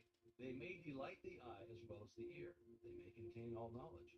In them we find the history of the past as well as the hope of the future. They are living messengers from which every human and superhuman activity is born. The beauty of the word consists in the beauty of the thought. The power of the word consists in the power of the thought. And the power of the thought consists in its vitality. Should we identify a vital thought? What are its distinguishing characteristics? It must have principle. There is a principle of mathematics, but none of error. There is a principle of health, but none of disease. There is a principle of truth, but none of dishonesty. There is a principle of light, but none of darkness. And there's a principle of abundance, but none of poverty. Shall we know that this is true? Because if we apply the principle of mathematics correctly, we shall be certain of our results. Where there is health, there will be no disease. If we know the truth, we cannot be deceived by error. If we let in light, there can be no darkness, and where there is abundance, there can be no poverty. Now, these are self-evident facts, but the all-important truth that a thought containing principle is vital, and therefore contains life, and consequently takes root, and eventually, but surely, and certainly displaces the negative thoughts, which by their very nature can contain no vitality, is the one which seems to have been overlooked. But this is a fact which will enable you to destroy every manner of discord, lack, and limitation. There can be no question but that he who is wise enough to understand will readily recognize that the creative power of thought places an invincible weapon in his hands and makes him a master of destiny. In the physical world, there is a law of compensation, which is that the appearance of a given amount of energy anywhere means the disappearance of the same amount somewhere else. So we find that we can get only what we give. If we pledge ourselves to a certain action, we must be prepared to assume the responsibility for development of that action. The subconscious cannot reason. It takes us at our word. We have asked for something, we are now to receive it. We have made our bed, and we are now to lie in it. The die has been cast. The threads will carry out the pattern that we've made. For this reason, insight must be exercised so that the thought which we entertain contains no mental, moral, or physical germ which we do not wish objectified in our lives. Insight is a faculty of the mind, and whereby we are enabled to examine facts and conditions at long range, a kind of human telescope. It enables us to understand the difficulties as well as the possibilities in any undertaking. Insight enables us to be prepared for the obstacles which we shall meet. We can therefore overcome them before they have any opportunity of causing difficulty. Insight enables us to plan to advantage and turn our thought and attention in the right direction instead of into channels which can yield no possible return. Insight is therefore absolutely essential for the development of any great achievement, but with it we may enter, explore, and possess any mental field. Insight is a product of the world within and is developed in the silence by concentration. For your exercise this week, concentrate on insight. Take your accustomed position and focus the thought on the fact that to have a knowledge of the creative power of thought does not mean to possess the art of thinking. Let the thought dwell on the fact that knowledge does not apply itself, that our actions are not governed by knowledge, but by custom, precedent, and habit. The only way we can get ourselves to apply knowledge is by a determined conscious effort. Call to mind the fact that knowledge unused passes from the mind, that the value of the information is in the application of the principle. Continue this line of thought until you gain sufficient insight to formulate a definite program principle to your own particular problem. The following is a thought by Horatio Bonar. Think truly, and thy thoughts shall the world salmon feed. Speak truly, and each word of thine shall be a fruitful seed. Live truly, and thy life shall be a great and a noble creed. The migratory activities of the planetary universe are governed by a law of periodicity. Everything that lives has periods of birth, growth, fruitage, and decline. These periods are governed by the septimal law. The law of sevens governs the days of the week, the phases of the moon, the harmonies of sound, light, heat, electricity, magnetism, and atomic structure. It governs the life of individuals and of nations, and it dominates the activities of the commercial world. Life is growth, and growth is change. Each 7 years period takes us into a new cycle. The first 7 years is the period of infancy. The next 7, the period of childhood, representing the beginning of individual responsibility. The next 7 represents the period of adolescence. The fourth period marks the attainment of full growth. The fifth period is the constructive period, when men begin to acquire property, possessions, a home, and a family. The next, from 35 to 42, is a period of reactions and changes, and this in turn is followed by a period of reconstruction, adjustment, and recuperation, so as to be ready for a new cycle of sevens beginning with the 50th year. There are many who think that the world is just about to pass out of the sixth period, that it will soon enter into the seventh period, the period of readjustment, reconstruction, and harmony, the period which is frequently referred to as the millennium. Those familiar with these cycles will not be disturbed when things seem to go wrong, but can apply the principle outlined in these lessons with the full assurance that law will invariably control all other laws, and that through an understanding and conscious operation of spiritual laws, we can convert every seeming difficulty into a blessing. So here's part 16. Wealth is a product of labor. Capital is an effect, not a cause. A servant, not a master. A means, not an end. The most commonly accepted definition of wealth is that it consists of all useful and agreeable things which possess exchange value. It is this exchange value which is the predominant characteristic of wealth. When we consider the small addition made by wealth to the happiness of the possessor, we find that the true value consists not in its utility, but in its exchange. This exchange value makes it a medium for securing the things of real value, whereby our ideals may be realized. Wealth should then never be desired as an end, but simply as a means of accomplishing an end. Success is contingent upon a higher ideal than the accumulation of riches, and he who aspires to such success must formulate an ideal for which he is willing to strive. With such an ideal in mind, the ways and means can and will be provided, but the mistake must not be made of substituting the means for the end. There must be a definite fixed purpose, an ideal. Princess Mulford said, "The man of success is the man possessed of the greatest spiritual understanding, and every great fortune comes of superior and truly spiritual power. Unfortunately, there are those who fail to recognize this power.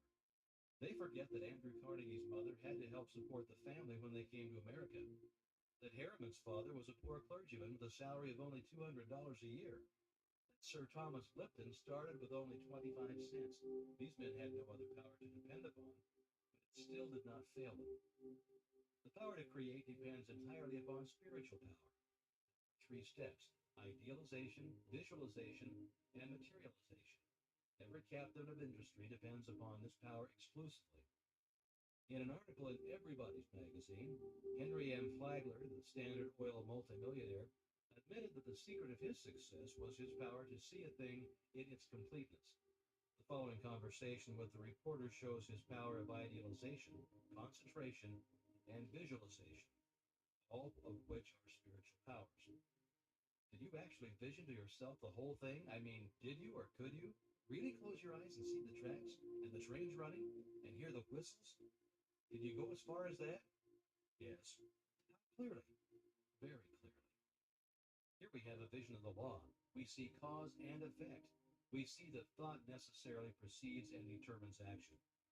If we are wise, we shall come into a realization of the tremendous fact that no arbitrary condition can exist for a moment, and that human experience is the result of an orderly and harmonious sequence.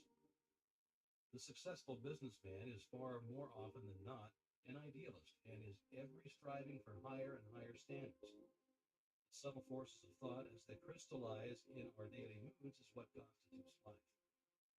Thought is the plastic material with which we build images of our growing conception of life. Use determines its existence.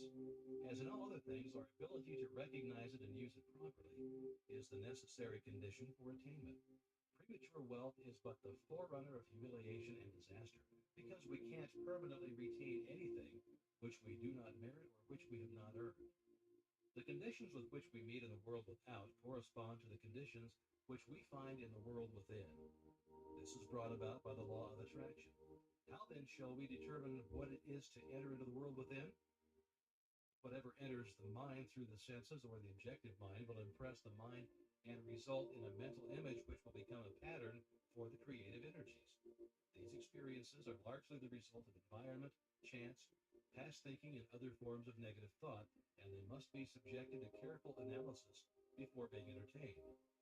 On the other hand, we can form our own mental images through our own interior processes of thought, regardless of the thoughts of others, regardless of exterior conditions, regardless of environment of every kind, and it is by the exercise of this power that we can control our own destiny, body, mind, and soul. It is by the exercise of this power that we take our fate out of the hands of chance and consciously make for ourselves the experiences which we desire. Because when we consciously realize a condition, that condition will eventually manifest in our lives.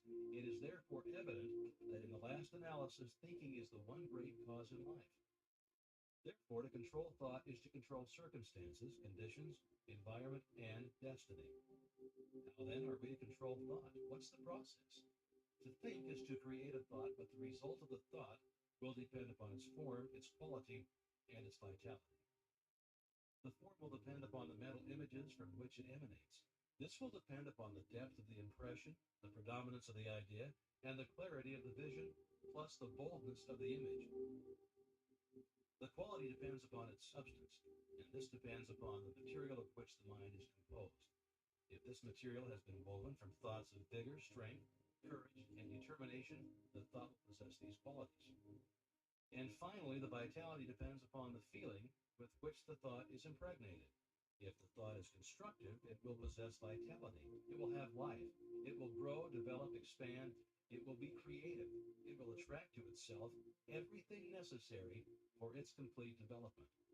If the thought is destructive, it will have within itself the germ of its own dissolution. It will die. But in the process of dying, it will bring sickness, disease, and every other form of discord.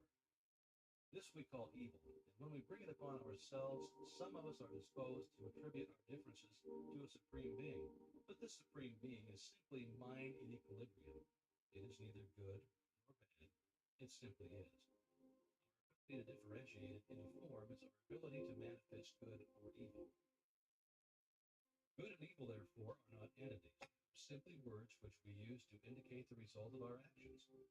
And these actions are in turn predetermined by the character of our thought. If our thought is constructive and harmonious, we manifest good. If it is destructive and discordant, well, then we manifest evil. If you you desire to visualize a different environment, the process is simply to hold the ideal in mind until your vision has been made real. Give no thought to persons, places, or things. These have no places in the absolute. The environment you desire will contain everything necessary. The right persons and the right things will come at the right time and in the right place. It is sometimes not plain how character, ability, attainment, achievement, environment, and destiny can be controlled through the power of visualization, but this is an exact scientific fact. You will readily see that what we think determines the quality of mind, and that the quality of mind in turn determines our ability and mental capacity. And you can readily understand that the improvement in our ability will naturally be followed by increase in attainment and a greater control of circumstances. It will thus be seen that natural laws work in a perfectly natural and harmonious manner. Everything seems to just happen. If you want any evidence of this fact, simply compare results of your efforts in your own life, when your actions were prompted by high ideals, and when you had a selfish or ulterior motive in mind. You'll need no further evidence. If you wish to bring about the realization of any desire, form a mental picture of success in your mind by consciously visualizing your desire. In this way, you'll be compelling success. You will be externalizing it in your life by scientific methods. We can only see what already exists in the objective world, but what we visualize already exists in the spiritual world. And this visualization is a substantial token of what will one day appear in the objective world if we are but faithful to our ideal. The reason for this is not difficult. Visualization is a form of imagination. This process of thinking forms impressions on the mind, and these impressions in turn form concepts and ideals, and they in turn are the plans from which the master architect will weave the future. The psychologists have come to the conclusion that there is but one sense, the sense of feeling, and that all other senses are but modifications of this one sense. This being true, we know why feeling is the very fountainhead of power, why the emotions so easily overcome the intellect, and why we must put feeling into our thought if we wish results. Thought and feeling is the irresistible combination. Visualization must, of course, be directed by the will. We are to visualize exactly what we want. We must be careful not to let the imagination run wild. Imagination is a good servant, but a poor master, and unless it is controlled, it may easily lead us into all kinds of speculations and conclusions which have no basis or foundation of fact whatever. Every kind of plausible opinion is liable to be accepted without any analytical examination, and the inevitable result is mental chaos. We must therefore construct only such mental images as are known to be scientifically true. Subject every idea to a searching analysis and accept nothing which is not scientifically exact. When you do this, you will attempt nothing but what you know. You can carry that out and successful crown your efforts. This is what businessmen call farsightedness. It is much the same as insight and is one of the great secrets of success in all important undertakings. For your exercise this week, try to bring yourself to a realization of the important fact that harmony and happiness are states of consciousness, and don't depend upon the possession of things. That things are effects and come as a consequence of correct mental states, so that if we desire material possession of any kind, our trains chief coming here. concern should be to acquire the mental attitude Yeah. which will bring about the result desired. This mental attitude is brought about by a realization of our spiritual nature and our unity I'm sure you with the can. universal mind, which is the substance of all things. This realization will bring about everything which is necessary for our complete enjoyment. This is scientific or correct thinking. When we succeed in bringing about this mental attitude, it is comparatively easy to realize our desire as an already accomplished fact. When we can do this, we shall have found the truth which makes us free from every lack or limitation of any kind. H.W. Beecher said, "A man might frame and let loose a star to roll in its orbit, and yet not have done so memorable a thing before God as he who lets a golden orbed thought to roll through the generations of time." The kind of deity which a man consciously or unconsciously worships indicates the intellectual status of the worshiper. Ask the Indian of God, and he will describe to you a powerful chieftain of a glorious tribe. Ask the pagan of God, and he'll tell you of a god of fire, a god of water, a god of this, that, and the other. Ask the Israelite of God, and he will tell you of the God of Moses, who conceived it expedient to rule by coercive measures, hence the Ten Commandments. Or Joshua, who led the Israelites into battle, confiscated property, murdered the prisoners, and laid waste to cities. The so-called heathen made graven images of their gods, whom they were accustomed to worship. But among the most intelligent, at least, these images were but the visible fulcrums with which they were enabled to mentally concentrate on the qualities which they desired to externalize in their lives. We of the 21st century worship a God of love in theory, but in practice, we make for ourselves graven images of wealth, power, fashion, custom, and conventionality. We fall down before them and worship them. We concentrate on them, and they are thereby externalized in our lives. The student who masters the contents of Part 17 will not mistake the symbols for the reality. He will be interested in causes rather than effects. He will concentrate on the realities of life. He will then not be disappointed in the results. We are told that man has dominion over all things. This dominion is established through mind. Thought is the activity which controls every principle beneath it.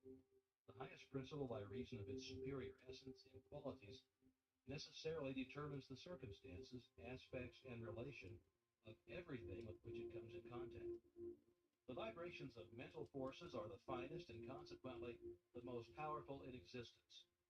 To those who perceive the nature and transcendency of mental force, all physical power sinks into insignificance.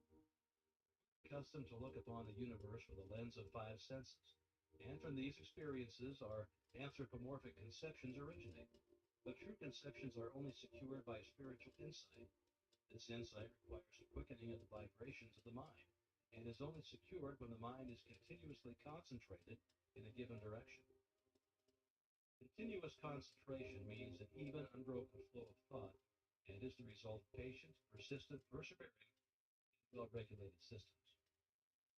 Great discoveries are the result of long continued investigation. The science of mathematics requires years of concentrated effort to master it, and the greatest science, that of the mind, is revealed only through concentrated effort.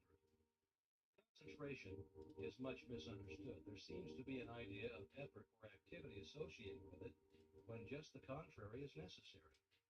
The greatness of an actor lies in the fact that he forgets himself in the portrayal of his character, becoming so identified with it that the audience is swayed by the realism of the performance. This will give you a good idea of true concentration.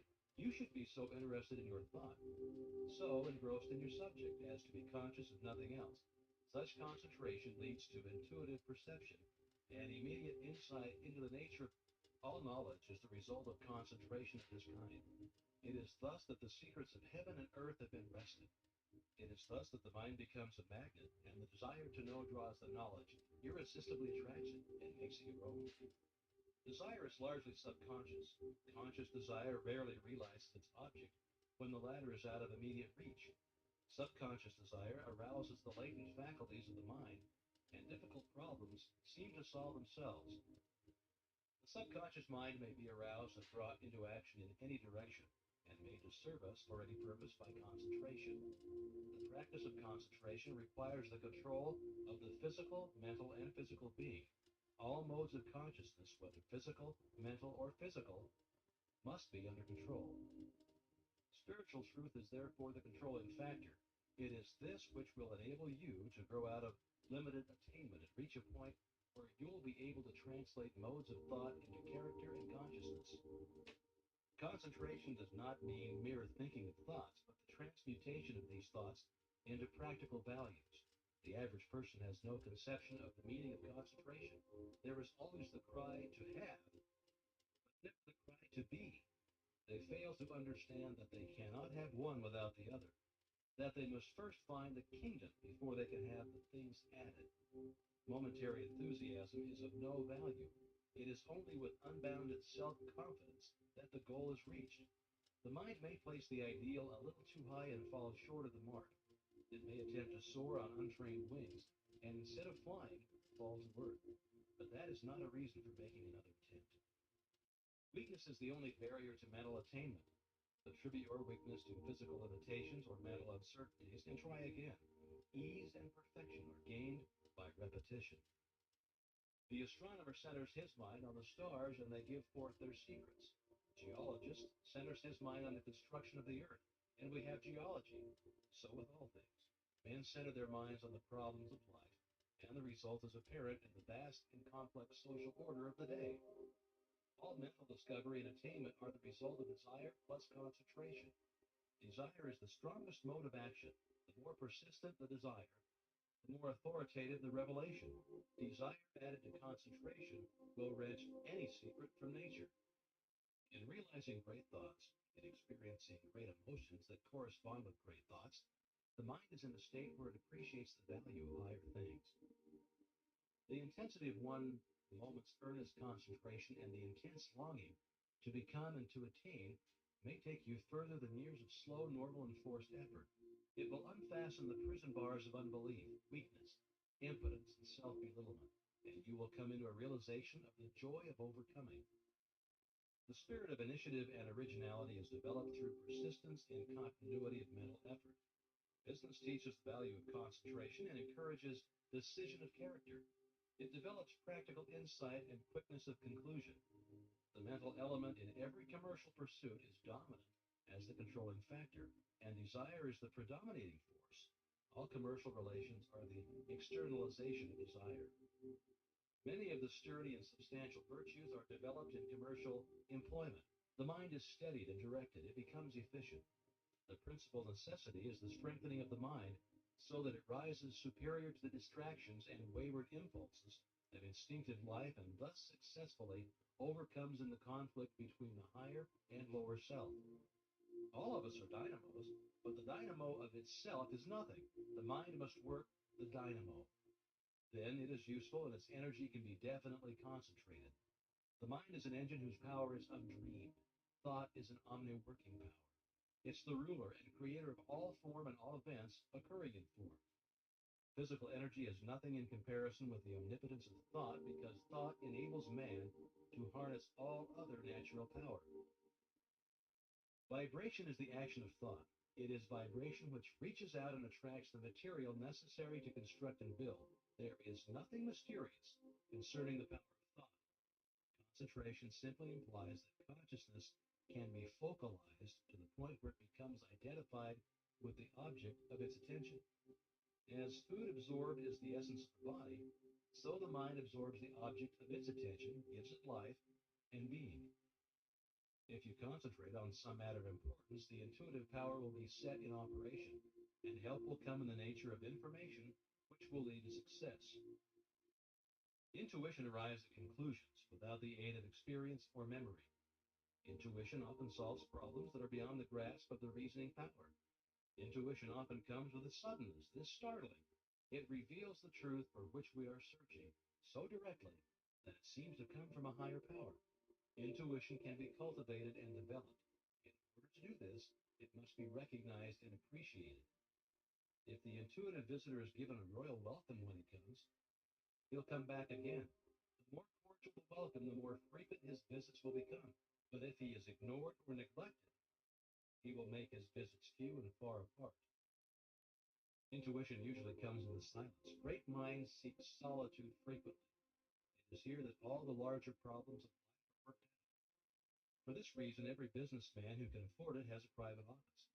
He won't be disturbed. If you cannot afford a private office, you can at least find somewhere where you can be alone a few minutes each day to train the thought along lines which will enable you to develop that invincible power which is necessary to achieve.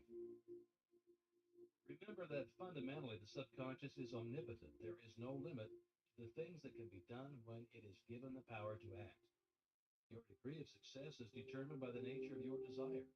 If the nature of your desire is in harmony with natural law or the universal mind, it will gradually emancipate the mind and give you invincible courage. Every obstacle conquered, every victory gained will give you more faith in your power, and you'll have greater ability to win. Your strength is determined by your mental attitude.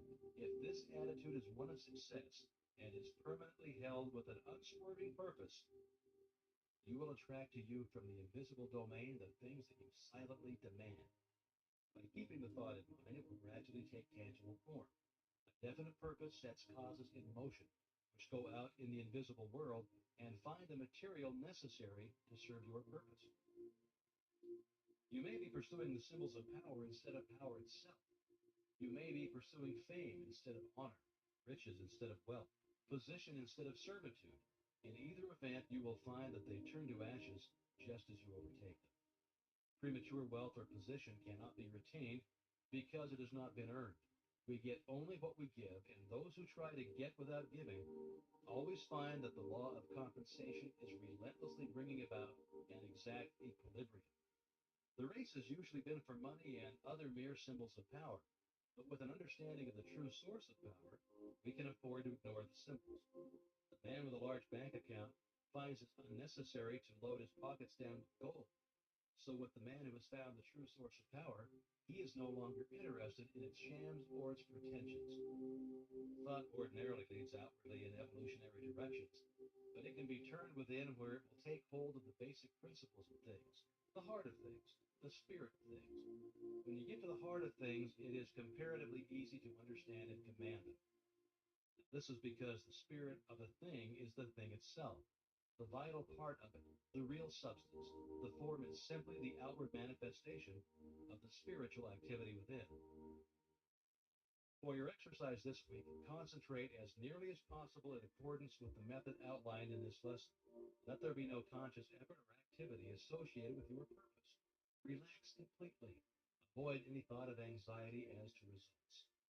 Remember that power comes through repose. Dwell upon your object until it is completely identified with it, until you are conscious of nothing else. If you wish to eliminate fear, concentrate on courage. If you wish to eliminate disease, concentrate on health. If you wish to eliminate lack, concentrate on abundance. Always concentrate on the ideal as an already existing fact. This is the germ cell, the life principle which goes forth and sets in motion those causes which guide, direct, and bring about the necessary relation which eventually manifests itself in form. It's like Emerson said, thought is the property of those only who can entertain it.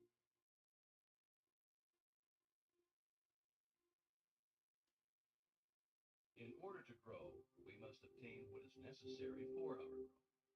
This is brought about through the law of attraction. This principle is the sole means by which the individual is differentiated from the universal. Think for a moment, what would a man be if he were not a husband, father, or brother? If he were not interested in the social, economical, political, or religious world? He would be nothing but an abstract, theoretical ego. He exists, therefore, only in his relation to the whole, in his relation to other men, in his relation to society. This relation constitutes his environment and in no other way. It is evident, therefore, that the individual is simply the differentiation of the one universal mind, which lighteth every man that cometh into the world. And his so-called individuality or personality consists of nothing but the manner in which he relates with the whole. This we call his environment, and is brought about by the law of attraction. Part 18, which follows, has something more to say concerning this important law. There is a change in the thought of the world. This change is silently transpiring in our midst and is more important than any which the world has undergone since the downfall of paganism. These present revolutions in the opinions of all classes of men, the highest and most cultured of men, as well as those of the laboring class, stands unparalleled in the history of the world. Science has of late made such vast discoveries, has revealed such an infinity of resources, has unveiled such enormous possibilities and such unsuspected forces that scientific men more and more hesitate to affirm certain theories as established and beyond doubt, or to deny other theories as absurd or impossible. A new civilization is being born. Customs, creeds, and precedent are passing. Vision, faith, and service are taking their place. The fetters of tradition are being melted off from humanity. As the impurities of materialism are being consumed, thought is being liberated, and truth is rising full, robed before an astonished multitude. The whole world is on the eve of a new consciousness, a new power, and a new realization within itself. Physical science has resolved matter into molecules, molecules into atoms, atoms into energy, and it has remained for Mr. J. A. Fleming, in an address before the Royal Institution, to resolve this energy into mind. He says, In its ultimate essence, energy, man may be incomprehensible by us except as an exhibition of the direct operation of that which we call mind or will. And this mind is the indwelling and ultimate. It is immanent in matter as in spirit. It is the sustaining, energizing, all-pervading spirit of the universe. Every living thing must be sustained by this omnipotent intelligence, and we find the difference in individual lives to be largely measured by the degree of this intelligence which they manifest. It is greater intelligence that places the animal in a higher scale of being than the plant, the man higher than the animal. And we find that this increased intelligence is again indicated by the power of the individual to control modes of action, and thus to consciously adjust himself to his environment. It is this adjustment that occupies the attention of the greatest minds. And this adjustment consists in nothing else than the recognition of an existing order in the universal mind, for it is well known that this mind will obey us precisely in proportion as we first obey it. It is the recognition of natural laws that has enabled us to annihilate time and space, to soar in the air, and to make iron float. And the greater the degree of intelligence, the greater will be our recognition of these natural laws, and the greater will be the power that we can possess. It is the recognition of the self as an individualization of this universal intelligence that enables the individual to control those forms of intelligence which have not yet reached this level of self-recognition. They do not know that this universal intelligence permeates all things ready to be called into action. They do not know that it is responsive to every demand, and they are therefore in bondage to the law of their own being. Thought is creative, and the principle on which the law is based is sound and legitimate, and is inherent to the nature of things. But this creative power does not originate in the individual, but in the universal, which is the source and foundation of all energy and substance. The individual is simply the channel for the distribution of this energy. The individual is simply the means by which the universal produces the various combinations which result in the formation of phenomena, which depends upon the law of vibration, whereby various rates of rapidity of motion in the primary substance form do substances only in certain exact numerical ratios. Thought is the invisible link by which the individual comes into communication with the universal. The finite with the infinite, the seen with the unseen. Thought is the magic by which the human is transformed into a being who thinks and knows and feels and acts. As the proper apparatus has enabled the eye to discover worlds without number millions of miles away, so with the proper understanding, man has been enabled to communicate with the universal mind, which is the source of all power. The understanding which is usually developed is about as valuable as a VCR without a videotape. In fact, it is usually nothing more than a belief, which means nothing at all. The savages of the Cannibal Islands believe something, but that proves nothing. The only belief which is of any value to anyone is a belief that has been put to a test and demonstrated to be a fact. It is then no longer just a belief, but has become a living faith or truth. And this truth has been put to the test by hundreds of thousands of people, and has been found to be the truth exactly in proportion to the usefulness of the apparatus which they use. A man would not expect to locate stars hundreds of millions of miles away without a sufficiently strong telescope. And for this reason, science is continually engaged in building larger and more powerful telescopes, and is continually rewarded by additional knowledge of the heavenly bodies. So with the understanding, men are continually making progress in the methods which they use to come into communication with the universal mind and its infinite possibilities. The universal mind manifests itself in the objective through the principle of attraction that each atom has for every other atom in infinite degrees of intensity. It's by this principle of combining and attracting that things are brought together. This principle is of universal application and is the sole means whereby the purpose of existence is carried into effect. The expression of growth is met in a most beautiful manner through the instrumentality of this universal principle. In order to grow, we must obtain what is essential for our growth. But as we are all times a complete thought entity, this completeness makes it possible for us to receive only as we give. Growth is therefore conditioned on reciprocal action. And we find that on the mental plane, like attracts like, that mental vibrations respond only to the extent of their vibratory harmony.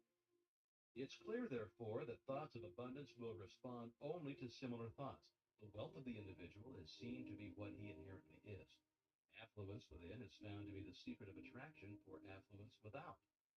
The ability to produce is found to be the real source of wealth of the individual. It's for this reason that he who has his heart in his work is certain to meet with unbounded success. He will give and continually give, and the more he gives, the more he's going to receive. Now, what are the great financiers of Wall Street, the captains of industry, the statesmen, the great corporation attorneys, the inventors, the physicians, the authors? What do each of these contribute to the sum of human happiness but the power of their thought? Thought is the energy which the law of attraction is brought into operation, which eventually manifests in abundance. The universal mind is static mind, or substance in equilibrium. It is differentiated into form by our power to think. Thought is the dynamic phase of mind. Power depends upon consciousness of power. Unless we use it, we shall lose it. And unless we are conscious of it, we cannot use it. The use of this power depends upon attention. The degree of attention determines our capacity for the acquirement of knowledge, which is another name for power. Attention has been held to be the distinguishing mark of genius. Cultivation of attention depends upon practice. The incentive of attention is interest. The greater the interest, the greater the attention. The greater the attention, the greater the interest. Action and reaction. Begin by paying attention. Before long, you will have aroused interest. This interest will attract more attention, and this attention will produce more interest, and so on and so on. This practice will enable you to cultivate the power of attention. Okay, now this week, concentrate upon your power to create. Seek insight, perception. Try to find a logical basis for the faith which is in you. Let the thought dwell on the fact that the physical man lives and moves and has his being in the sustainer of all organic life, air. We have to have air so that we must breathe. We breathe to live. Then let the thought rest on the fact that the spiritual man also lives and moves and has his being in a similar but subtler energy upon which he must depend for life. And that, as in the physical world, no life assumes form until after a seed is sown, and no higher fruit than that of the parent stalk can be produced. So in the spiritual world, no effect can be produced until the seed is sown, and the fruit will depend upon the nature of the seed, so that the results which you secure depend upon your perception of law in the mighty domain of causation, highest evolution of human consciousness. As Emerson said, there is no thought in my mind, but it quickly tends to convert itself into a power and organizes a huge instrumentality of means.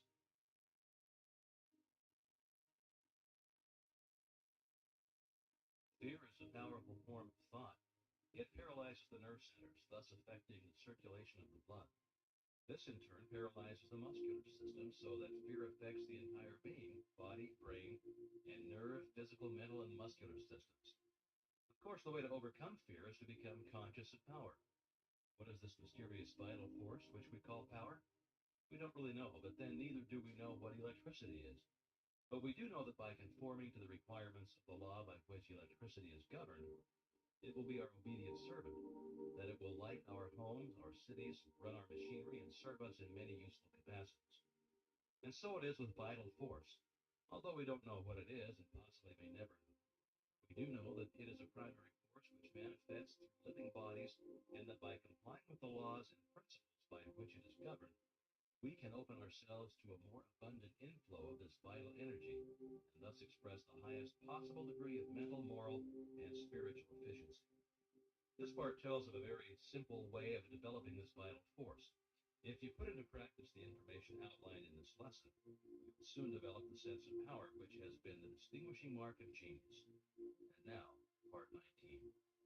The search for truth is no longer a haphazard adventure, but it's a systematic process and is logical in its operation. Every kind of experience is given a voice in shaping its decision. In seeking the truth, we're seeking ultimate cause.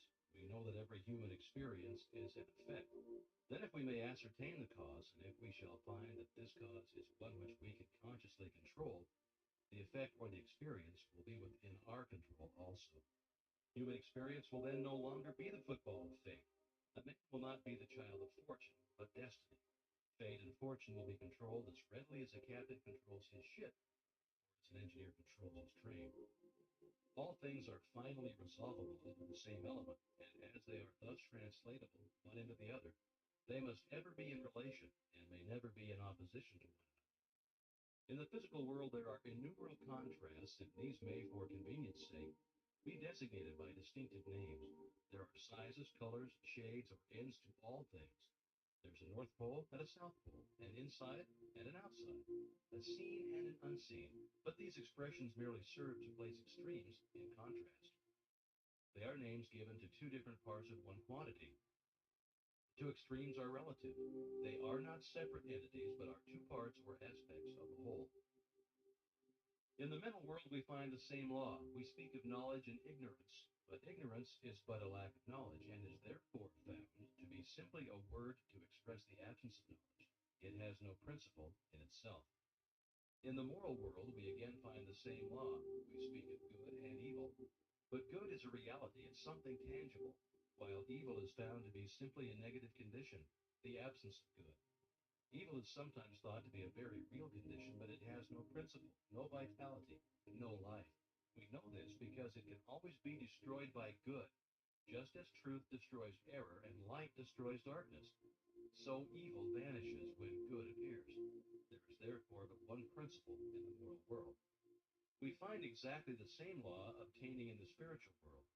We speak of mind and matter as two separate entities, but clearer insight makes it evident that there is but one operative principle, and that is mind. Mind is the real and the eternal. Matter is forever changing. We know that in the eons of time, 100 years is but as a day. Now, if we stand in any large city and let the eye rest upon the innumerable large and magnificent buildings, the vast array of modern automobiles, cellular telephones, electric lights, and all of the other conveniences of modern civilization, we may remember that not one of them was there just over a century ago. And if we could stand at the same spot 100 years from now, in all probability, we should find that but few of them remain. In the animal kingdom, we find the same law of change. The millions and millions of animals come and go, a few years constituting their span of life. In the plant world, the change is still more rapid. Many plants and nearly all grasses come and go in a single year. When we pass into the inorganic, we expect to find something even more substantial, but as we gaze on the apparently solid continent, we are told that it arose from the ocean. We see the giant mountain. We're told that the place where it now stands was once a lake. And as we stand in awe before the great cliffs of the Yosemite Valley, we can easily trace the path of the glaciers, which carried all before them. We're in the presence of continual change, and we know that this change is but the evolution of the universal mind, the grand process whereby all things are continually being created anew, which mind takes, and is therefore simply a condition. Matter has no principle. Mind is the only principle. We have then come to know that mind is the only principle which is operative in the physical, mental, moral, and spiritual world. We also know that this mind is static, mind at rest. We also know that the ability of the individual to think is his ability to act upon the universal mind and convert it into dynamic mind or mind in motion. In order to do this, fuel must be applied in the form of food, for man cannot think without eating. So we find that even spiritual activities such as thinking cannot be converted into sources of pleasure and profit except by making use of material means. It requires energy of some kind to collect electricity and convert it into dynamic power. It also requires the rays of the sun to give the necessary energy to sustain plant life. So it also requires energy in the form of food to enable the individual to think and thereby act upon the universal mind. You may know that thought constantly, eternally is taking form, is forever seeking expression, or you may not. But the fact remains that if your thought is powerful, constructive, and positive, this will be plainly evident in the state of your health, your business, and your environment. If your thought is weak, critical, destructive, and negative, generally will manifest in your body as fear, worry, and nervousness, in your finances, lack and limitation, and in discordant conditions in your environment. All wealth is the offspring of power. Possessions are of value only as they confer power. Events are significant only as they affect power. All things represent certain forms and degrees of power. A knowledge of cause and effect is shown by the laws governing steam, electricity, chemical affinity, and gravitation enables men to plan courageously and to execute fearlessly. These laws are called natural laws because they govern the physical world. But all power is not physical power. there is also mental power, and there is moral and spiritual power. What are schools or universities but mental powerhouses? Places where mental power is being developed. As there are many mighty powerhouses for the application of power to ponderous machinery, whereby raw material is collected and converted into the necessities and comforts of life, so the mental powerhouses collect the raw material and cultivate and develop it into a power which is infinitely superior to all the forces of nature, marvelous though they may be. What is this raw material which is being collected in these thousands of mental powerhouses all over the world and developed into a power which is evidently controlling every other power? In its static form, it is mind. In its dynamic form, it is thought. This power is superior because it exists on a higher plane, because it has enabled man to discover the law by which these wonderful forces of nature could be harnessed and made to do the work of hundreds and thousands of men. It has enabled man to discover laws whereby time and space have been annihilated and the law of gravitation overcome. Thought is the vital force or energy which is being developed and which has produced such startling results in the last half century as to bring about a world which would be absolutely inconceivable to a man existing only 50 or 25 years ago. If such results have been secured by organizing these mental powerhouses in 50 years, what may not be expected in yet another 50 years? The substance from which all things are created is infinite in quantity. We know that light travels at the rate of 186,000 miles per second, and we know that there are stars so remote that it takes light 2,000 years to reach us, and we know that such stars exist in all parts of the heaven. We know, too, that this light comes in waves, so that if the ether on which of these waves travel was not continuous, the light would fail to reach us. We can then only come to the conclusion that this substance, or ether, or raw material, is universally present. How then does it manifest in form? In electrical science, a battery is formed by connecting the opposite poles of zinc and copper, which causes a current to flow from one to the other, and so provides energy. The same process is repeated in respect to every polarity, and its all form simply depends upon the rate of vibration and consequent relations of atoms to each other. If we wish to change the form of manifestation, we must change the polarity. This is the principle of causation. For your exercise this week, concentrate. And when I use the word concentrate, I mean all that that word implies. Become so absorbed in the object of your thought that you're conscious of nothing else, and do this a few minutes every day.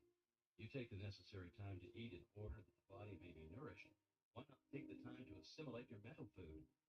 Let the thought rest on the fact that appearances are deceptive. The earth is not flat, neither is it stationary. The sky is not a dome. The sun does not move. The stars are not small specks of light. And matter, which was once supposed to be fixed, has found to be in a state of perpetual flux. Try to realize the day is fast approaching. Its dawn is now at hand, when modes of thought and action must be adjusted to rapidly increasing knowledge of the operation of eternal principles. The quote from Channing is appropriate. Silent thought is, after all, the mightiest agent in human affairs.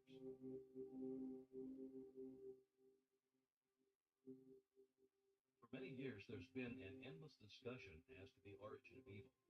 Theologians have told us that God is love and that God is omnipresent. If this is true, there is no place where God is not. Where then is evil? Satan and hell?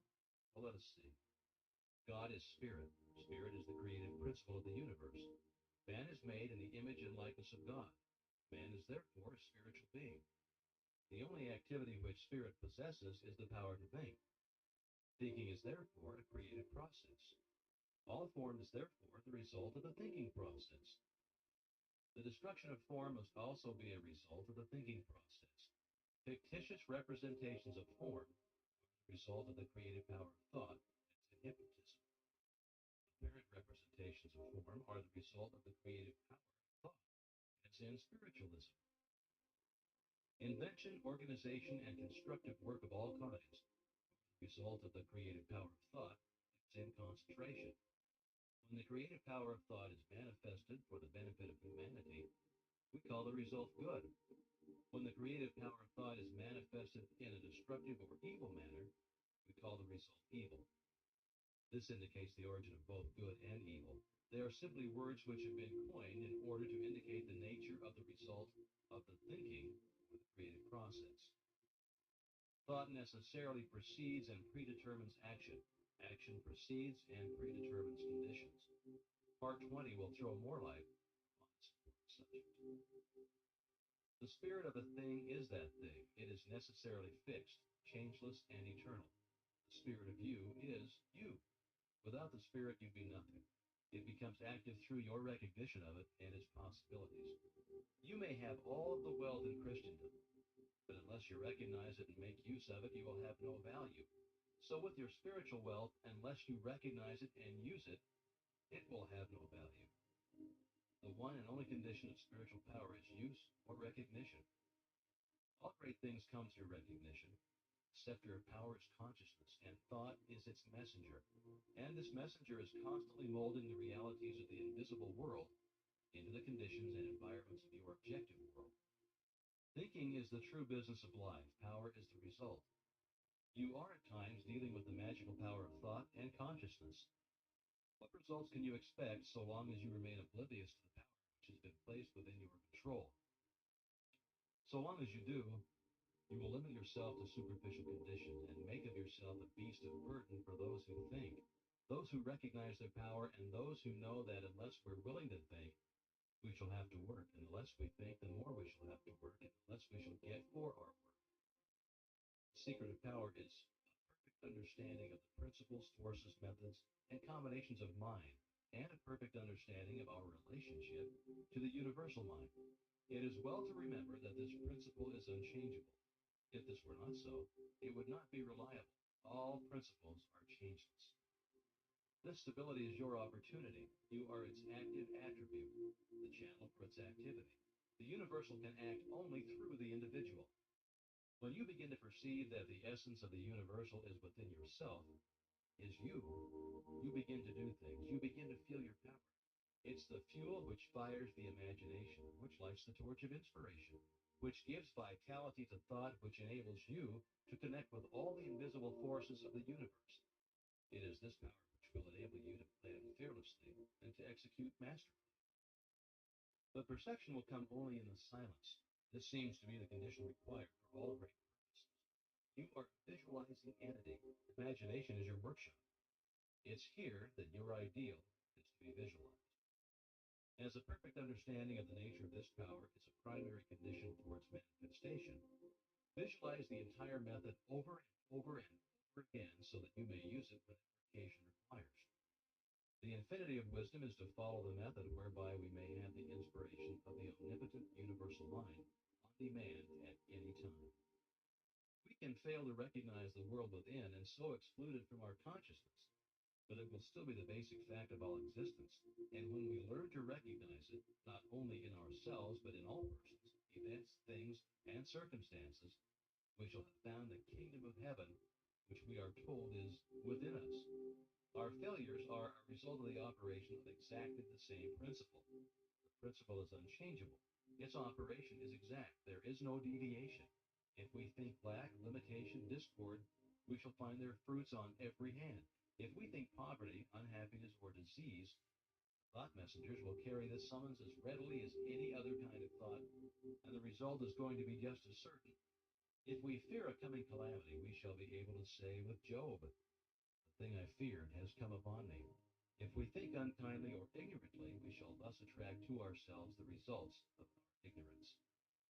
This power of thought, if understood and correctly used, is the greatest labor-saving device ever dreamed of.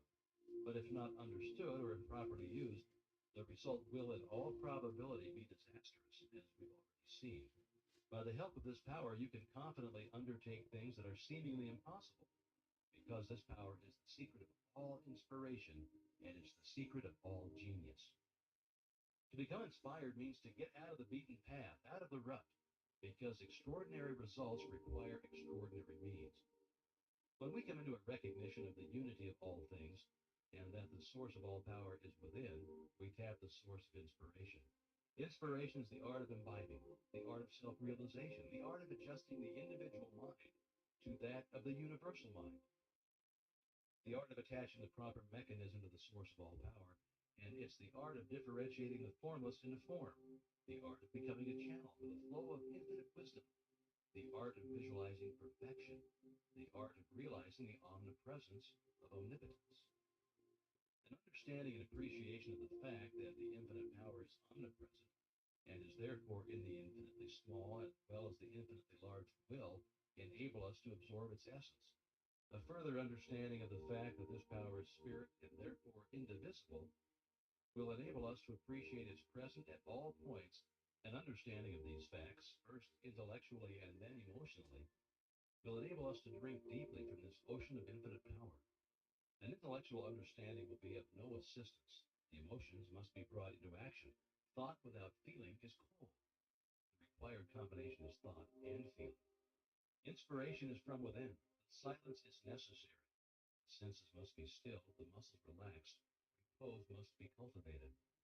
When you have thus come into possession of a sense of poise and power, you'll be ready to receive the information or inspiration or wisdom which may be necessary for the development of your purpose. Now, don't confuse these methods with those of the clairvoyant. They have nothing in common. Inspiration is the art of receiving and makes for all that is best in life. Your business in life is to understand and command these invisible forces instead of letting them command and rule you. Power implies service. Inspiration implies power. To understand and apply the method of inspiration is to become a Superman. We can live more abundantly every time we breathe if we consciously breathe with that intention.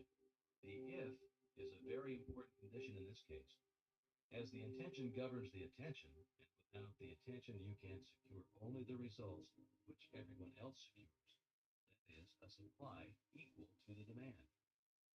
In order to secure the larger supply, your demand must be increased. And as you consciously increase the demand, the supply will follow. You'll find yourself coming into a larger and larger supply of life, energy, and vitality. The reason for this is not difficult to understand, but it is another of the vital mysteries of life which does not seem to be generally appreciated. If you make it your own, you will find it one of the greatest realities of life. We are told that in him we live and move and have our being. We are told that he is a spirit, and again that he is love. So that every time we breathe this life, love, and spirit. This pranic energy, or pranic ether, we could not exist a moment without it. It's the cosmic energy. It is the life of the solar plexus. Every time we breathe, we fill our lungs with air, and at the same time vitalize our body with this pranic ether, which is life itself, so that we have the opportunity of making a conscious connection with all life, all intelligence, and all substance. A knowledge of your relation and oneness with this principle that governs the universe, and the simple method whereby you can consciously identify yourself with it, gives you a scientific understanding of a law whereby you may free yourself from disease, from lack or limitation of any kind. In fact, it enables you to breathe the breath of life into your own nostrils. This breath of life is a superconscious reality. It is the essence of the I am. It is pure being or universal substance, and our conscious unity with it enables us to localize it and thus exercise the powers of this creative energy. Thought is creative vibration, and the quality of the conditions created will depend upon the quality of our thought, because we cannot express powers which we do not possess.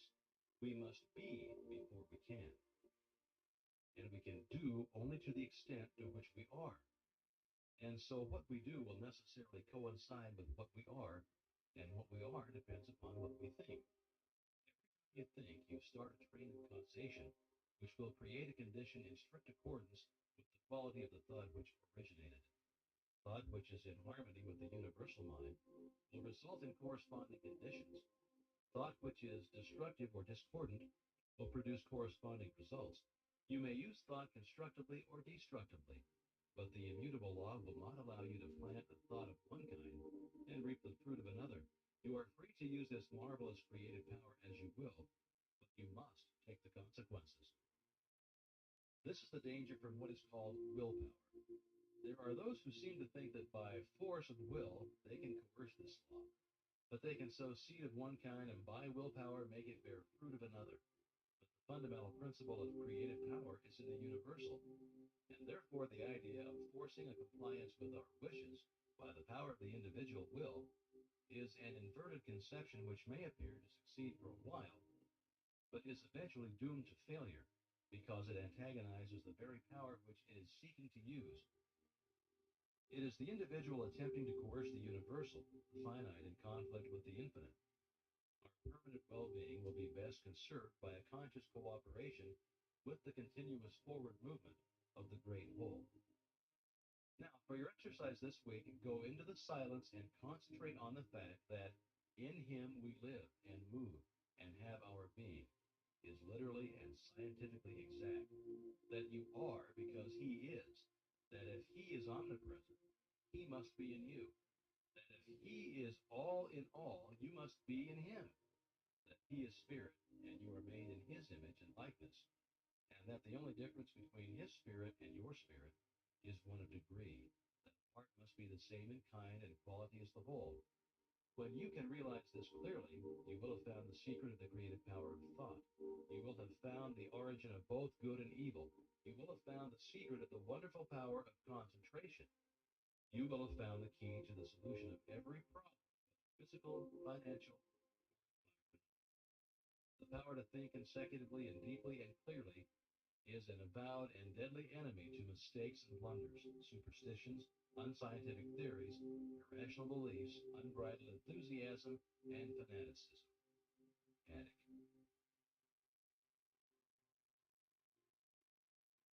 It is my privilege now to enclose part 21.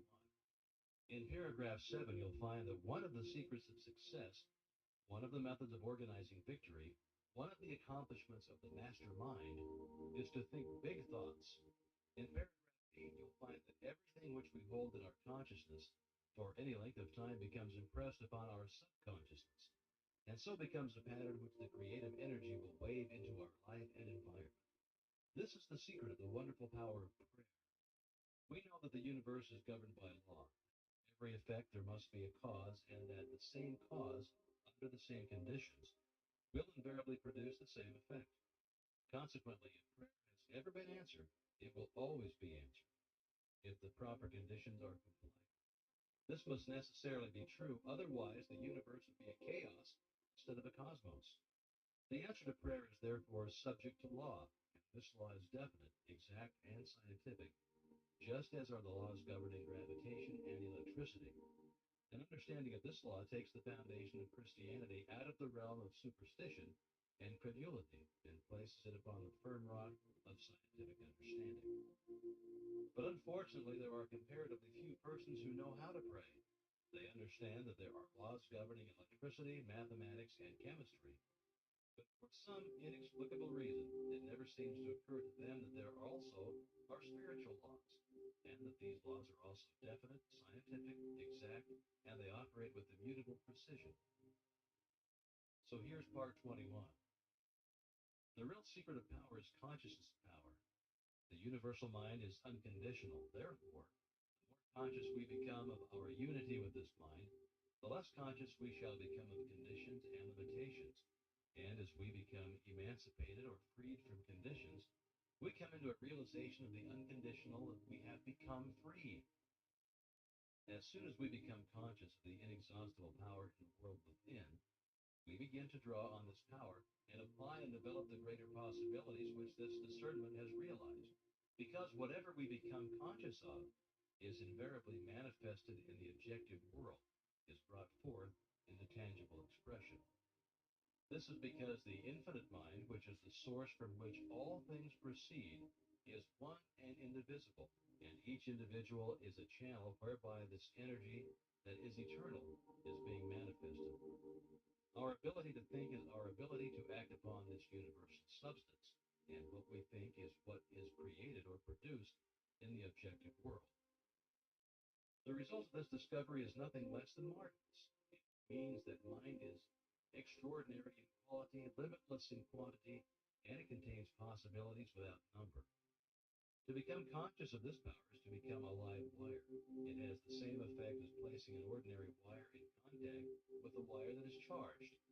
The universal is the live wire. It carries power sufficient to meet every situation which might arise in the life of every individual. When the individual mind touches the universal mind, it receives all of the power that it requires. This is the world within. All science recognizes the reality of this world, and all power is contingent upon our recognition of this world. The ability to eliminate imperfect conditions depends upon mental action, and mental action depends upon consciousness of power. Therefore, the more conscious we become of our unity with the source of all power, the greater will be our power to control and master every condition. Large ideas have the tendency to eliminate all smaller ideas, so that it is well to hold ideas large enough to counteract and destroy all small or undesirable tendencies. This will remove innumerable petty and annoying obstacles from your path. You also become conscious of a larger world of thought, thereby increasing your mental capacity as well as placing yourself in position to accomplish something of value. This is one of the secrets of success, one of the methods of organizing victory, one of the accomplishments of the master mind. He thinks big thoughts. The creative energies of mind find no more difficulty in handling large situations than in handling small ones. Mind is just as much present in the infinitely large as in the infinitely small. When we realize these facts concerning mind, we understand how we may bring ourselves any condition by creating the corresponding conditions in our consciousness. Because everything which is held for any length of time in the consciousness eventually becomes impressed upon the subconscious, and thus becomes a pattern which the creative energy will wave into the life and environment of the individual. In this way, conditions are produced, and we find that our lives are simply the reflection of our own predominant thoughts, our mental attitude. We see then that the science of correct thinking is the one science that it includes all other sciences. From this science, we learn that every thought creates an impression on the brain, that these impressions create mental tendencies, and these tendencies create character, ability, and purpose, and that the combined action of character, ability, and purpose determines the experiences with which we shall meet in life.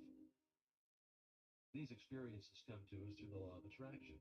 Through the action of this law, we meet in the world without the experiences which corresponds to our world within. The predominant thought or the mental attitude is the magnet, and the law is that like attracts like. Consequently, the mental attitude will invariably attract such conditions as corresponds to its very nature. This mental attitude is our personality and is composed of the thoughts which we have been creating in our own mind. Therefore, if we wish a change in conditions, all that is necessary is to change our thought. This will in turn change our mental attitude, which will in turn change our personality, which will in turn change the persons, things, and conditions, or the experiences with which we meet in life. It is, however, no easy matter to change the mental attitude, but by persistent effort it may be accomplished. The mental attitude is patterned after the mental pictures which have been photographed on the brain. If you don't like the pictures, destroy the negatives and create new pictures. This is the art of visualization. Now, as soon as you've done this, you'll begin to attract new things, and the new things will correspond to the new pictures. To do this, impress on the mind a perfect picture of the desire, which you wish to have objectified, and continue to hold the picture in mind until results are obtained. If the desire is one which requires determination, ability, talent, courage, power, or any other spiritual power, these are necessary essentials for your picture. Build them in. They are the vital part of the picture. They're the feeling which combines with thought and creates the irresistible magnetic power, which draws the things you require to you. They give your picture life, and life means growth, and as soon as it belongs to grow, the result is practically assured. Do not hesitate to aspire to the highest possible attainments in anything you may undertake, for the mind forces are ever ready to lend themselves to a purposeful will in the effort to crystallize its highest aspirations into acts, accomplishments, and events. An illustration of how these mind forces operate is suggested by the method in which all of our habits are formed. We do a thing, then do it again and again and again until it becomes easy and perhaps almost automatic. And the same rule applies when breaking any and all bad habits. We stop doing something and then avoid it again and again and again until we're free from it entirely. And if we fail now and then, we should by no means lose hope. For the law is absolute and invincible, and it gives us credit for every effort and every success, even though our efforts and successes are perhaps intermittent. There is no limit to what this law can do for you. Dare to believe in your own idea. Remember that nature is plastic to the ideal. Think of the ideal as an already accomplished fact. The real battle of life is one of ideas. It's being fought out by the few against the many. On the one side is the constructive and creative thought. On the other side, the destructive and negative thought. The creative thought is dominated by an ideal. Passive thought is dominated by appearances. On both sides are men of science, men of letters, and men of affairs. On the creative side are men who spend their time in laboratories or over microscopes and telescopes, side by side with the men who dominate the commercial, political, and scientific world. On the negative side are men who spend their time investigating law and precedent, men who mistake theology for religion, statesmen who mistake might for right, and all the millions who seem to prefer precedence to progress, who are eternally looking backward instead of forward, who see only the world without but know nothing of the world within. In the last analysis, there are but these two classes. All men will have to take their place on one side or the other. They will have to go forward or go back. There is no standing still in a world where all is motion. It is this attempt to stand still that gives sanction and force to arbitrary and unequal codes of law. That we are in a period of transition is evidenced by the unrest which is everywhere. The complaint of humanity is as a roll of heaven's artillery, commencing with low and threatening notes and increasing until the sound is sent from cloud to cloud and the lightning splits the air and the earth. The sentries who patrol the most advanced outposts of the industrial, political, and religious world are calling anxiously to each other. The danger and insecurity of the position they occupy and attempt to hold is becoming more apparent every single hour. The dawn of a new era necessarily declares that the existing order of things cannot much longer be. Now, the issue between the old regime and the new, the crux of the social problem, is entirely a question of conviction in the minds of the people as to the nature of the universe. When they realize that the transcendent force of spirit or mind of the cosmos is within each individual, it will be possible to frame laws that shall consider the liberties and rights of the many instead of the privileges of the few. As long as the people regard the cosmic power as a power non-human and alien to humanity, so long will it be comparatively easy for a supposed privileged class to rule by divine right in spite of every protest of social sentiment. The real interest of democracy is therefore to exalt, emancipate, and recognize the divinity of the human spirit, to recognize that all power is from within, that no human being has any more power than any other human being, except such as may willingly be delegated to him. The old regime would have us believe that the law was superior to the lawmakers. Herein is the gist of the social crime of every form of privilege and personal inequality, the institutionalizing of the fatalistic doctrine of divine election. The divine mind is the universal mind. It makes no exceptions. It plays no favorites. It does not act through sheer caprice or from anger, jealousy, or wrath. Neither can it be flattered, cajoled, or moved by sympathy or petition to supply man with some need which he thinks necessary for his happiness or even his existence. The divine mind makes no exceptions in favor of any individual, but when the individual understands and realizes his unity with the universal principle, he will appear to be favored because he will have found the source of all health, all wealth, and all power. For your exercise this week, concentrate on the truth. Try to realize that the truth shall make you free. That is, nothing can permanently stand in the way of your perfect success when you learn to apply scientifically correct thought methods and principles. Realize that you are externalizing in your environment your inherent soul potencies. Realize that the silence offers an ever available and almost unlimited opportunity for awakening the highest conception of truth. Try to comprehend that omnipotence itself is absolute silence. All else is change, activity, and limitation. Silent thought concentration is therefore the true method of reaching, awakening, and then expressing the wonderful potential power of the world within. Now remember these words from Marden. The possibilities of thought training are infinite, its consequence eternal, and yet few take the pains to direct their thinking into channels that will do them good, but instead leave all to chance.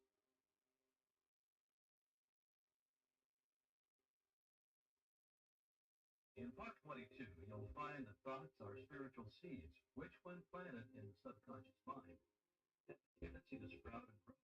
But unfortunately, the fruit is frequently not to our liking. Forms of inflammation, paralysis, nervousness, and diseased conditions generally are the manifestation of fear, worry, care, anxiety, jealousy, hatred, and similar other thoughts. The life processes are carried on by two distinct methods.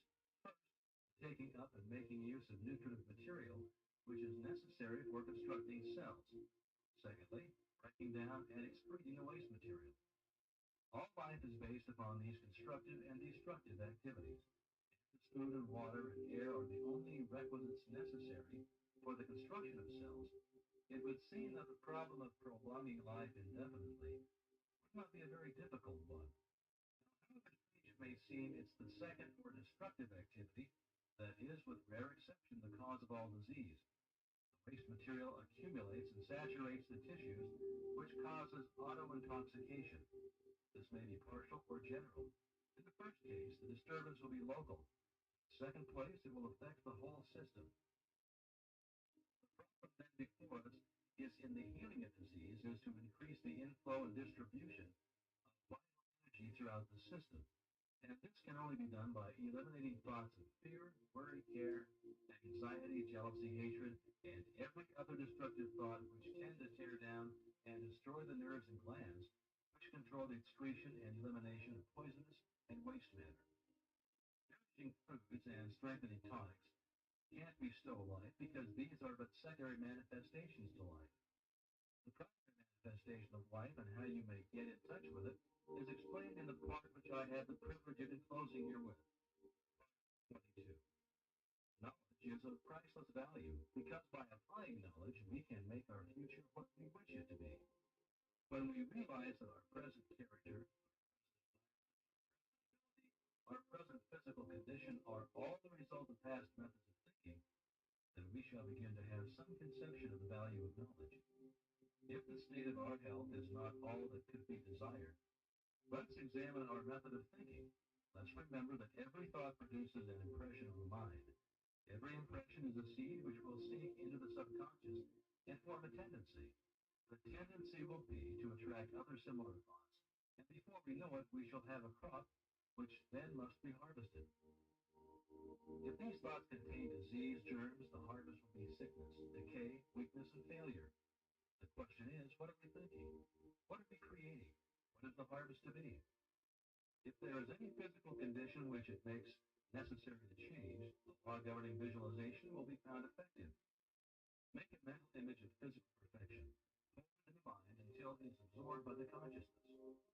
Many have eliminated chronic ailments in a few weeks by this method, and thousands have overcome and destroyed all manner of ordinary physical disturbances also by this method in only a few days, sometimes in a few minutes. It is through the law of vibration that the mind exercises this control over the body.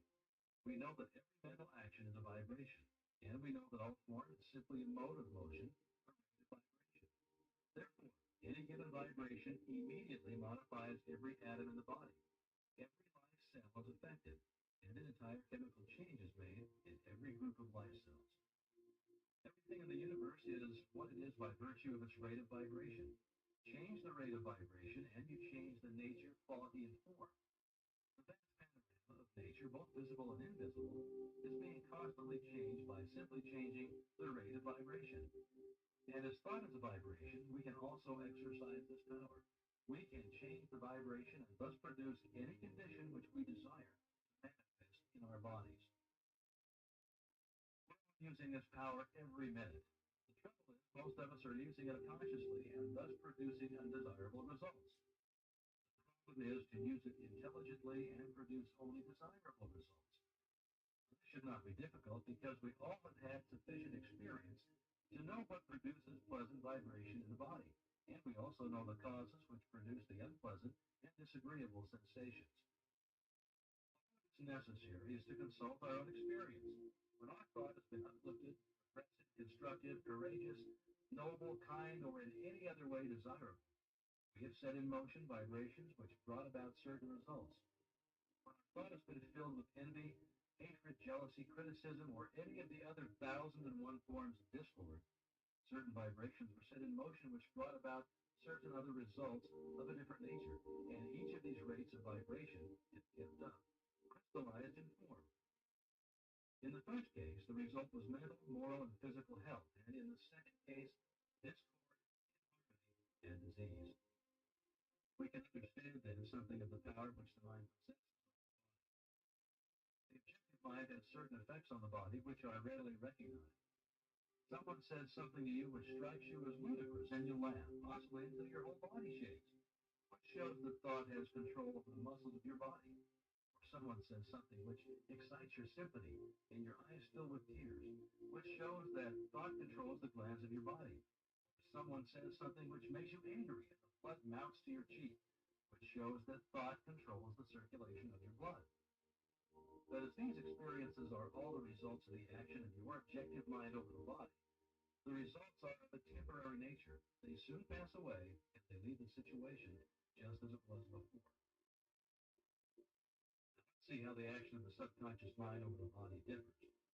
You receive a wound, thousands of cells being a work of healing at once. In a few days or a few weeks, the work is complete.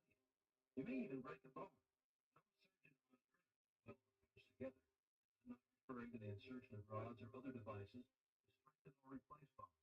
Now, he may set the bone for you, and the subjective mind will immediately begin the process of welding the parts together. And in a short time, the bone is as solid as ever was. You may swallow poison. The subjective mind will immediately discover the danger and make violent efforts to eliminate it. It might become infected with a dangerous germ. The subjective will at once commence to build a wall around the infected area and destroy the infection by absorbing it in the white blood corpuscles, which it supplies for exactly that purpose. These processes of the subconscious mind usually proceed without our personal knowledge or direction, and so long as we don't interfere, the result is perfect. But as these millions of repair cells are all intelligent and respond to our thoughts, they are often paralyzed and rendered impotent by our thoughts of fear, doubt, and anxiety. They're like an army of workmen ready to start an important piece of work, but every time they get started on the undertaking, a strike is called, or plans change, until they finally get discouraged and give up. The way is founded in the laws of vibration, which is the basis of all science, and this law is brought into operation by the mind, by the world within. It's a matter of individual effort and practice. Our world of power is within. If we are wise, we shall not waste time and effort in trying to deal with effects as we find them in the world without, which is only an external reflection. We shall always find cause in the world within. By changing the cause, we can change the effect. Every cell in your body is intelligent and will respond to your direction. The cells are all creators and will create the exact pattern which you give them. Perfect images are placed before the subjective, the creative energies will build a perfect body. Brain cells are constructed in the same way. The quality of the brain is governed by the state of mind or mental attitude, so that if undesirable mental attitudes are conveyed to the subjective, they will in turn be transferred to the body. We can therefore see that if we wish the body to manifest health, strength, and vitality, this must be the predominant thought. We know then that every element of the human body is the result of a rate of vibration. We know that mental action is a rate of vibration. We know that a higher rate of vibration governs, modifies, controls, changes, or destroys a lower rate of vibration. We know that the rate of vibration is governed by the character of brain cells, and finally, we know how to create these brain cells. Therefore, we know how to make any physical change in the body we desire.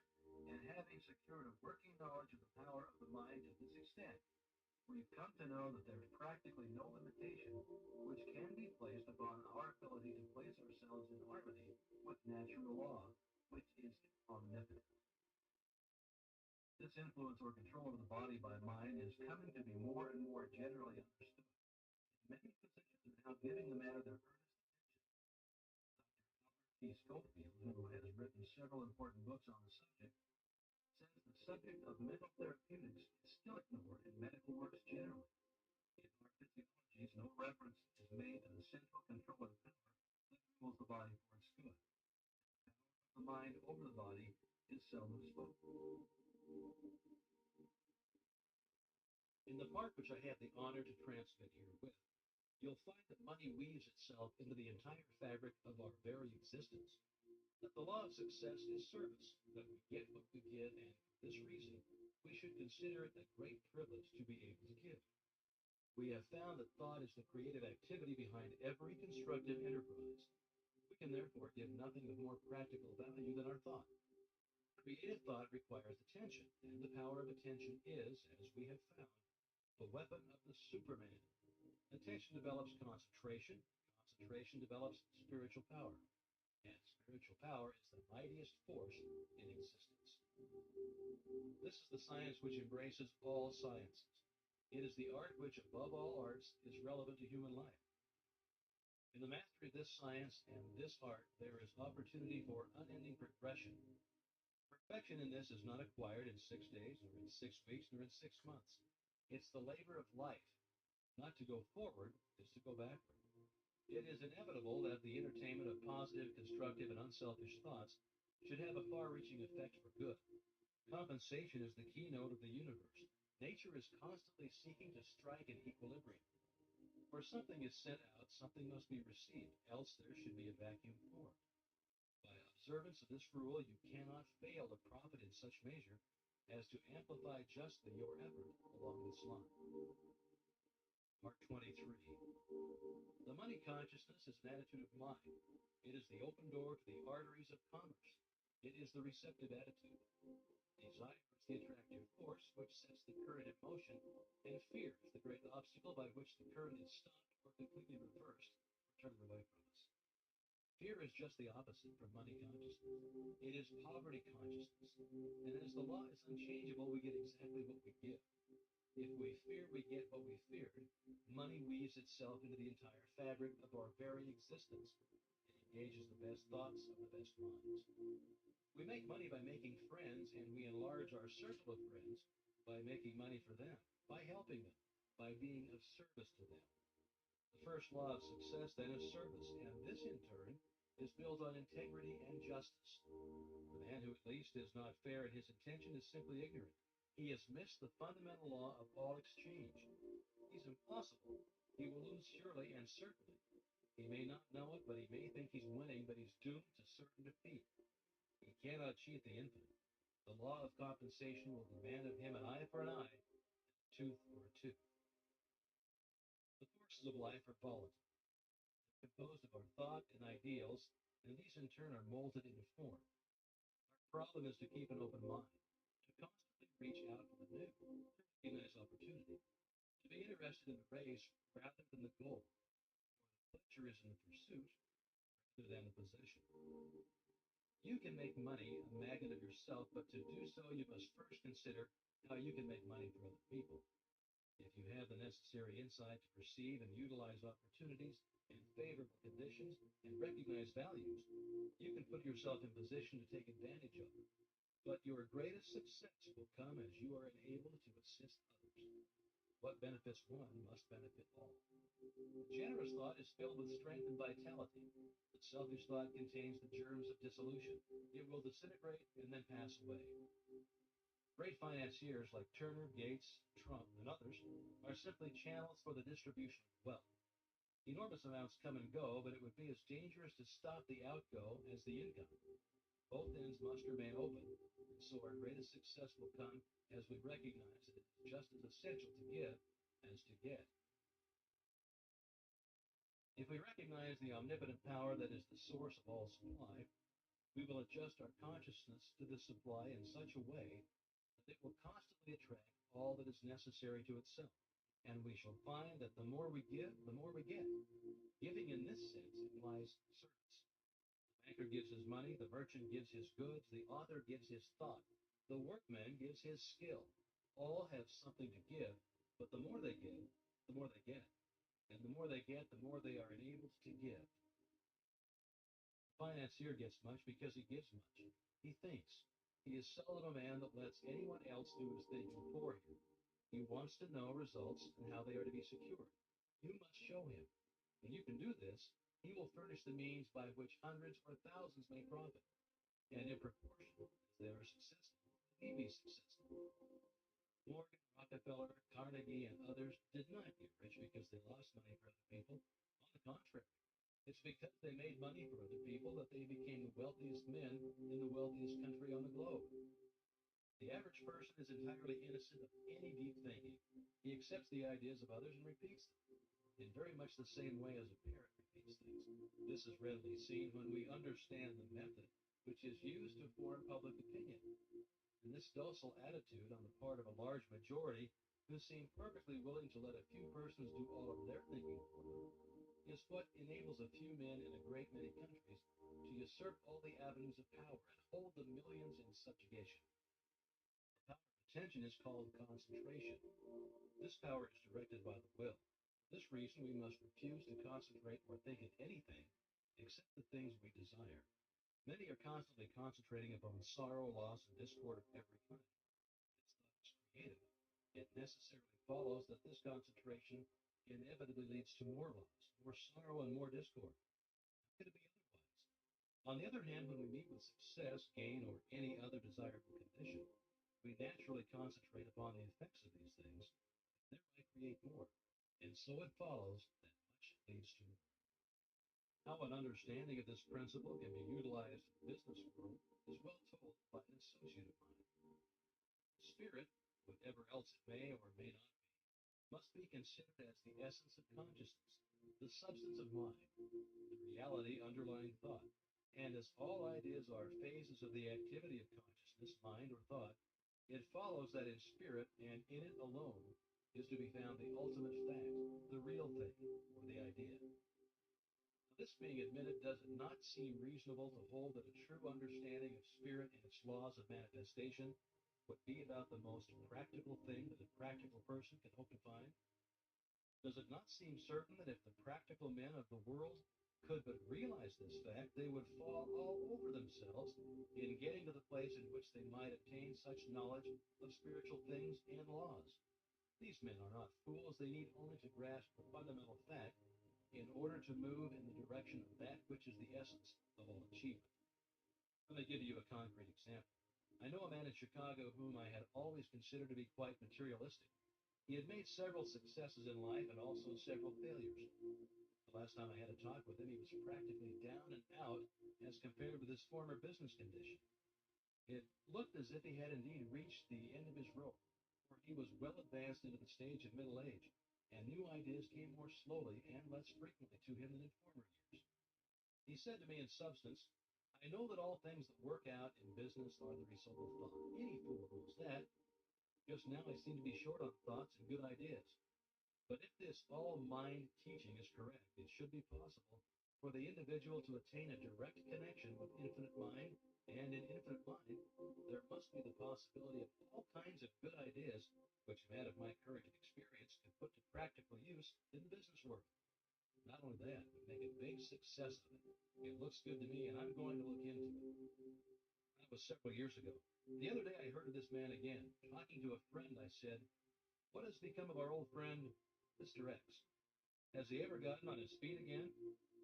The friend looked at me in amazement. Why, said he, don't you know about Mr. X's great success? He is the big man in the blank company, naming a concern which has made a phenomenal success during the last 18 months and is now well known by reason of its advertisements from one end of the country to another and also abroad. He is the man who supplied the big idea for that concern. He's about $500,000 to the good and is moving rapidly toward the million mark, all in the space of 18 months. I have not connected this man with the enterprise mentioned, although I knew of the wonderful success of the company. Investigation has shown that the story is true, and the above stated facts are not exaggerated in the slightest. What do you think of that? To me, it means that this man actually made the direct connection with infinite mind, spirit, and having found it, he set to work to use it for him. He used it in his business. Does this sound sacrilegious or blasphemous? I hope it does not. I do not mean it to be so. Take away the implication of personality or magnifying human nature from the conception of the infinite, and you have left the conception of an infinite presence power, the quintessence of which is consciousness. In fact, at the last, spirit. As this man also, at the last, must be considered as a manifestation of spirit, there is nothing sacrilegious in the idea that he, being spirit, should so harmonize himself with his origin and source that he would be able to manifest at least a minor degree of its power. All of us do this, more or less, when we use our minds in the direction of creative thought. This man did more. He went about it in an intensely practical manner. I've not consulted him about his method of procedure, though I intend doing so at the first opportunity, but he not only drew upon the infinite supply for the ideas which he needed, and which formed the seed of his success, but they also used the creative power of thought in building up for himself an idealistic pattern of that which he hoped to manifest in material form, adding thereto, changing, improving its detail, time to time, proceeding from the general outline to the finished detail. I judge this to be the facts of the case, not alone from my recollection of the conversation only a few years ago, but also because I have found the same thing to be true in the cases of other prominent men who have made similar manifestation of creative thought. Those who may shrink from this idea of employing the infinite powers to aid one in his work in the material world should remember that if the infinite objected in the least to such a procedure, that thing could never happen. The infinite is quite able to take care of itself. Spirituality is quite practical. It's very intensely practical. It teaches that spirit is the real thing, the whole thing, and that matter is but plastic stuff which spirit is able to create, mold, manipulate, and fashion to its will. Spirituality is the most practical thing in the world, the only really and absolutely practical thing that there is. This week, concentrate on the fact that man is not a body with a spirit, but a spirit with a body, and that it is for this reason that his desires are incapable of any permanent satisfaction in anything not spiritual. Money is therefore of no value except to bring about the conditions which we desire, and these conditions are necessarily harmonious. Harmonious conditions necessitate sufficient supply. So that if there appears to be any lack, we should realize that the idea or soul of money is service. And as this thought takes form, channels of supply will be opened, and you'll have the satisfaction of knowing that spiritual methods are entirely practical. It was Francis Larimer Warner who said, "We have discovered that premeditated, orderly thinking for a purpose matures that purpose into fixed form, so that we may be absolutely sure of the result of our dynamic experiment." Enclosed, you'll find part 24, which is your final lesson of this course. If you've practiced each of the exercises a few minutes every day as suggested, you will have found that you can get out of life exactly what you wish by first putting into life that which you wish. And you will probably agree with the student who said, "The thought is almost overwhelming, so vast, so available, so definite, so reasonable, and so usable." The fruit of this knowledge is, as it were, a gift of the gods. It is the truth that makes men free, not only free from every lack and limitation, but free from sorrow, worry, and care. And is it not wonderful to realize that this law is no respecter of persons, that it makes no difference what your habit of thought may be, the way has been prepared. If you're inclined to be religious, the greatest religious teacher the world has ever known made the way so plain that all may follow. If your mental bias is toward physical science, the law will operate with mathematical certainty. If you are inclined to be philosophical, Plato or Emerson may be your teacher, but in either case you may reach degrees of power to which it is impossible to assign any limit. An understanding of this principle, I believe, is the secret for which the ancient alchemists vainly sought, because it explains how gold in the mind may be transmuted into gold in the heart and in the hand. So here's part 24. When the scientists first put the sun in the center of the solar system and sent the Earth spinning around it, there was immense surprise and consternation. The whole idea was self-evidently false. Nothing was more certain than the movement of the sun across the sky, and anyone could see it descend behind the western hills and sink into the sea. Scholars raged. and scientists rejected the idea as absurd, yet the evidence has finally carried conviction in the minds of all. We speak of a bell as a sounding body, yet we know that all the bell can do is to produce vibrations in the air. When these vibrations come at the rate of 16 per second, they cause a sound to be heard in the mind. It is also possible for the mind to hear vibrations up to the rate of 38,000 vibrations per second. When the number increases beyond this, all is silence again, so that we know that the sound is not in the bell, it is our own minds. We speak and even think of the sun as giving light, yet we know it is simply giving forth energy, which produces vibrations in the ether at the rate of 400 trillion a second, causing what are termed light waves, so that we know that we call light is simply a form of energy, and that only the light there is the sensation caused in the mind by the motion of waves. When the number increases, the light changes in color, each change in color being caused by shorter and more rapid vibrations, so that although we speak of the rose as being red, the grass as being green, or the sky as being blue, we know that the colors exist only in our minds and are the sensations experienced by us as the result of the vibrations of light waves.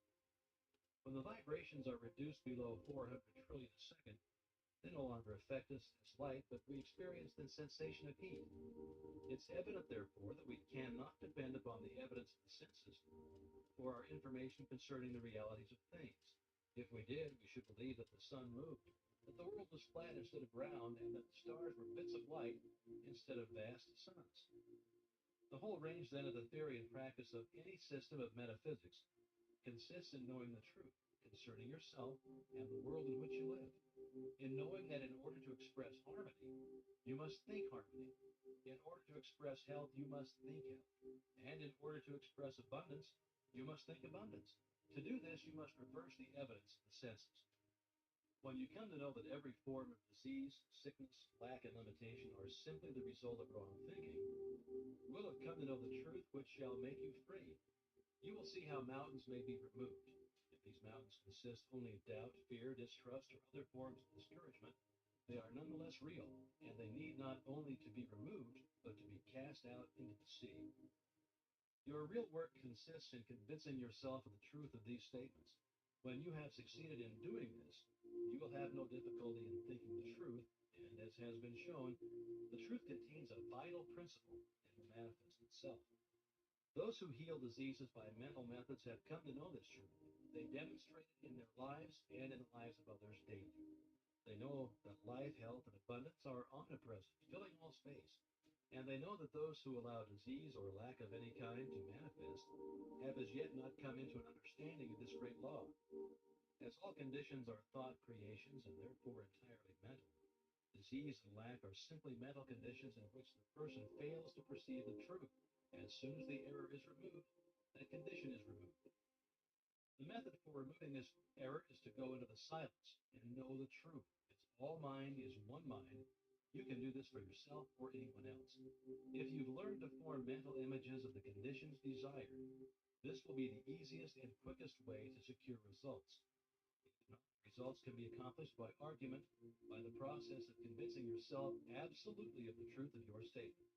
Remember, and this is one of the most difficult as well as most wonderful statements to grasp, remember that no matter what the difficulty is, no matter where it is, no matter who is affected, you have no patient but yourself. You have nothing to do but to convince yourself of the truth which you desire to see manifested. This is an exact scientific statement in accordance with every system of metaphysics in existence, and no permanent results are ever secured in any other way. Every form of concentration, forming mental images, argument, and autosuggestion, all simply methods by which you are enabled to realize the truth. If you desire to help someone to destroy some form of lack, limitation, or error, the correct method is not to think of the person whom you wish to help. The intention to help them is entirely sufficient, as this puts you in mental touch with the person. Then drive out of your own mind any belief of lack, limitation, disease, danger, difficulty, or whatever the trouble might be. As soon as you have succeeded in doing this, the result will have been accomplished and the person will be free. Remember, thought is creative, and consequently, every time you allow your thought to rest on any inharmonious condition, you must realize that such conditions are apparent only. They have no reality. That spirit is the only reality, and it can never be less than perfect. All thought is a form of energy, a rate of vibration, but a thought of the truth is the highest rate of vibration known, and consequently destroys every form of error in exactly the same way that light destroys darkness. No form of error can exist when the truth appears, so that your entire mental work consists in coming into an understanding of the truth. This will enable you to overcome every form of lack, limitation, or disease of any kind. We can get no understanding of the truth from the world without. The world without is relative only. Truth is absolute. We must therefore find it in the world within. To train the mind to see truth only is to express true conditions only. Our ability to do this will be an indication as to the progress that we're making. The absolute truth is that the I is perfect and complete. The real I is spiritual and can therefore never be less than perfect. It can never have any lack, limitation, or disease. The flash of genius does not have origin in the molecular motion of the brain. It is inspired by the ego, the spiritual I, which is one with the universal mind. And it is our ability to recognize this unity which is the cause of all inspiration and all genius. These results are far-reaching and have effect upon generations yet to come. They are the pillars of fire which mark the path that millions follow. Truth is not the result of logical training or of experimentation or even of observation. It is the product of a developed consciousness. Truth within a Caesar manifests in a Caesar's deportment, in his life and his actions. His influence upon social forms and progress. Your life and your actions and your influence in the world will depend upon the degree of truth which you are enabled to perceive. Truth will not manifest in creeds, but in conduct. Truth manifests in character. The character of a man should be the interpretation of his religion or what to him is true. And this will in turn be evidenced in the character of his possession. If a man complains of the drift of his fortune, he is just as unjust to himself as if he should deny rational truth, though it stand patent and irrefutable. Our environment and the innumerable circumstances and accidents of our lives exist in the subconscious personality which attracts to itself the mental and physical material which is congenial to its nature. Thus, our future being determined from our present. And if there should be apparent injustice in any feature or phase of our personal life, we must look within for the cause. Try to discover the mental fact which is responsible for this outward manifestation. It is this truth which makes you free, and it is the conscious knowledge of this truth which will enable you to overcome every difficulty. The conditions which you meet in the world without are invariably the result of the conditions obtaining in the world within. Therefore, it follows with scientific accuracy that by holding the perfect ideal in mind, you can bring about ideal conditions in your environment.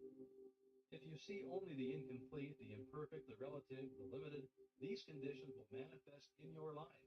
But if you train your mind to see and realize the spiritual ego, the I, which is forever perfect and complete, harmonious, wholesome, and healthful conditions will only be manifested. As thought is creative and the truth is the highest and most perfect thought which anyone can think, it becomes self-evident that to think the truth is to create that which is true. And it is again evident that when truth comes into being, that which is false must cease to be. The universal mind is the totality of all mind which is in existence. Spirit is mind because spirit is intelligent.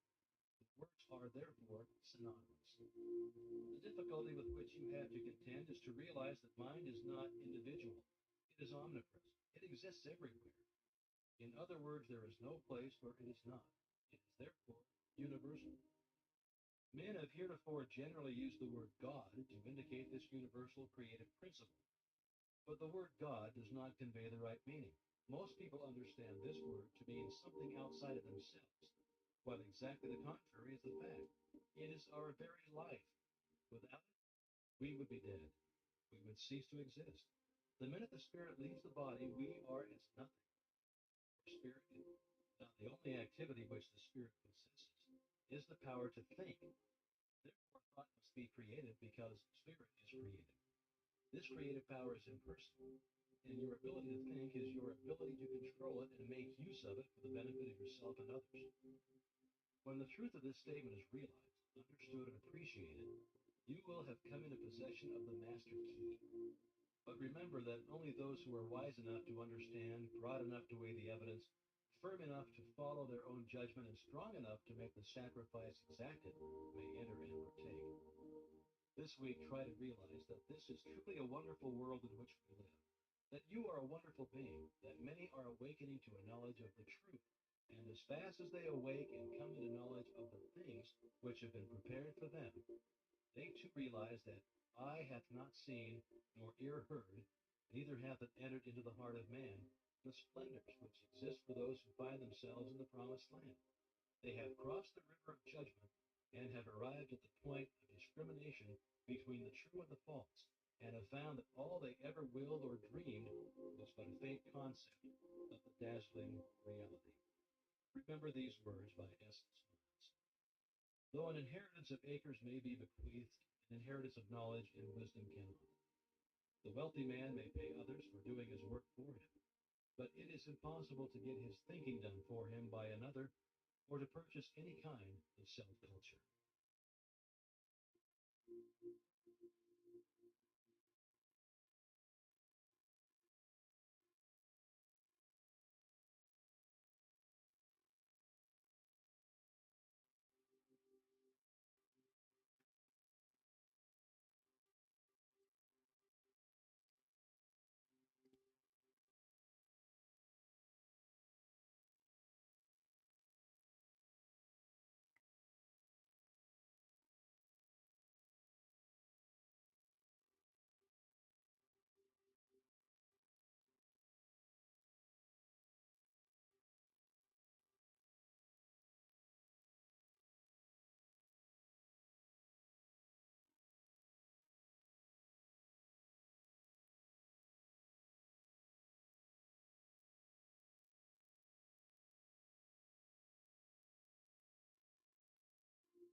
This is Cash Flow is Contagious.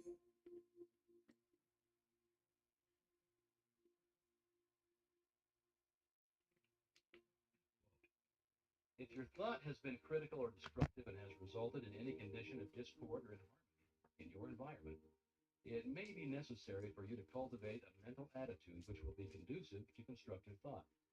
The imagination will be found to be a great assistance in this direction. The cultivation of the imagination leads to the development of the ideal out of which your future will emerge. The imagination gathers up the material by which the mind weaves the fabric in which your future is to be clothed. Imagine is the light by which we can penetrate new worlds of thought and experience. Imagination is the mighty instrument by which every discoverer, every inventor opened the way from precedent to experience. Precedent says it can't be done. Experience says it is done. Imagination is a plastic power, molding the things of sense into new forms and ideals. Imagination is the constructive form of thought, which must precede every constructive form of action. A builder cannot build a structure of any kind until he has first received the plans from the architect, and the architect has to get them from his imagination. The captain of industry cannot build a giant corporation which may coordinate hundreds of smaller corporations and thousands of employees and utilize millions of dollars of capital until he has first created the entire work in his imagination. Objects in the material world are as clay in the potter's hand. It is in the mastermind that the real things are created, and it is by the use of the imagination that the work is done. In order to cultivate the imagination, it must be exercised. Exercise is necessary to cultivate muscle as well as physical muscle. It must be supplied with nourishment or it cannot grow. Now, don't confuse imagination with fancy or that form of daydreaming in which some people like to indulge. Daydreaming is a form of mental dissipation, which may lead to mental disaster. Constructive imagination means mental labor by some considered to be the hardest kind of labor. But if so, it yields the greatest returns. For all of the things in life have come to men and women who had the capacity to think, to imagine, and make their dreams come true. When you become thoroughly conscious of the fact that mind is the only creative principle, that it is omnipotent, omniscient, and omnipresent, and that you can consciously come into harmony with this omnipotence through your power of thought, then you will have taken a long step in the right direction. The next step is to place yourself in position to receive this power. As it is omnipresent, it must be within you. We know that this is so because we know that all power is from within. It must be developed, unfolded, cultivated, and in order to do this, we must be receptive. This receptivity is acquired just as physical strength is gained by exercise. The law of attraction will certainly and unerringly bring to you the conditions, environment, and experiences in life corresponding with your habitual characteristic, predominant mental attitude. Not what you think once in a while when you're in church or have just read a good book, but your predominant mental attitude is what counts.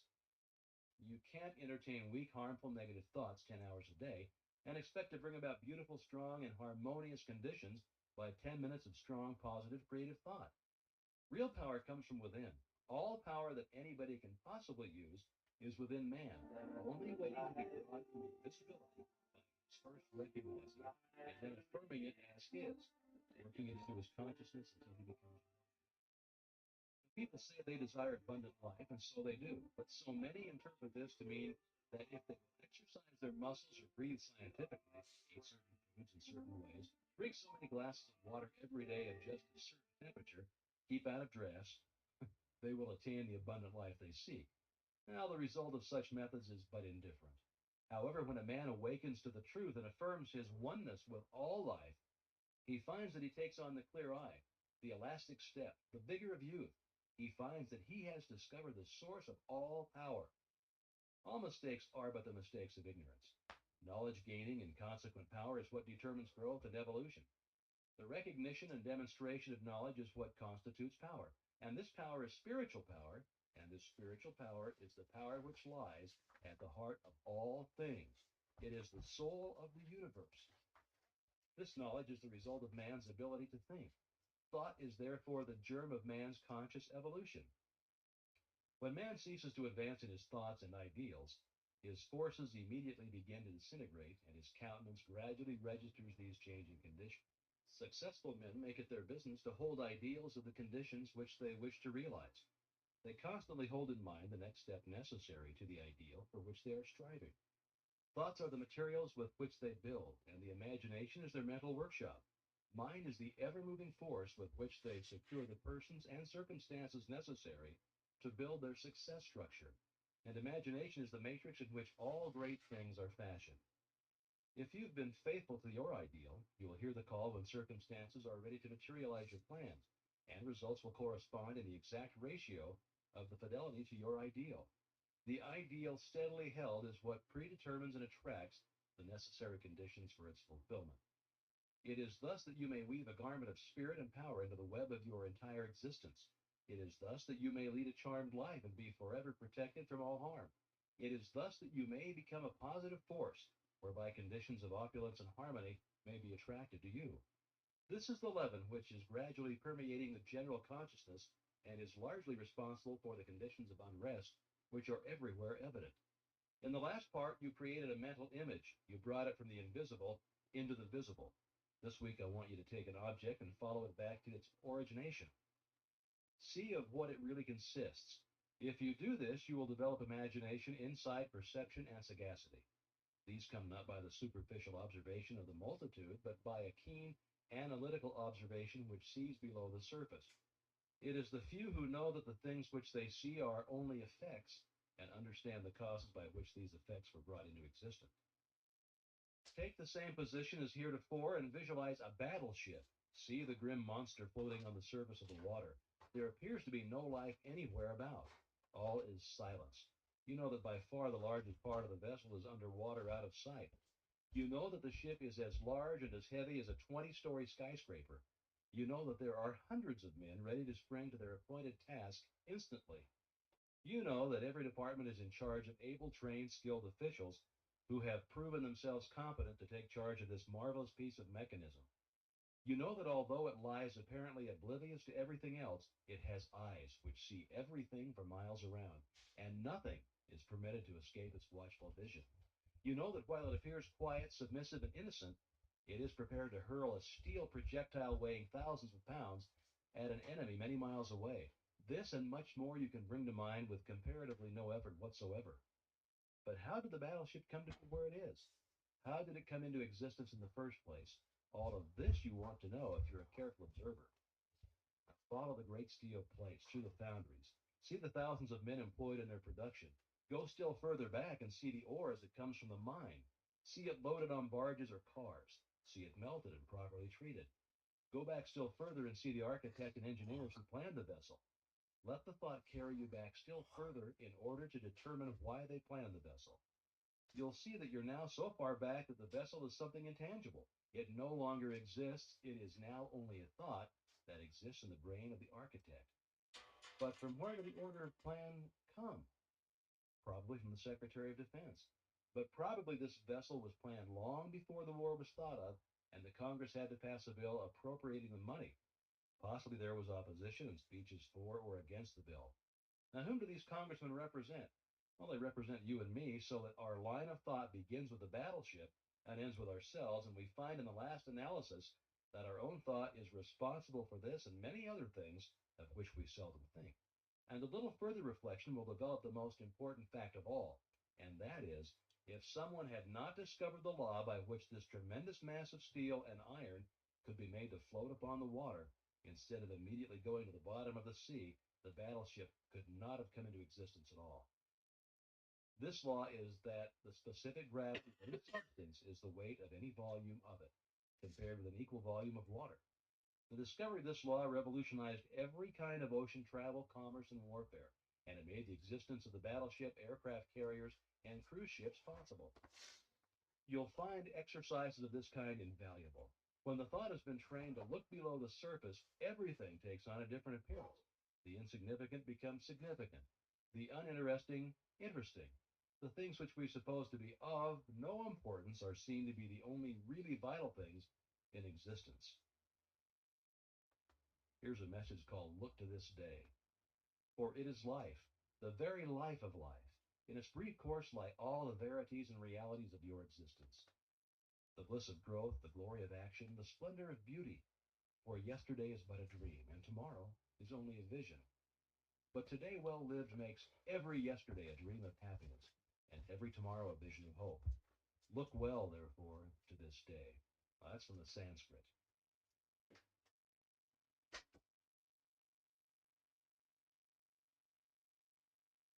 In this part, you may learn to fashion the tools by which you may build for yourself any condition you desire. If you wish to change conditions, you must change yourself.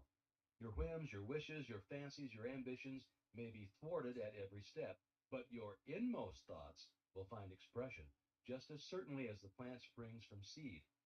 Suppose then we desire to change conditions. How are we to bring about this? The reply is simple, by the law of growth.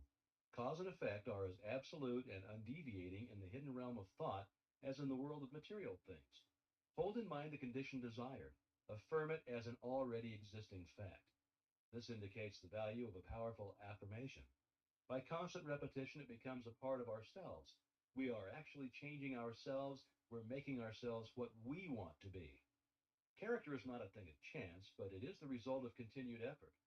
If you are timid, vacillating, self conscious, or if you are over anxious or harassed by thoughts of fear or impending danger, remember that it is axiomatic that the two things cannot exist in the same place at the same time. Exactly the same thing is true in the mental and spiritual world, so that your remedy is plainly to substitute thoughts of courage, power, and self reliance, as well as confidence, for those of fear, lack, and limitation. The easiest and most natural way to do this is to select an affirmation which seems to fit your particular case. The positive thought will destroy the negative as certainly as light destroys darkness, and the results will be just as effectual. Act is the blossom of thought, and conditions are the result of action, so that you constantly have in your possession the tools by which you will certainly and inevitably make or unmake yourself, and joy or suffering will be the reward. Part 9. There are only three things which can possibly be desired in the world without, and each of them can be found in the world within. The secret of finding them is simply to apply the proper mechanism of attachment to the omnipotent power to which each individual has access. The three things which all mankind desires and which are necessary for his highest expression and complete development are health, wealth, and love. All will admit that health is absolutely essential, so no one can be happy if the physical body is in pain. All will not so readily admit that wealth is necessary, but all must admit that a sufficient supply at least is necessary, and what would be considered sufficient for one would be considered absolute and painful lack for another. And as nature provides, not only enough, but abundantly, wastefully, lavishly, we realize that any lack or limitation is only the limitation. All will probably admit that love is the third, or maybe some will say the first, essential, necessary to the happiness of mankind. At any rate, those who possess all three, health, wealth, and love, find nothing else which can be added to their cup of happiness.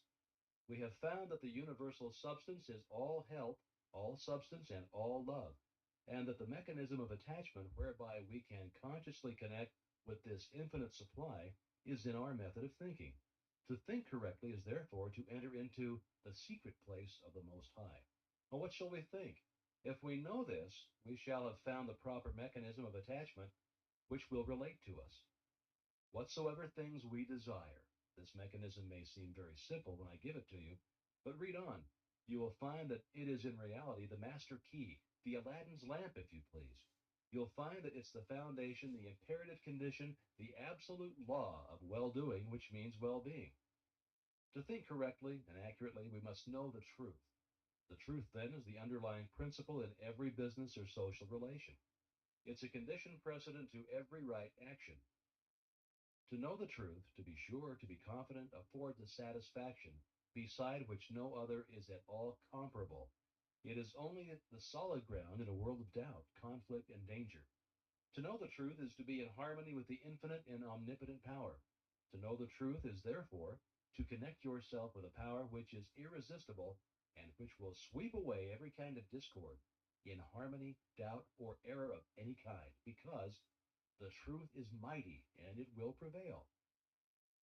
The humblest intellect can readily foretell the result of any action when he knows that it is based on truth. But the mightiest intellect, the most profound and penetrating mind, loses its way hopelessly and can form no conception of the results which may ensue when his hopes are based on a premise which he knows to be false. Every action which is not in harmony with truth, whether through ignorance or design, will result in discord and eventual loss in proportion to its extent and character. How then are we to know the truth in order to attach this mechanism which will relate us to the infinite? Now, we can make no mistake about this if we realize the truth is the vital principle of the universal mind and is omnipresent. For instance, if you require help, a realization of the fact that the I in you is spiritual and that all spirit is one, that wherever a part is the whole must be, will bring about a condition of health. Because every cell in the body must manifest the truth as you see it. If you see sickness, they will manifest sickness. If you see perfection, they must manifest perfection. The affirmation that I am whole, perfect, strong, powerful, loving, harmonious, and happy will bring about harmonious conditions. The reason for this is because the affirmation is in strict accordance with the truth. And when truth appears, every form of error or discord must necessarily disappear. You found that the I is spiritual. It must be necessarily, then always be no less than perfect. The affirmation, I am whole, perfect, strong, powerful, loving, harmonious, and happy, is therefore an exact scientific statement. Thought is a spiritual activity, and spirit is creative. Therefore, the result of holding this thought in mind must necessarily bring about conditions in harmony with the thought. If you require wealth, a realization of the fact that the I in you is one with the universal mind, which is all substance and is omnipotent, will assist you in bringing into operation the law of attraction, which will bring you into vibration with those forces which make for success and bring about conditions of power and affluence in direct proportion with the character and purpose of your affirmation. Visualization is the mechanism of the attachment which you require. Visualization is a very different process from seeing. Seeing is physical, and it's therefore related to the objective world, the world without. But visualization is a product of the imagination, and is therefore a product of the subjective mind, the world within. It is therefore possessing vitality, and it will grow. The thing visualized will manifest itself in form. The mechanism is perfect. It was created by the master architect who doeth all things well. But unfortunately, sometimes the operator is inexperienced or inefficient, but practice and determination will overcome this deficit. If you require love, try to realize that the only way to get love is by giving it, that the more you give, the more you'll get, and the only way in which you can give it is to fill yourself with it until you become a magnet. The method was explained in another lesson. He who has learned to bring the greatest spiritual truth into touch with the so-called lesser things of life has discovered the secret of the solution of his problem. One is always quickened, made more thoughtful, by his nearness of approach to great ideas, great events, great natural objects, and great men. Lincoln is said to have begotten in all who came near him the feeling awakened when one approaches a mountain, and this sense asserts itself most keenly when one comes to realize that he has laid hold upon things that are eternal, the power of truth. It is sometimes an inspiration to hear from someone who has actually put these principles to the test, someone who has demonstrated them in their own life. A letter from Frederick Andrews offers the following insight. I was about 13 years old when Dr. T.W. Marcy, since passed over, said to my mother, "There is no possible chance, Mrs. Andrews, I lost my little boy the same way, after doing everything for him that it was possible to do. I've made a special study of these cases, and I know there is no possible chance for him to get well." She turned to him and said, "Doctor, what would you do if he were your boy?" And he answered, "I would fight as long as there's a breath of life to fight for." That was the beginning of a long drawn out battle with many ups and downs, the doctors all agreeing that there was no chance for a cure, though they encouraged and cheered us the best they could. But at last the victory came, and I've grown from a little crooked, twisted cripple going about on my hands and knees to a strong, straight, well formed man. Now I know you want the formula, and I'll give it to you as briefly and quickly as I can. I build up an affirmation for myself, taking the qualities I most needed and affirming for myself over and over. I am whole, perfect, strong, powerful, loving, harmonious, and happy.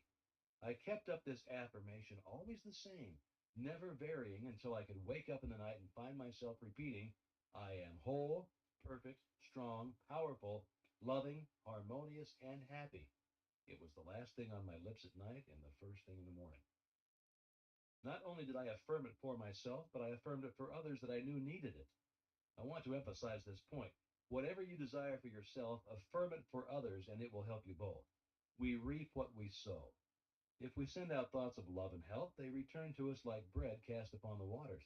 But if we send out thoughts of fear, worry, jealousy, anger, hate, etc., we're going to reap the results in our own life.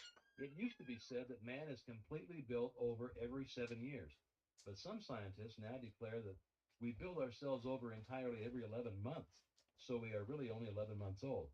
If we build the defects back into our body year after year, we have no one to blame but ourselves. So man is the sum total of his own thoughts. So the question is, how are we going to entertain only the good thoughts and reject the evils? First, we can't keep the evil thoughts from coming, but we can keep from entertaining them. The only way to do this is to forget them, which means get something for them. This is where the ready made affirmation comes into play. When a thought of anger, jealousy, fear, or worry creeps in, just start your affirmation going. The way to fight darkness is with light. The way to fight cold is with heat. The way to overcome evil is with good. For myself, I never could find any help in denials. Affirm the good and the bad will vanish. Signed, Frederick Elias Andrews. If there's anything you require, it will be well for you to make use of this affirmation. It cannot be improved upon. Use it just as it is. Take it into the silence with you until it sinks into your subconsciousness. That way you can use it anywhere, in your car, in the office, at home. This is the advantage of spiritual methods. They are always available. Spirit is omnipresent, ever ready, and all that is required is a proper recognition of its omnipotence and a willingness or desire to become the recipient of its beneficent efforts. If our predominant mental attitude is one of power, courage, kindliness, and sympathy, we shall find that our environment will reject conditions in correspondence with these thoughts. If it is weak, critical, envious, and destructive, we shall find our environment reflecting conditions corresponding to these thoughts. Thoughts are causes and conditions are effects. Herein is the explanation of the origin of both good and evil. Thought is creative and will automatically correlate with its object. This is a cosmological law, a universal law. The law of attraction, the law of cause and effect, the recognition and application of this law will determine both beginning and end. It is by the law by which in all ages and in all times the people were led to believe in the power of prayer. As thy faith is, so be it unto thee. It's simply another shorter and better way of stating it. So this week, visualize a plant. Take a flower, the one you most admire. Bring it from the unseen into the seen. Plant the tiny seed, water it, care for it. Place it where it will get the direct rays of the morning sun. See the seed burst. It is now a living thing, something which is alive and beginning to search for the means of substance. See the roots penetrating the earth. Watch them shoot out in all directions. And remember that they are living cells, dividing and subdividing, and that they will soon number millions, that each cell is intelligent, that it knows what it wants and knows how to get it. See the stem shoot forward and upward. Watch it burst through the surface of the earth. See it divide and form branches. See how perfect and symmetrical each branch is formed. See the leaves begin to form. And then the tiny stems, each one holding aloft a bud. And as you watch, you see the bud begin to unfold and your favorite flower comes to view. And now, if you will concentrate intently, you'll become conscious of a fragrance. It's the fragrance of the flower as the breeze gently sways the beautiful creation which you have just visualized. When you are enabled to make your decision and vision clear and complete, you'll be enabled to enter into the spirit of a thing. It will become very real to you. You'll be learning to concentrate, and the process is the same whether you're concentrating on health, a favorite flower, an ideal, a complicated business proposition, or any other problem of life. And remember, every success has been accomplished by persistent concentration upon the object in view. If you get a thorough understanding, or the thought contained in Part 10, you will have learned that nothing happens without a definite cause. You will be enabled to formulate your plans in accordance with exact knowledge. You will then know how to control any situation by bringing adequate causes into play. When you win, as you will know exactly why. The ordinary man who has no definite knowledge of cause and effect is governed by his feelings or emotions. He thinks chiefly to justify his action. If he fails as a businessman, he says that luck is against him. If he dislikes music, he says that music is an expensive luxury. If he is a poor office man, he says that he could succeed better at some outdoor work.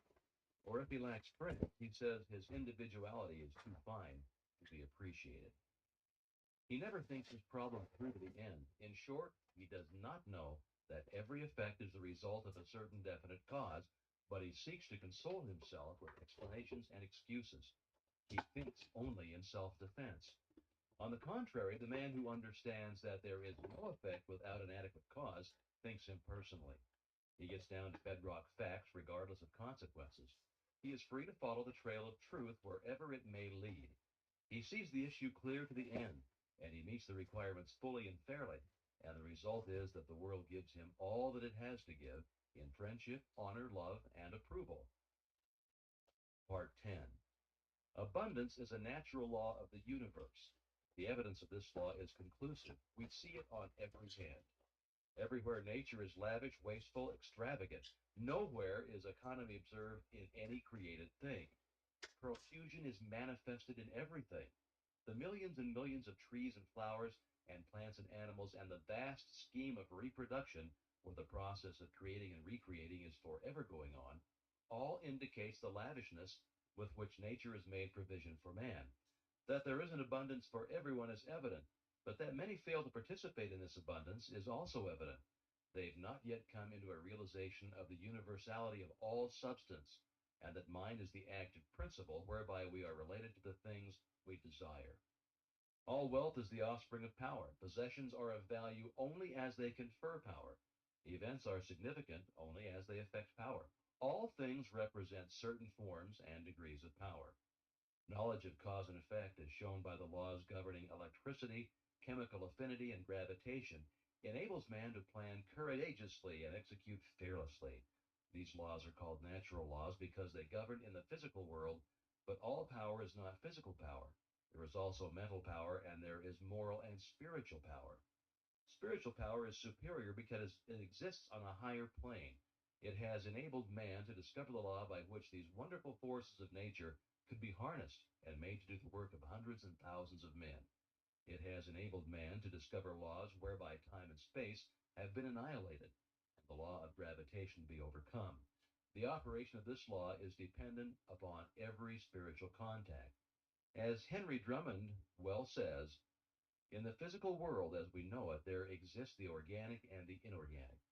The ignorance of the mineral world is absolutely cut off from the plant or animal world. The passage is hermetically sealed.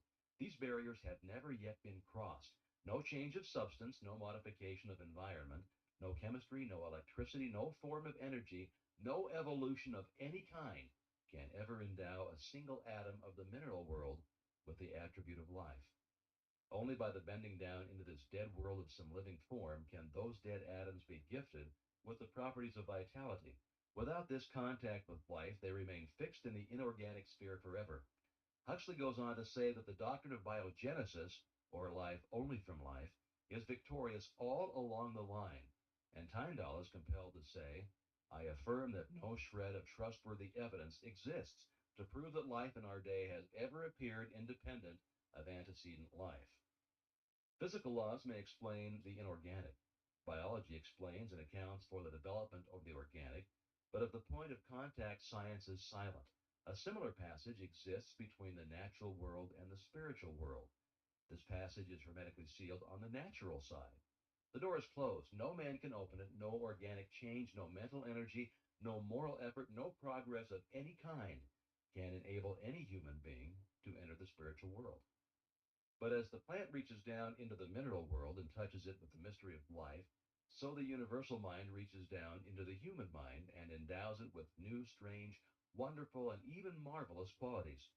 All men or women who have ever accomplished anything in the world of industry, commerce, or art have accomplished because of this particular process. Thought is the connecting link between the infinite and the finite, between the universal and the individual. We have seen that there is an impassable barrier between the organic and the inorganic, and that the only way that matter can unfold is to be impregnated with life. As a seed reaches down into the mineral world and begins to unfold and reach out, the dead matter begins to live. 1,000 invisible fingers begin to weave a suitable environment for the new arrival. And as the law of growth begins to take effect, we see the process continue until the lily finally appears, and even Solomon in all of his glory was not arrayed like one of these. Even so, a thought is dropped into the invisible substance of the universal mind, that substance from which all things are created, and as it takes root, the law of growth begins to take effect, and we find that conditions and environment. The law is that thought is an active, vital form of dynamic energy, which has the power to correlate with its object and bring it out of the invisible substance from which all things are created into the visible or objective world. This is the law by which and through which all things come into manifestation. It is the master key by which you are admitted into the secret place of the Most High and are given dominion over all things. With an understanding of this law, you may decree a thing, and it shall be established unto thee. It could not be otherwise if the soul of the universe, as we know it, is the universal spirit. Then the universe is simply the condition which the universal spirit has made for itself. We are simply individualized spirit and are creating the conditions for our growth in exactly the same way. This creative power depends upon our recognition of the potential power of spirit or mind and must not be confused with evolution. Creation is the calling into existence of that which does not exist in the objective world. Evolution is simply the unfolding of potentialities involved in things which already exist. In taking advantage of the wonderful possibilities opened up to us through the operation of this law, we must remember that we ourselves contribute nothing to its efficacy, as the great teacher said, "It is not I that doeth the works, but the Father that dwelleth in me. He doeth the work." We must take exactly the same position that we can do nothing to assist in the manifestation. We simply comply with the law, and the all originating mind will bring about the results. The great error of the present day is the idea that man has to originate the intelligence whereby the infinite can proceed to bring about a specific purpose or result. Nothing of this kind is necessary. The universal mind can be depended upon to find the ways and the means for bringing about any necessary manifestation. We must, however, create the ideal, and this ideal should be perfect. We know that the laws governing electricity have been formulated in such a way that this invisible power can be controlled and used for our benefit and comfort in thousands of ways. We know that messages are carried around the world, that ponderous machinery does its bidding, that it now illuminates practically the whole world. But we know too that if we consciously or ignorantly violate its law by touching a live wire when it is not properly insulated, the result is going to be unpleasant and possibly disastrous. A lack of understanding of the laws governing in the invisible world has the same result, and many are suffering the consequences all of the time. It's been explained that the law of causation depends upon polarity. A circuit must be formed. Now, this circuit cannot be formed unless we operate in harmony with the law. How shall we operate in harmony with the law unless we know what the law is? How shall we know what the law is? It's simple, by study and by observation. We see the law in operation everywhere. All nature testifies to the operation of the law by silently, constantly expressing itself in the law of growth. Where there is growth, there must be life. Where there is life, there must be harmony, so that everything that has life is constantly attracting to itself the conditions and the supply which is necessary for its most complete expression. If your thought is in harmony with the creative principle of nature, it is in tune with the infinite mind, and it will form the circuit. It will not return you to void, but it is possible for you to think thoughts that are not in tune with the infinite, and when there is no polarity, the circuit is not formed. What then is the result? What is the result when a dynamo is generating electricity? The circuit is cut off and there is no outlet. The dynamo stops. It's exactly the same with you. If you entertain thoughts which are not in accordance with the infinite and cannot therefore be polarized, there is no circuit. You are isolated. The thoughts cling to you, harass you, worry you, and finally bring about disease and possibly death. The physician may not diagnose the case exactly in this way. He may give it some fancy name which has been manufactured for the various ills which are the result of wrong thinking. But nevertheless, the cause is just the same. Constructive thought must necessarily be creative, but creative thought must be harmonious, and this eliminates all destructive or competitive thought. Wisdom, strength, courage, and all harmonious conditions are the result of power, and we have seen that all power is from within. Likewise, every lack, limitation, or adverse circumstance is the result of weakness. And weakness is simply absence of power. It comes from nowhere. It is nothing. The remedy then is simply to develop power, and this is accomplished in exactly the same manner that all power is developed by exercise. This exercise consists in making an application of your knowledge. Knowledge will not apply itself. You must make the application. Abundance will not come to you out of the sky, neither will it drop into your lap, but a conscious realization of the law of attraction and the intention to bring it into operation for a certain definite and specific purpose. And the will to carry out this purpose will bring about the materialization of your desires by a natural law of transference. If you're in business, it will increase and develop along regular channels. Possibly new or unusual channels of distribution are going to be opened, and when the law becomes fully operative, you will find that the things you seek are seeking you. This week, select a blank space on the wall or any other convenient spot from where you usually sit. Mentally draw a black horizontal line about 6 inches long and try to see the line as plainly as though it were painted on the wall. Now mentally draw two vertical lines connecting with this horizontal line at either end. Now draw another horizontal line connecting with the two vertical lines. Now you have a square. Try to see the square perfectly. When you can do so, draw a circle within the square. Now place a point in the center of the circle. Now draw the point toward you about 10 inches. Now you have a cone on a square base. You will remember that your work was all in black. Change it to white, to red, to yellow. If you can do this, you're making excellent progress and you'll soon be enabled to concentrate on any problem you may have in mind. When any object or purpose is clearly held in thought, its precipitation in tangible and visible form is merely a question of time. Remember this, the vision always precedes and itself determines the realization.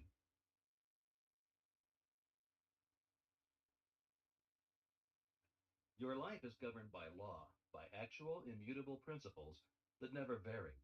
Law is in operation at all times in all places. Fixed laws underlie all human actions. For this reason, men who control giant industries are enabled to determine with absolute precision just what percentage of every 100,000 people will respond to any given set of conditions. It is well, however, to remember that while every effect is the result of a cause, the effect in turn becomes a cause which creates other effects, which in turn create still other causes, so that when you put the law of attraction into operation, you must remember that you are starting a train of causation for good, or otherwise which may have endless possibilities. We frequently hear it said, a very distressing situation came into my life which could not have been the result of my thought, as I certainly never entertained any thought which could have such a result. We fail to remember that like attracts like in the mental world, and that the thought which we entertain brings to us certain friendships, companionships of a particular kind. And these in turn bring about conditions and environment, which in turn are responsible for the conditions of which we complain. Here is part 11. Inductive reasoning is the process of the objective mind by which we compare a number of separate instances with one another until we see the common factor that gives rise to them all. Induction proceeds by a comparison of facts. It is this method of studying nature which has resulted in the discovery of a reign of law which has marked an epoch in human progress. It is the dividing line between superstition and intelligence. It has eliminated the elements of uncertainty and caprice from men's lives and substituted law, reason, and certitude. It is the watchman at the gate that we mentioned in a former lesson.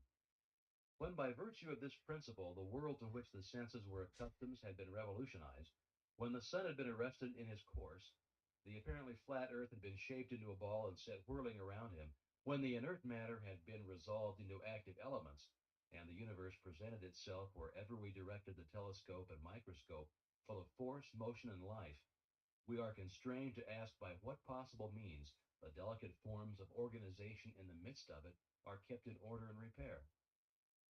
Like poles and like forces repel themselves or remain impenetrable to each other, and this cause seems in general sufficient to assign a proper place and distance to stars, men, and forces. As men of different virtues enter into partnerships, so do opposite poles attract each other. Elements that have no property in common, like acids and gases, cling to each other in preference, and a general exchange is kept up between the surplus and the demand. As the eye seeks and receives satisfaction from colors complementary to those which are given, so does need, want, and desire, in the largest sense, induce, guide, and determine action. It is our privilege to become conscious of the principle and act in accordance with it. Cuvier sees a tooth belonging to extinct race of animals. This tooth wants a body for the performance of its function, and it defines the peculiar body it stands in need of with such precision that Cuvier is able to reconstruct the frame of this animal. Perturbations are also observed in the motion of Uranus. Leverrier needs another star at a certain place to keep the solar system in order, and Neptune appears in the place and hour appointed. The instinctive wants of the animal and the intellectual wants of Cuvier, the wants of nature and of the mind of Leverrier were alike, and thus the results hear the thoughts of an existence. There is an existence. A well-defined lawful want, therefore, furnishes the reason for the more complex operations of nature. Having recorded correctly the answers furnished by nature and stretched our senses with the growing science over her surface, having joined hands with the levers that move the earth, we become conscious of such a close, varied, and deep contact with the world without that our wants and purposes become no less identified with the harmonious operations of this vast organization than the life, liberty, and happiness of the citizen is identified with the existence of his government.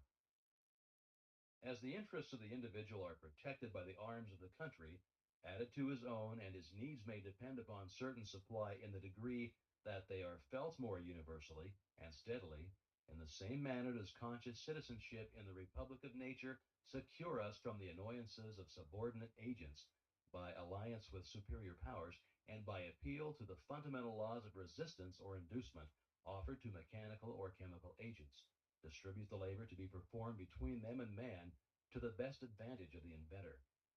If Plato could have witnessed the pictures executed by the sun with the assistance of the photographer, or 100 similar illustrations of what man does by induction, he would perhaps have been reminded of the intellectual midwifery of his master, and in his own mind might have arisen the vision of a land where all manual, mechanical labor and repetition is assigned to the power of nature, where our wants are satisfied by purely mental operations set in motion by the will, and where the supply is created by the demand. However distant that land may appear, induction has taught men to make strides toward it, and has surrounded him with benefits which are, at the same time, rewards for past fidelity and incentives for more assiduous devotion. It is also an aid in concentrating and strengthening our faculties for the remaining part, giving unerring solution for individual as well as universal problems by the mere operations of mind in the very purest form. Now, here we find a method, the spirit of which is to believe that what is sought has been accomplished in order to accomplish it, a method bequeathed upon us by the same Plato, who, outside of this sphere, could never find how the ideas became realities. This conception is also elaborated by Swedenborg in his Doctrine of Correspondences, and still a greater teacher has said, "What things soever ye desire when ye pray, believe that ye will receive them, and ye shall have them."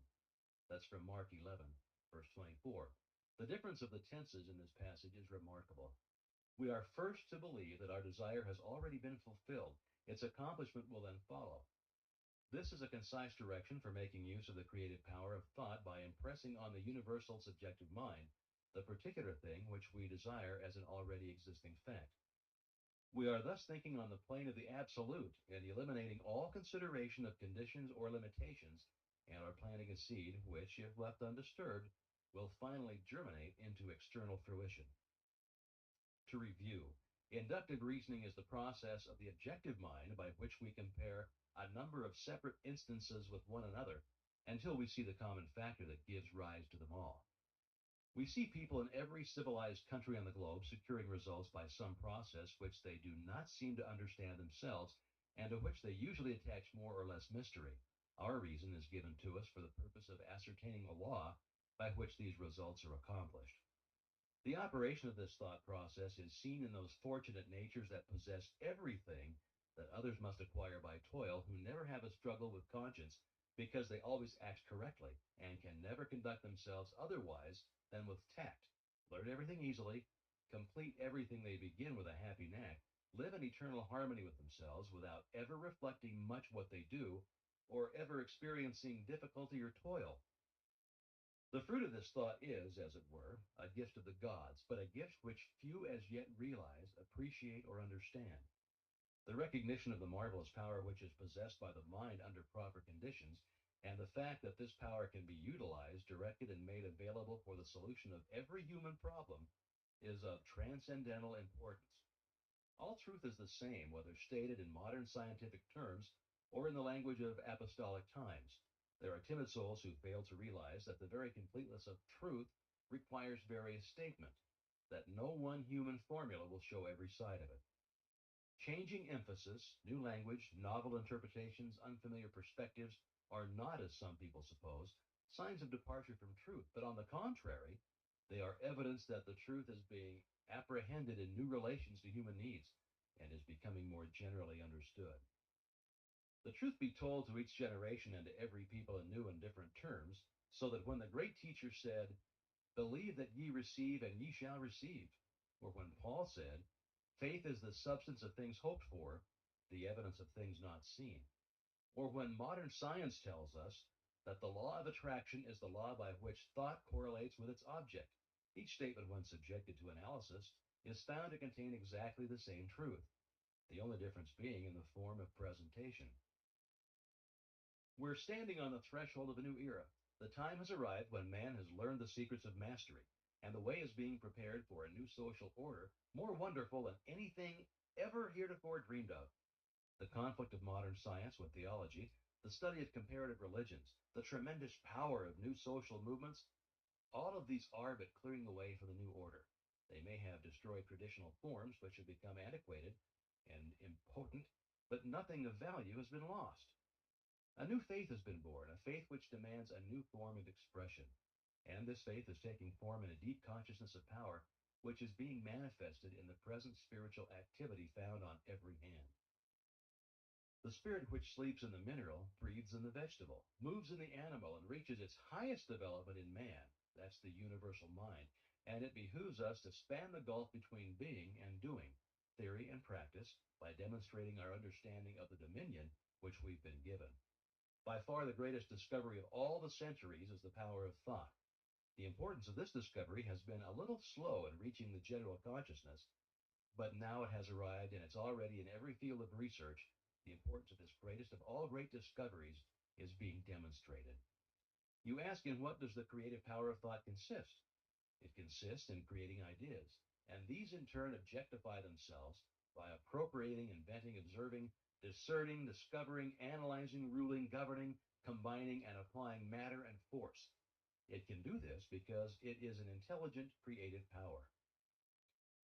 Thought reaches its loftiest activity when plunged into its own mysterious depth, when it breaks through the narrow compass of self and passes from truth to the region of eternal light, where all which is, was, or ever will be melts into one grand harmony.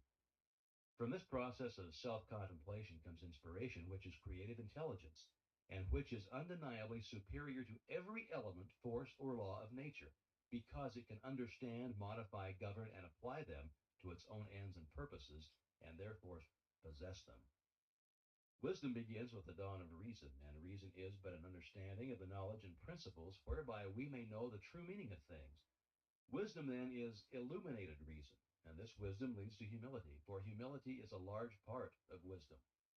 We all know many who have achieved the seemingly impossible, who have realized lifelong dreams, who have changed everything, including themselves. We have sometimes marveled at the demonstration of an apparently irresistible power, which seemed to be ever available just when it was most needed. But it is all clear now. All that is required is an understanding of certain definite fundamental principles and their proper application. For your exercise this week, concentrate on the quotation taken from the Bible. "Whatsoever things ye desire, when ye pray, believe that ye receive them, and ye shall have them." Notice there is no limitation. "Whatsoever things" is very definite and implies that the only limitation which is placed upon us is our ability to think, to be equal to the occasion, to rise to the emergency, to remember that faith is not a shadow, but a substance, the substance of things hoped for, the evidence of things not seen. Death is but the natural process whereby all material forms are thrown into the crucible for reproduction in fresh diversity.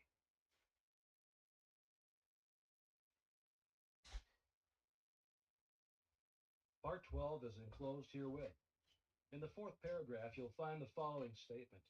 You must first have the knowledge of your power, second, the courage to dare, third, the faith to do. If you concentrate upon the thoughts given, if you give them your entire attention, you'll find a world of meaning in each sentence and will attract to yourself other thoughts in harmony with them, and you will soon grasp the full significance of the vital knowledge upon which you are concentrating. Let's go. Knowledge does not apply itself. We as individuals must make the application, and the application consists in fertilizing the thought with a living purpose. The time and thought which most persons waste in aimless effort would accomplish wonders if properly directed with some special object in view. That special object is you. See if I get copyrighted. I'm trying to play the live versions, but then it's like anyone can file a copyright thing. So all my favorite live videos and leaks of music and everything, it has a false copyright claim. Just so it'll take my video down. Music is free, man. It's just a file.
Well, I played copyright music. It's all over.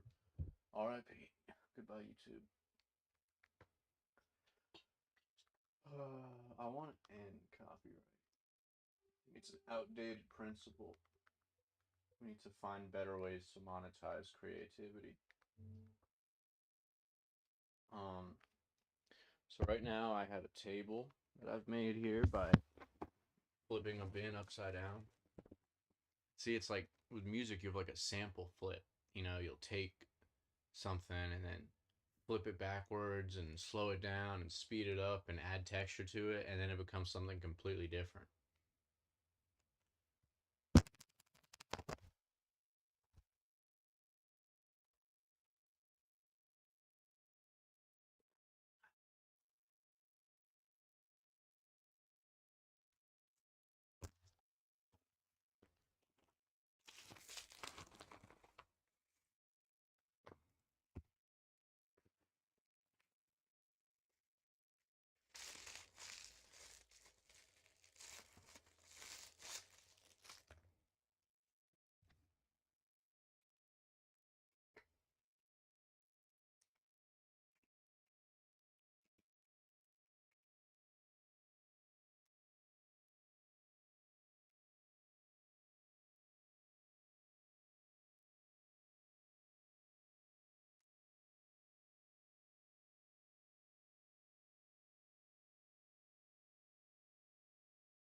table I made. Crazy. All right, well,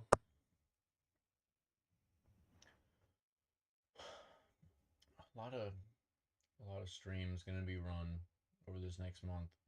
Need to figure out production. Need to figure out how to get it to be on Twitch and YouTube at the same time. Um, Live is tricky, tricky.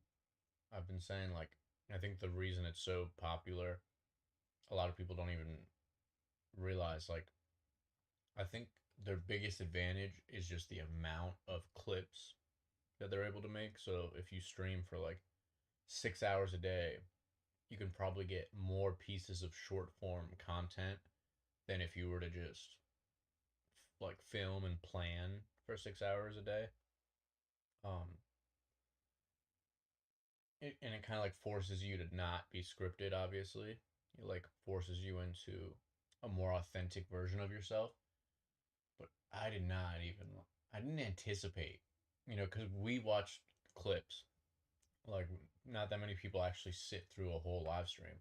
It's like a lot of work, I'd imagine.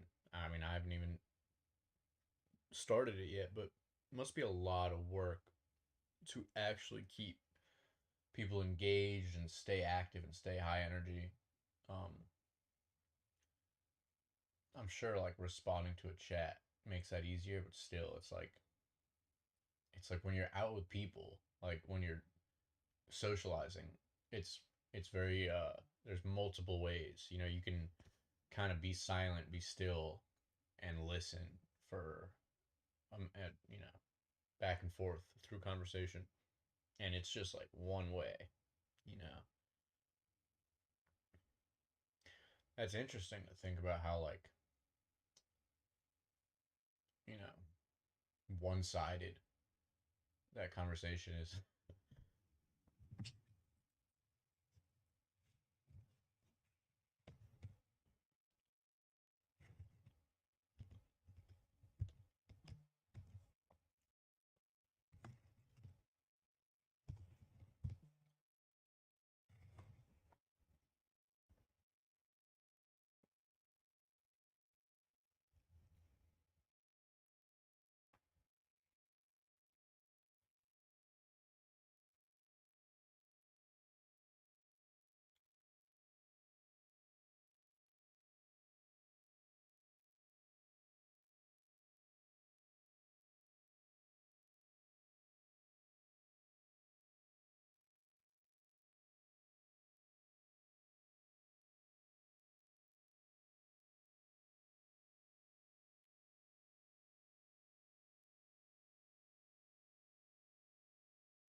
I still want to edit on stream, but it's like too much. It's too much mental processing right now. Because I don't want to compromise my editing or the stream.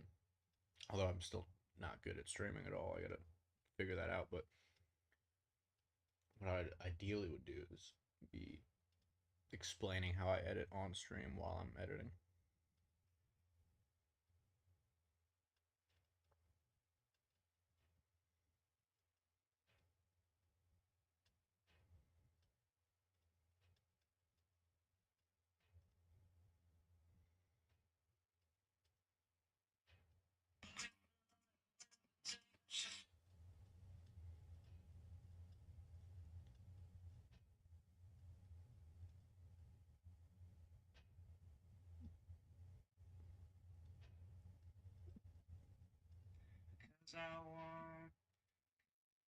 Cause I wonder where you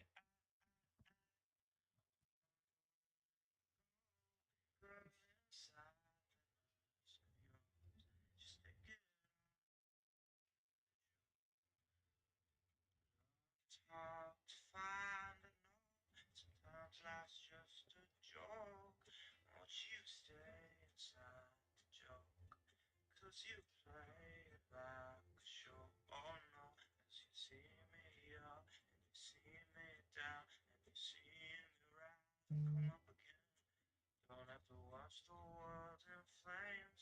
And that's will break, but not your name. Your name will echo through the rain. Love the glory, I love the pain. Let's go.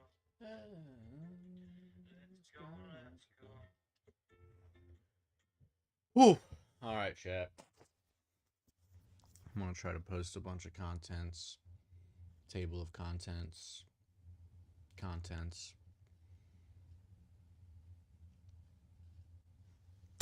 table. Woo! Tell your family you love them. Tell your friends you love them. Thank you to Ona and Madani and Jack. Yeah, I don't know if this would be up and possible without y'all.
Cause you see me up, see me down, and you see me rise and come up again.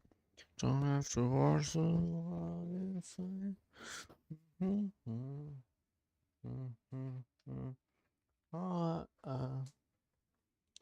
Where's my phone? Where are my things? Coming out of my cage and I would do it just fine. Gotta get it down, cause I want Cause to. I wonder where you at. I wonder where you go. Girl, Gotta figure out how to take the stream on a hike. Backpack streaming is too expensive, bro. Love is hard. It's crazy though, cause like one backpack stream is like a tenth the price of one camera, one production level camera for like a TV show. Budget for the TV show, guys. Yeah. And you see me down, and you see me rise and come up again. Don't have to watch the world in flames. The mask will break, but not your name. Oh,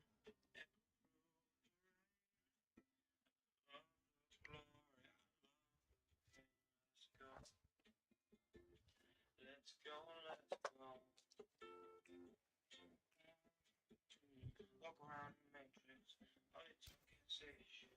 She did just face it. Too late to have this conversation. Red pill, blue pill, it's the same. Take it away, wouldn't damage change. Yeah, but your loved one could have changed.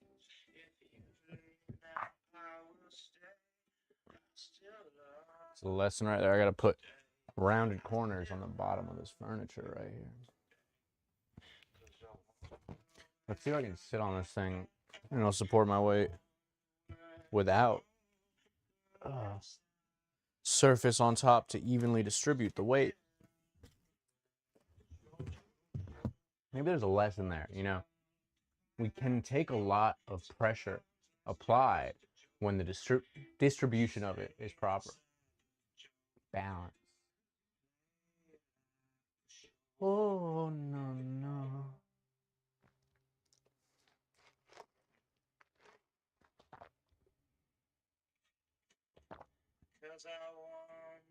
This is so much data. I wonder where all this is going to go. Like, if we had this kind of footage and data from like the 40s, I'd probably be electric, bro. It'd probably be really entertaining. It'd definitely be more entertaining than any of the scripted stuff back then. Because if I was watching like 1940s comedy or news or something like that, it's probably like unrelatable and it's existing inside of some scripted context that I just don't care about. But I would be interested if I could like see live streams of people just like making jackets back then or making furniture or making anything. You know, I've seen, I love to watch, here's like a gold mine of stuff. Archive footage of, and then you just look up like different cities. So if you look up like Tokyo 1960, 1970, New York 1940s, 1950s, and then just like find these different archives, because the way these things exist is basically someone who had some sort of camera company, maybe they would sell the footage to TV or, you know, to, I don't think there's anywhere else they could have sold it. They would probably sell their archives when they pass away, or maybe they just get passed down and maybe people, you know, don't know what to do with them, or there's companies that buy them. But there's a lot of really interesting historical footage that kind of has no place, that we as a people can do a lot with. I feel like AI video generation, it's really interesting because if you explained it like 10 years ago, there's so many people who probably think, oh, I could have like 50 incredible movies off rip. You know what? I can just type it in and it'll come out. But it's like we still don't have any new Toy Stories. We still don't have any more Star Wars. You know, we don't have any like an original idea is so valuable right now, and it's crazy because we're like still falling under the gimmick of marketing where we like think value is like a watch or like a wallet or you know, a word. Like, what do I mean by a word?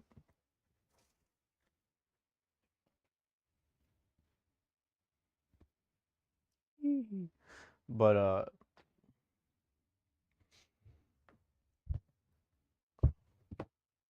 right, it bent.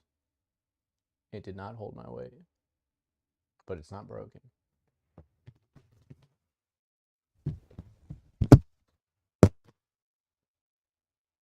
Nice.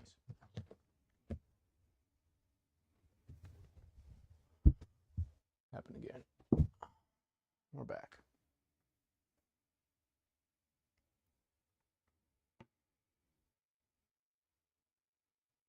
But yeah, the value of the idea, you know, it's actually pretty good. At the same time, all those like founders, they all quote like having an idea is easy. You know, it's actually putting in the years and years of work to manifest it that's difficult. And I agree, you know, but I have a lot of ideas on how to manifest ideas. What do I do with those ideas, you know? Put them into action. Yes, I'm going to test this head tracking a little more.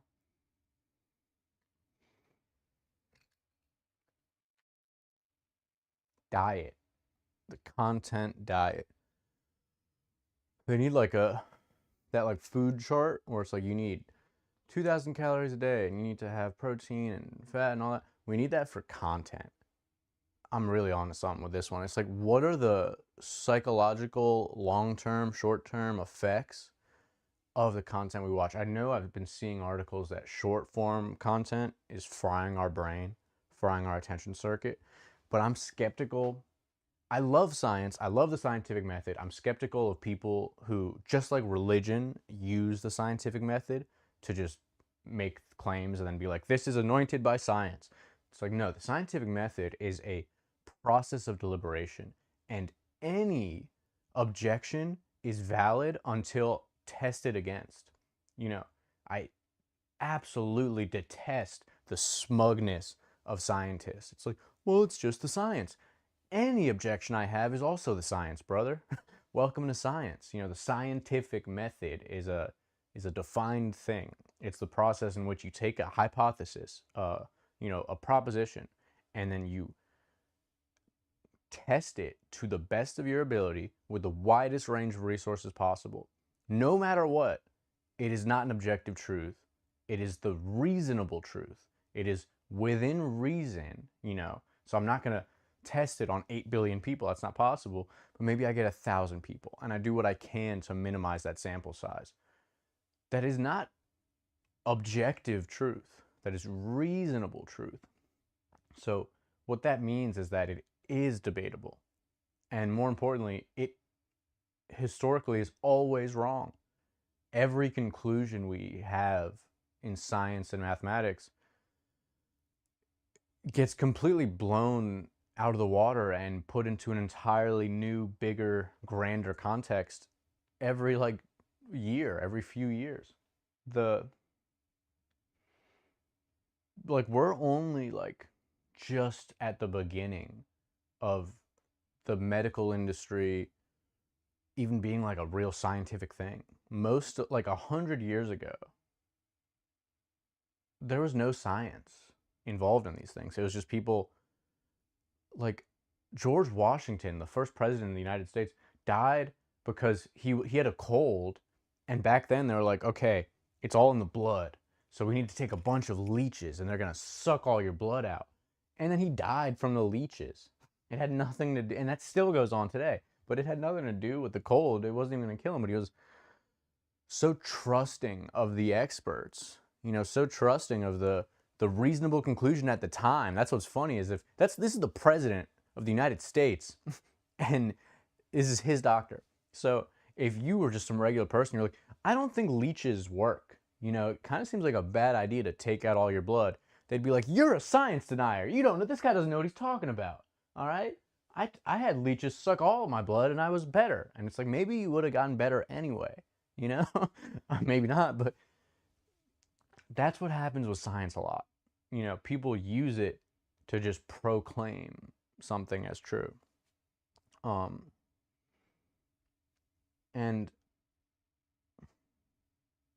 I forgot how I got on this on science, on the topic of science. But that scientific approach to me means the most inquisitive, the most curious, the least, you know, arrogant. Yes, I want.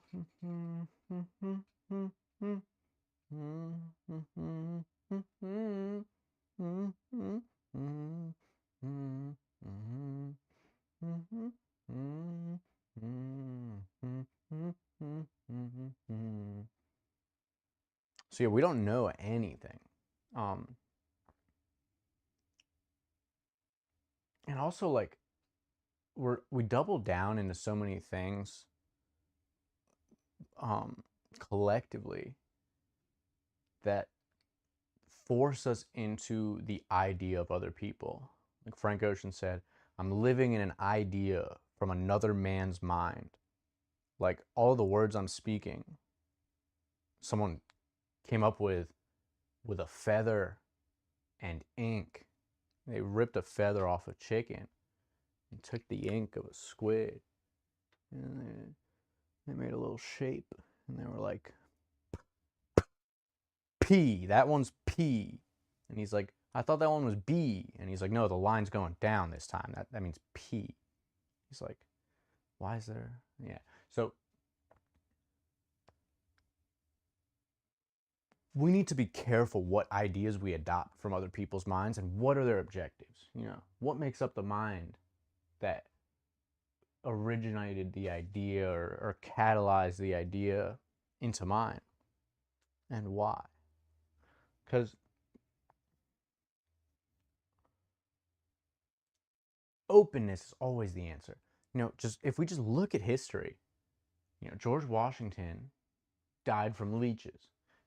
If we look at history, it's like, okay, people usually are wrong, and almost always people think, okay, everyone before was wrong, but this time we got it. We figured it out. They were so stupid. You know, how was everyone before so foolish to think that they were right? Obviously, now we're right. No, guys, like, obviously in 20 years we're going to be proven wrong. But yeah, how I got here was this video streaming. It's like, according to how I understand it, this stream is using more computing power right now than we used to get onto the moon. But if I tell, you know, a video game company, hey, I want to play a video game that's less than 100 gigabytes, it'll be like, oh, we don't know how to do that. No, we don't. We have no idea how to do that.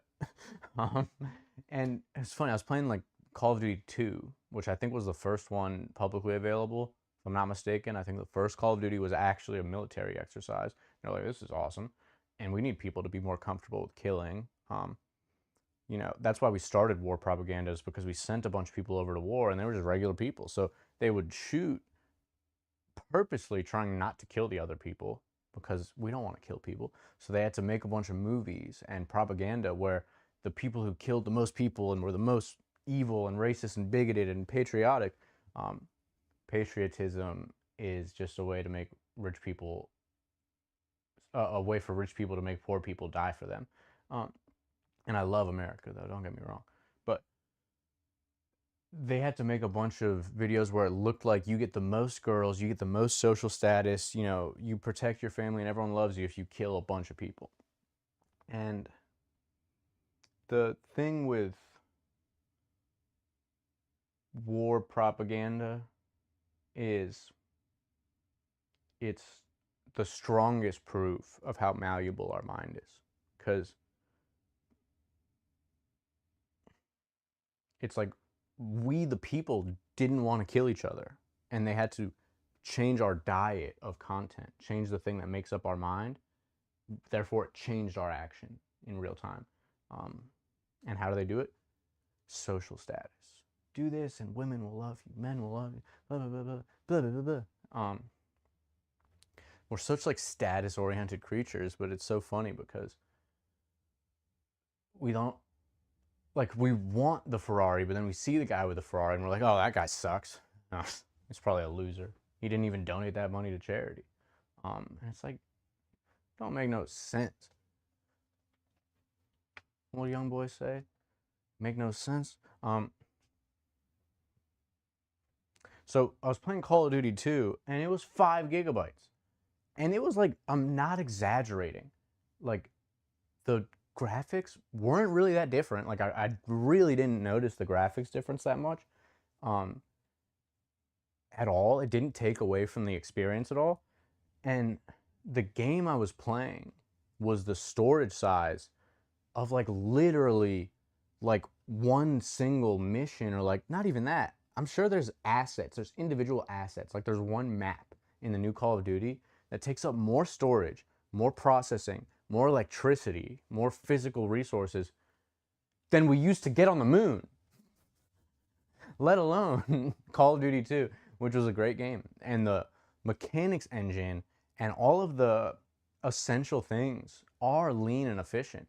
And it's so much of like the data driven, you know, it's like 5 gigabytes of what we want and 95 gigabytes of how can I capitalize on this? How can I exploit this person? How can I sell them as many things as possible? How can I justify, you know, the bureaucratic organization of my company?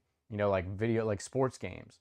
They need to fire like 80% of people immediately because it's like they don't even watch sports. It seems like they hired a bunch of kids from a school system and then just like a school project, it's like, well, you're going to do this and you're going to do that and you're going to do that. And whatever they turn in is forced onto us. It's like, dude, I don't care about like any of your arcade game perceptions of what FIFA should be like. Just give me FIFA. Just give me FIFA 10 with like Foden and Holland and call it a day. You don't have to reinvent the wheel. And reinventing the wheel, that's a good one. It's like the thing about reinventing the wheel when they say don't try to, you actually can't.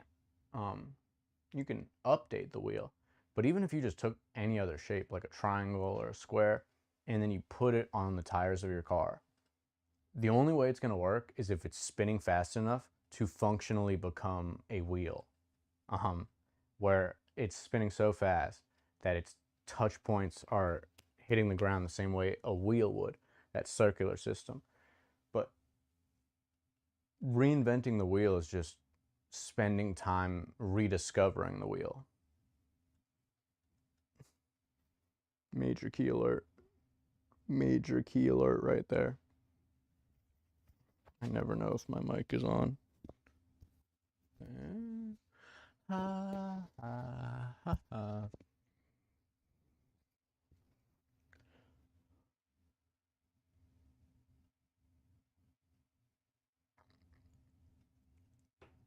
Once upon a time, you dressed so fine, gave the bums a dime in your prime. Didn't you? Oh, people call, say, beware, doll, you're bound to fall. I'll just kidding you. You used to laugh about everybody that was hanging out.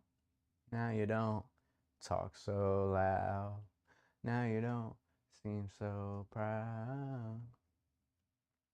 Sabrina Carpenter, great songwriting. But merch, we're like carpenters, kind of, you know. Yes, I wonder where you're at. I wonder where you go, girl. I want to have live music on here. See, like me going to war with copyright and making everything free, it's the result of like, I just want to play music, man. And that's where these corporations and these powers that be, the systems that be are messing up. It's like, I wouldn't even want to uprise. I wouldn't even want to like change. If you just gave me like a little bit of leeway, like you could still make money off it. Just let me play it on YouTube, you know? Let me have files for free because the files are free. But nah, it's a wonderful opportunity because just like that chapter in that fake Bible I was reading, it's like if you don't honor your position, you will lose it.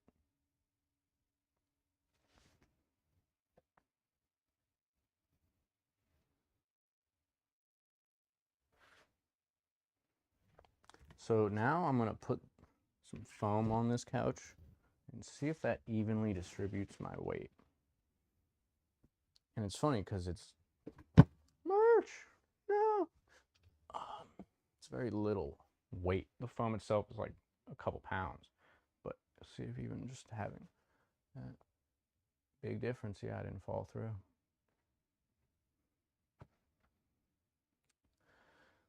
Oh yeah, that's a good shot.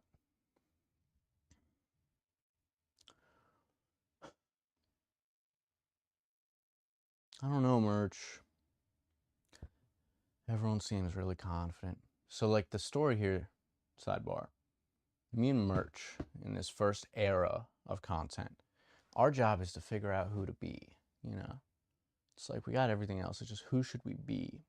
And I think that's a question we all are asking ourselves now because we're such social creatures, right?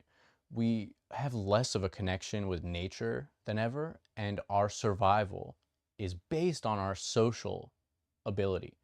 You know, I was thinking about this. Like, imagine if you went to someone 500 years ago and you said, "Who are you? What do you do?"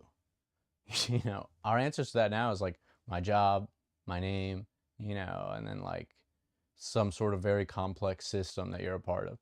You got someone, you know, who lives a more natural lifestyle or earthly, like at one with nature lifestyle.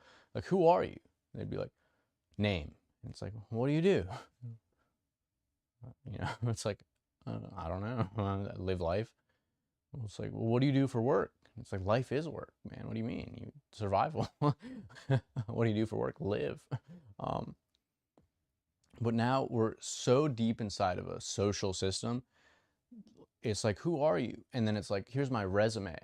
You know, here's all of these things that I've done in the past. And that's our answer to who we are. But we are not the things we've done in the past. We are not the people we were in the past. So it's like very limiting. You know, it's like even just in capitalism, it's like the way we survive is we sell ourselves to the market. You know, so it's like, what identity do we want to adopt that will lead to the most sales, you know? Because like so much of personality is just even like fashion. You know, you could take the same person saying the same thing, put them in a firefighter gear versus a police uniform versus like a femboy outfit versus like maybe covered in tattoos versus in a monk's robe. And you all and naked, and you all have them say, "I am here to serve my purpose." Those are going to be interpreted a lot differently. And fashion is such a huge part of how we distinguish what's what. So it's like figuring out who to be. I think identity is such an important question. It's something we stray from. You know, it's like it's something we kind of naturally, we don't want to talk about identity. It has that psychedelic nature of the conversation. It has, you know, that idea of, it's like when you talk about God, it's like when you talk about religion, you know, when you're first beginning to understand these things. I remember as a kid vividly wrestling with the idea of God by like saying or thinking things in my head and then being like, did God hear that? I'd be like, I should kill someone. Did God hear that? God sucks. Did God hear that? Oh no, sorry. And like I would wrestle with that so much. And it's like that is a foolish way to look at it. And I feel like the same thing happens with questions about identity or religion or spirituality, where you have that kind of like fear of prodding around. You know, you don't want to walk yourself into an idea that puts into question, you know, your identity. Because we're so firm in our identity. People are so sure of their ideas. You know, it's like, sort of politics is hilarious, but in any sector, people are like very confident, seemingly. No, confident is a good thing. They're arrogant and they're defensive and they're projecting as if they have some sort of like holistic knowledge, when the only way to approach holistic knowledge is be as holistic as possible, meaning everyone's perspective matters, you know? A great thing is still great to a bad person, you know? I don't want to only help good people because, like, who am I to say what's good, you know? Merch should tell me what's good. But identity, I think, is the major conversation I want to have for the rest of this year, this whole era of content, because it's like our first 20 years of life here in the Western world is just making our resume, you know, just making the Word document to answer the question of who are you? It's like, I don't know, man. I don't know. Maybe today I'm Merch's buddy. I'm a live streamer. And tomorrow I might be like a construction worker, and that's okay. There's we cannot like bear the weight of other people's ideas of who to be because it's just not working. Like we need new options. We need new characters. Like the map has updated. You know, we're in a whole new physics and engine of the game, so to speak. Like we're on Call of Duty 20. We need new characters. We need new abilities. You know, we need better ways to navigate the map because the implications merge. It's like the amount of stuff that I think we're overlooking or taking for granted. There's not much of a bridge, you know, the gap between generations. Our parents and the older generations, these are the last people ever from a pre-digital world, you know. And I think it's so important, not even just the tech side of it, the social side of it has bigger implications than the tech side of it. You know, it's like, well, technology can get us to Mars. Yeah, only if you can make enough content about it to convince people to give you the money for it. We're such socialized creatures. And on the quest to build a resume, did we forget our face and our spirit? You know, how do I put down my soul and my heart and my conviction into a resume? Because I have moments, you know, of real pure conviction. And that can go head to head, head to toe, head to whatever the heck you want with any level of skill, any level of talent. Because if God sees in you the ability to be a vessel, then you will be. And that doesn't fit on a resume, you know? And something I've really picked up from Steve Jobs is this idea of like, what are we working towards, you know? So I'm not anti-company, I'm not anti-corporation, I'm not anti-business. I love companies. I love the idea of like teamwork. But companies need to have an earnest, open, and like real sense of what are we doing. Because a lot of the answer there is just like more or less ground soldiers for Larry Fink and Larry Ellison, ground soldiers for, you know, billionaires to siphon money out of the economy. And that's a lot less of a coherent or functional or natural position to be in than like, what do you do? Well, I take care of the grass, you know, so the animals can eat it, so the food will grow better, so people can have the beauty, the joy, you know, to take care of the soil, to take care of the land. It's like that's a lot more of a functional thing than all of the hoops we have to jump through to explain why we do Excel spreadsheets, when if you really break down the bottom of it, it's like, oh, this really only helps, you know, the board members, the Larrys. Is it Larry Fink? Is that his name? Fink, Larry Twink. All right. I always say like and then I try to like redirect the conversation to like the point I had, but I like never have a point, you know. It's like I'm in the middle of the point. I'm like, wait, what was my point? It's like, nah, that is the point. Identity is the point. Like, because what's also interesting is now our identity is more malleable than ever.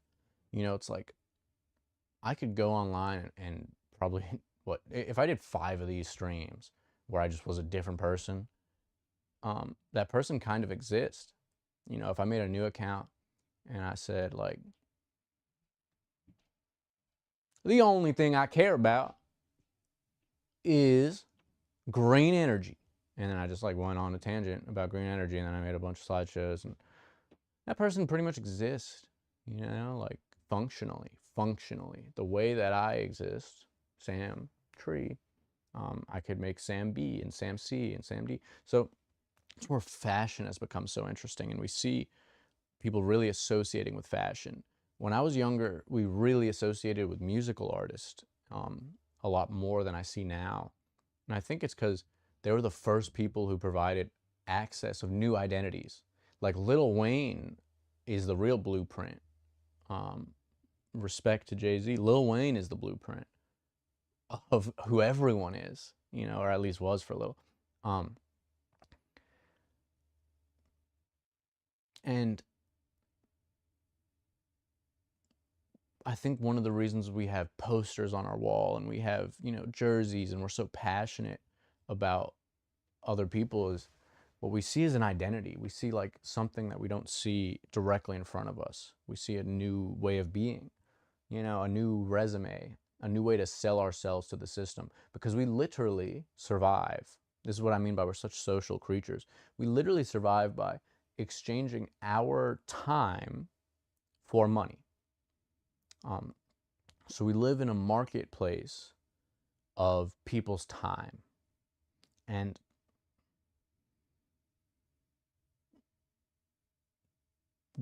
how do you get people to buy your time from you? How do you get a salary? Well, you have to sell yourself. So we're all salespeople. We're all selling. We're selling ourselves. So it's like that's where me and Merch got to figure out who to be. Like, what's the most valuable version of myself? And how do I calculate that value? Is it money, or is it joy, or is it for me? Like the way I'd articulate my groundwork now is like I'm just moving away from suffering. So it's like I don't know what's real. I don't know what happens after you die. I don't know. But what is real, what I do know is real, is pain.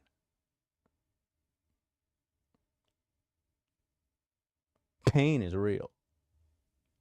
Everyone's like, nothing matters. I'm an existentialist. It's like, all right, well, if I took the things you love and I put a gun right to their head, things are going to start fucking mattering, buddy. Why do we act like anything matters? Man, get the hell out of here, brother.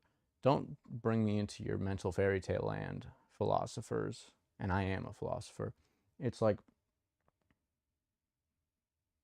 the realest thing, in a sense, the truest thing, the easiest to identify, the most present, if needed to be.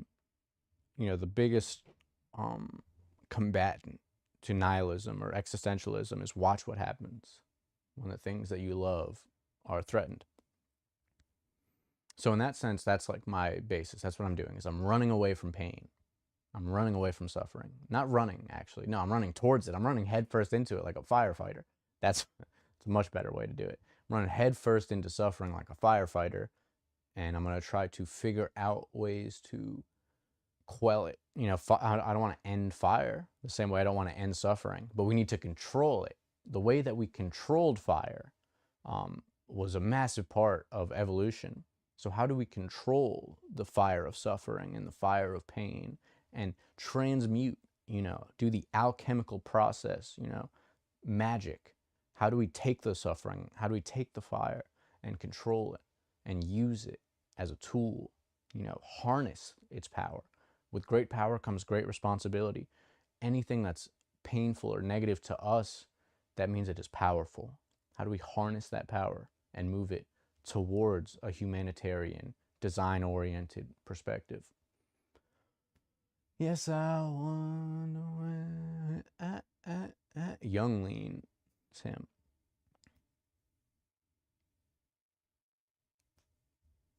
I really like that song, Forever Young, or Young Forever by Young Lean. Great songwriting. That's another note. One of the reasons I love Lean so much, Young Lean, is he's like actually himself, Like his name is Lean Doer. That's his birth given name. That's like such an interesting crossover, because like you hear Young Lean and you think it's about like the street drug lean, but it's like his name is Lean Doer. So it's like those are two different meanings of the word, but it's like that's the real lean. That's the real lean, And the lyrics to that song, I wonder where you're at, I wonder where you're going, inside the mask of yours, just take it off and let it show. Love is hard to find, I know, but sometimes life is a joke. So just stay inside the joke and play it like a show. Like, what are the mask of identity that we put on? Because the truth is, I don't like we need to the truth is vulnerable. It's so vulnerable. It's like I don't know anything. None of these concepts I have, none of these ideas I have uh can be associated with my value. If I thought that the reason I'm worthy of value and the reason I'm special is because I have ideas or because I have understanding or I have a wide perspective, then it would lead me to my own ego and suffering. I know I'm valuable because I am a person, I'm a human being, I'm alive, I have manifest on earth, and just like everyone else, for that reason, I am part of it. I am sacred. We are all part of it. This human experience, this time on earth, this 100 years that we have, that is real. It's going on, and anything that's a part of it, I love. It's like I'm in that universe. Like I'm the if we're in this game of Fortnite, it's like how do we stop making it PvP and make it PvE, person versus environment, people together instead of against each other. But in that sense, it's like I want to be the developer of the game. So it's like I don't want to approach my identity within the limits of what Fortnite skins there are. I want to be able to create new Fortnite characters and really get at just like I don't want to be downloading our characters. Get all that stuff out of the way. And that's another thing. It's like so much of who we really are is so pure. It's so childish and fun and innocent and unprogrammed and free and unscared. And so it's like that's where it gets psychedelic again. It's like as an adult, sometimes we just are so programmed. We don't even have the ability to be childlike and be fun and be free. Like, when I was a young kid, I spent a lot of time watching like sitcoms and TV and blah blah blah and giving away my time where I never got to like play as much. Although I did get to play a lot as a kid. I mean, but this is like what I'm talking about. It's like this is what kids do. But then someone might look at me and be like, I don't even know. I don't even address other people's perceptions because I just can't put myself in other people's shoes fully. I can try to recognize it, but I can recognize that there are things that I do that someone might read as like maybe mentally off or mentally unstable. And it's like I'm so confident, and it's good to have friends and family who you love and care about. But I'm so confident that like, it's like I just express myself a little, or I just have like a little bit of fun, a little bit of freedom. And it can like throw people's identity mechanism off. It's like their security alarm. It's like if someone like walks by your house and you have like a security system that like turns the light on and beeps.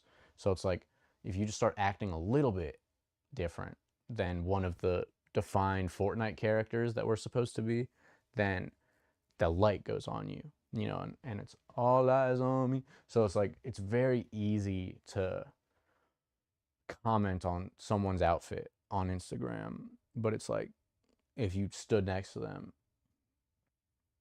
you probably view it a lot differently.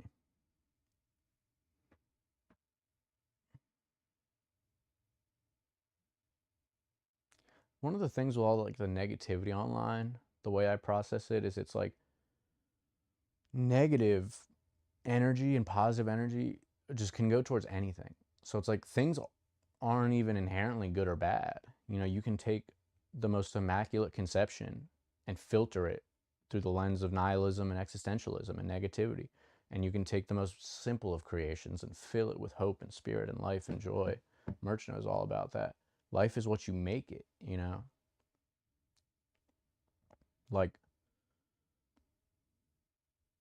I'm sitting on a storage bin right now with a piece of foam on it. That's a couch. That is a couch. Why? Because I said it is. No, because I'm sitting on it. It doesn't even matter what I say. Yes, I wonder where Man, my co-host Merch, dude. He gets it. He sees both sides. I'm trying to be more like him. And he's so adaptable, he's so eager. Girl, I wonder where you're at. Wow, imagine if I got copyright off that Sampha song and none of that recorded. I would be very sad. Be very sad. We're live. It's still live. Let's go.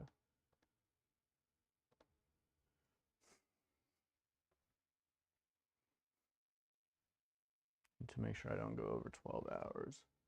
More than one. Save. Beautiful. To whoever my second viewer is, much love.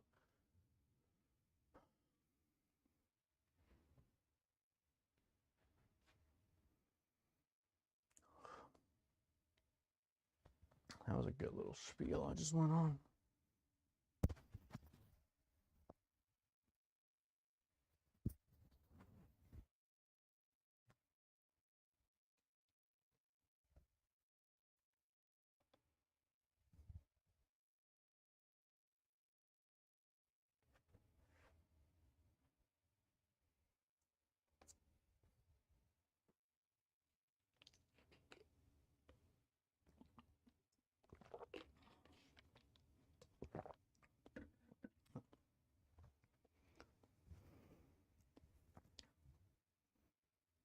I'm doing like this head tracking. I need to like just track a little bit to the left. My phone recognizes merch in the face recognition.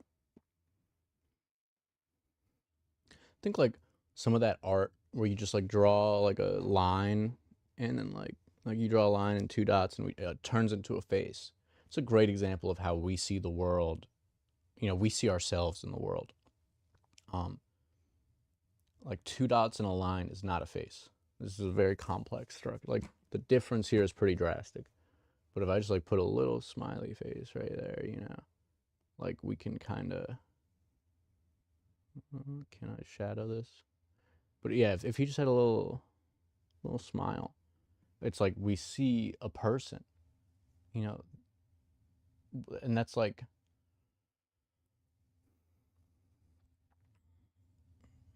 the world that we experience individually is all different.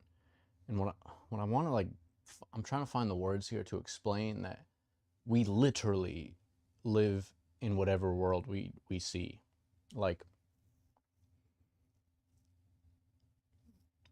we are the response to our context. We are not, I'm not the person I am because I was born here and this, you know, forget nature versus nurture. In any given moment, any given second, and all of our life, what it is the response to the question of life. You know, Sammy, born in America, into this system, into these people, with blah, blah, blah. I am the response. All of that context is the question. What's the answer?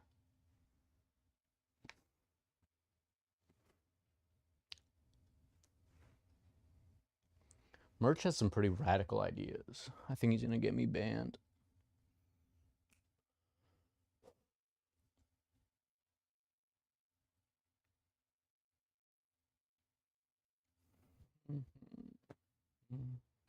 Really, I'm always bugging about copyright, dude. I don't know why. Played me. I like, because I love music and I want to be free. But it's so hard to be free when everything costs money.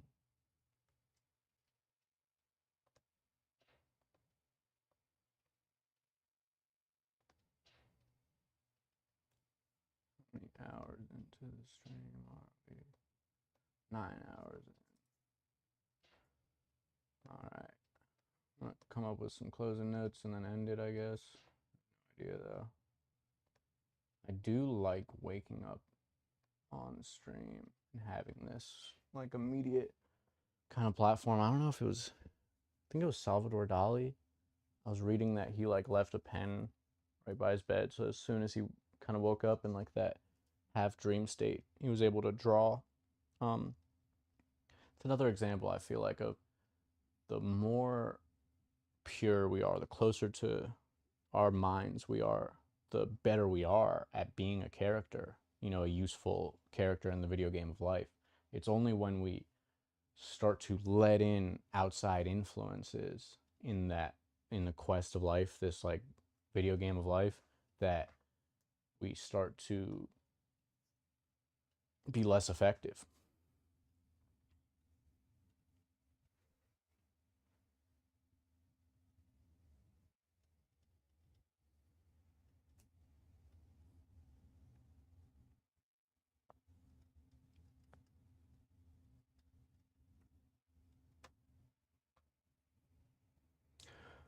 Also dancing. I feel like we lost dancing, bro. We need to get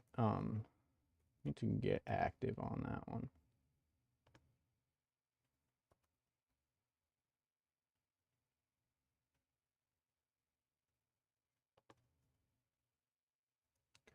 One moment, everybody.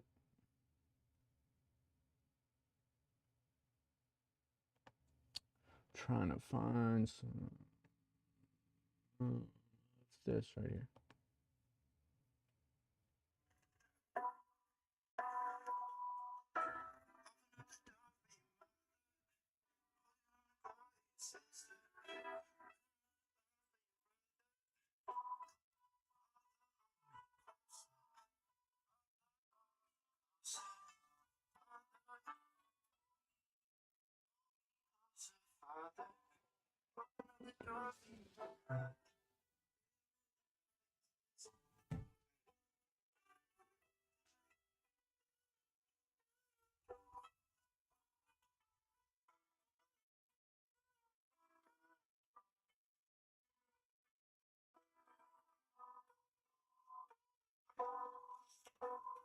Let me finish.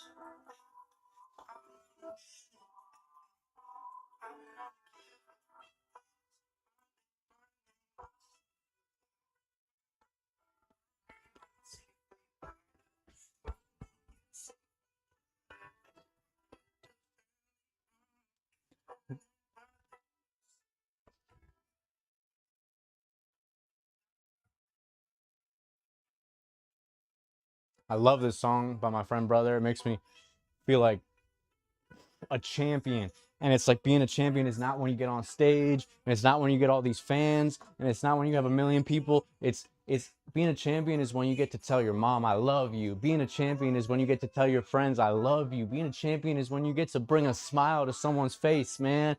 I don't want money, I want smiles. I want to leave the impact of joy. I want to leave the impact of faith and grace and hope and optimism. And I am at war with suffering. And I'm going straight into the fire of pain. I will not run away from it. I will not run away from it. I will not run away from my flaws and my insecurities and my fears and my worries and the idea that I am not enough. We are not enough. And the best thing I can do, the most enough I can be, is by earnestly, honestly, truthfully admitting that, you know, being the yoked Fortnite character despite all my flaws. You know, it's like, I'm not going to buy the Ice Spice Fortnite skin. I'm going to be the Sam Tree skin, but the Sam Tree skin's not in the Fortnite store, so I got to code it myself. I got to develop my own video game of life. I love analogies. I love metaphors. I don't think that language needs to be so restrictive and limited. You know, like this is language. I'm speaking through tone and body and language and, you know.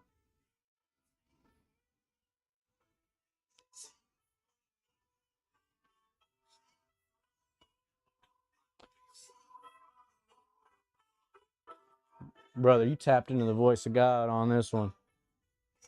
On this song, brother. Shout out to my friend, brother.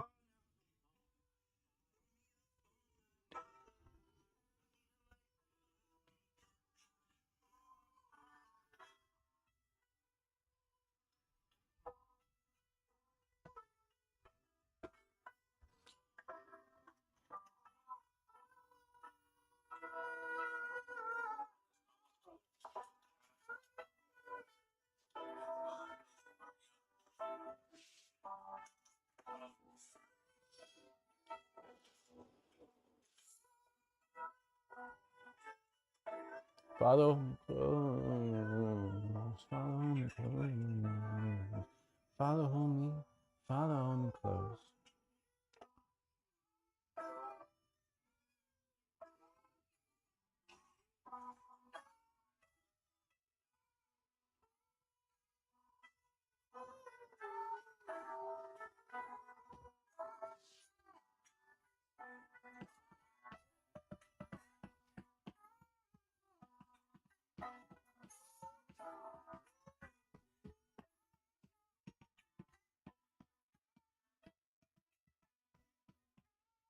I reject the idea that the role of a Christian is to bring people towards the acceptance of the resurrection of Christ. The mission of Jesus Christ is to make this world one of God's divine, utmost pure, and free creations. Any sort of feeling made against self-determination, against the idea that we are of God, I reject. I think it is a hijacking, if you will. Here I paint a picture.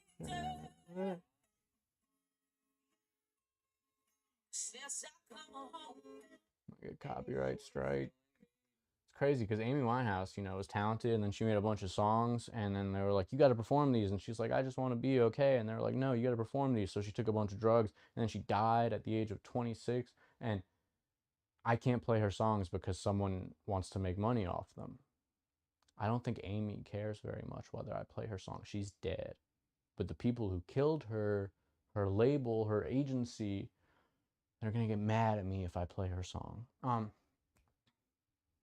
I reject the notion that God, religion, spirituality, the powers that be, would work in a way where any sort of negative emotion is part of the quest towards divinity. We as earthly beings, in the realm of desire, and like Lucifer is a fallen angel, the god of music, the ability to fall to temptation is literally just a lack of understanding. It's like when we train AI models, we have them do stuff until they get it right.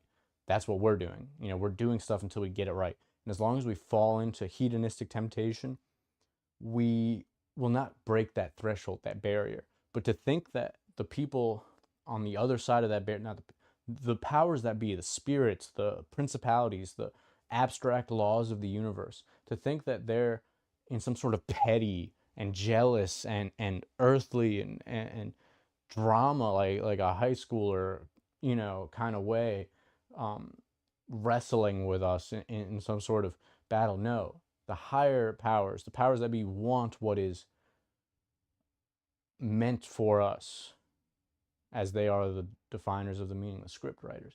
And it's like, even trying to have a conception of God, I feel like gets in the way for so many people, where it's like, I used to, as a young kid, be like, talking to all these drug-taking spiritual people about the universe. And then I would hear people talk about Jesus. And it's like, what, y'all are saying the same thing. And it's like, I used to always say this, and I was like, how does no one recognize this? How does no one see this? And I felt so brilliant, and no one was saying it. And then I saw Palmer Luckey saying it the other day, and I was like, that's interesting. I feel valid. Because when I was 13, 14, I was like, we have science over here talking about everything is a simulation. We can create realities. Therefore, we must be in a created reality. There must be something above this reality that has coded and designed the world we live in. But anyone who believes in God, they're stupid. And then the religious people were over here like, there is a God, he is a man, he made this world, and anyone who thinks otherwise is going to hell. They're going to burn in flames forever. And it's like, y'all are tossing it up, brother. Like on a human scale, on a global scale, it blows my mind how, while simulation theory was being talked about, there wasn't immediately, serious voices being raised about the connection to religion and the implications of religious framework being a scientific way of navigating reality. It's like the final end conclusion of science is just religion. No, it's spirit, it's faith. Like, I don't like religion, because religion to me feels like a structure, like an organizational system of specifically capitalizing on spirit.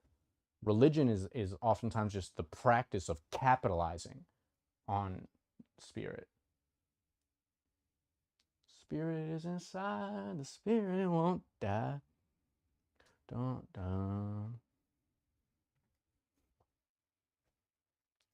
Jesus.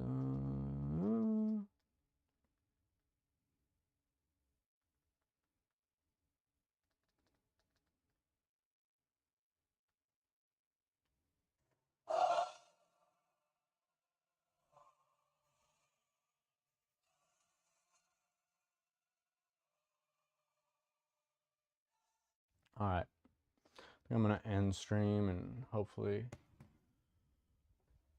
YouTube saves this and stays up and we're all good to go. Everybody have a great day. Love yourself. Find yourself. Recognize that the things we hate about ourselves, the things we don't like about ourselves, that is not us. We are the ones who don't like it. So we need to rid ourselves of these learned traits, these adopted behaviors, these false narratives and these false characters. Because when you buy a Fortnite skin, when you buy a character, when you buy a jacket, when you buy who to be, you're still the person underneath, you know? You're still the one holding the controller. You're not the thing on the screen. You're the one holding the controller. So it doesn't matter if I buy a bunch of different things on the screen. It doesn't matter if I take a bunch of Instagram fit pics and I look like a famous person and I have a bunch of followers. You're still the person underneath all that. And that is your value. That is your value. Everything else is extracurricular. And it's like, have fun with that. You know, like there were people who were noble and wealthy and had everything in the world, and they didn't have, you know, the luxuries that I have, that we have. I have a refrigerator, you know, I have heating, you know, I have AC. And with that being said, it's like the floor is pretty high here, guys. We don't need to be afraid of falling. We need to be trying to keep it going. Like we have inherited a floor reality, you know, a base standard of living that is the result of so much of pain, labor, blood, sweat, tears, understanding, confusion, betrayal, perseverance of our ancestors. You know, they went through unimaginable levels of uncertainty and bravery and perseverance just to provide us this plate, you know, this meal that we have. And we, this generation, Gen Z, we taken that plate and we're like, it's not shiny enough. And it's like, this is the amalgamation of billions of levels of consciousness coming together to provide you with the greatest possible conclusions that we've drawn in hopes that you will pick it up and carry it forward. And then we get the plate and we're like, nah, dude. Next, is there a waitress? Can I get a hostess here? It's like, brother.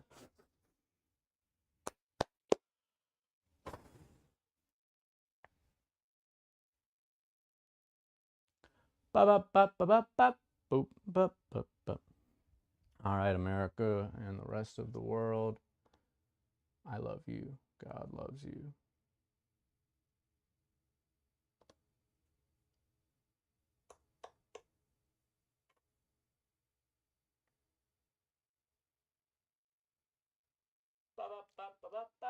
Nate Lavoie, thanks for the good music. Thank you, Nate, for being in the stream. Thank you, Nate, for joining stream. I appreciate it. I don't know if you're still in here, but yeah, man, we're early on.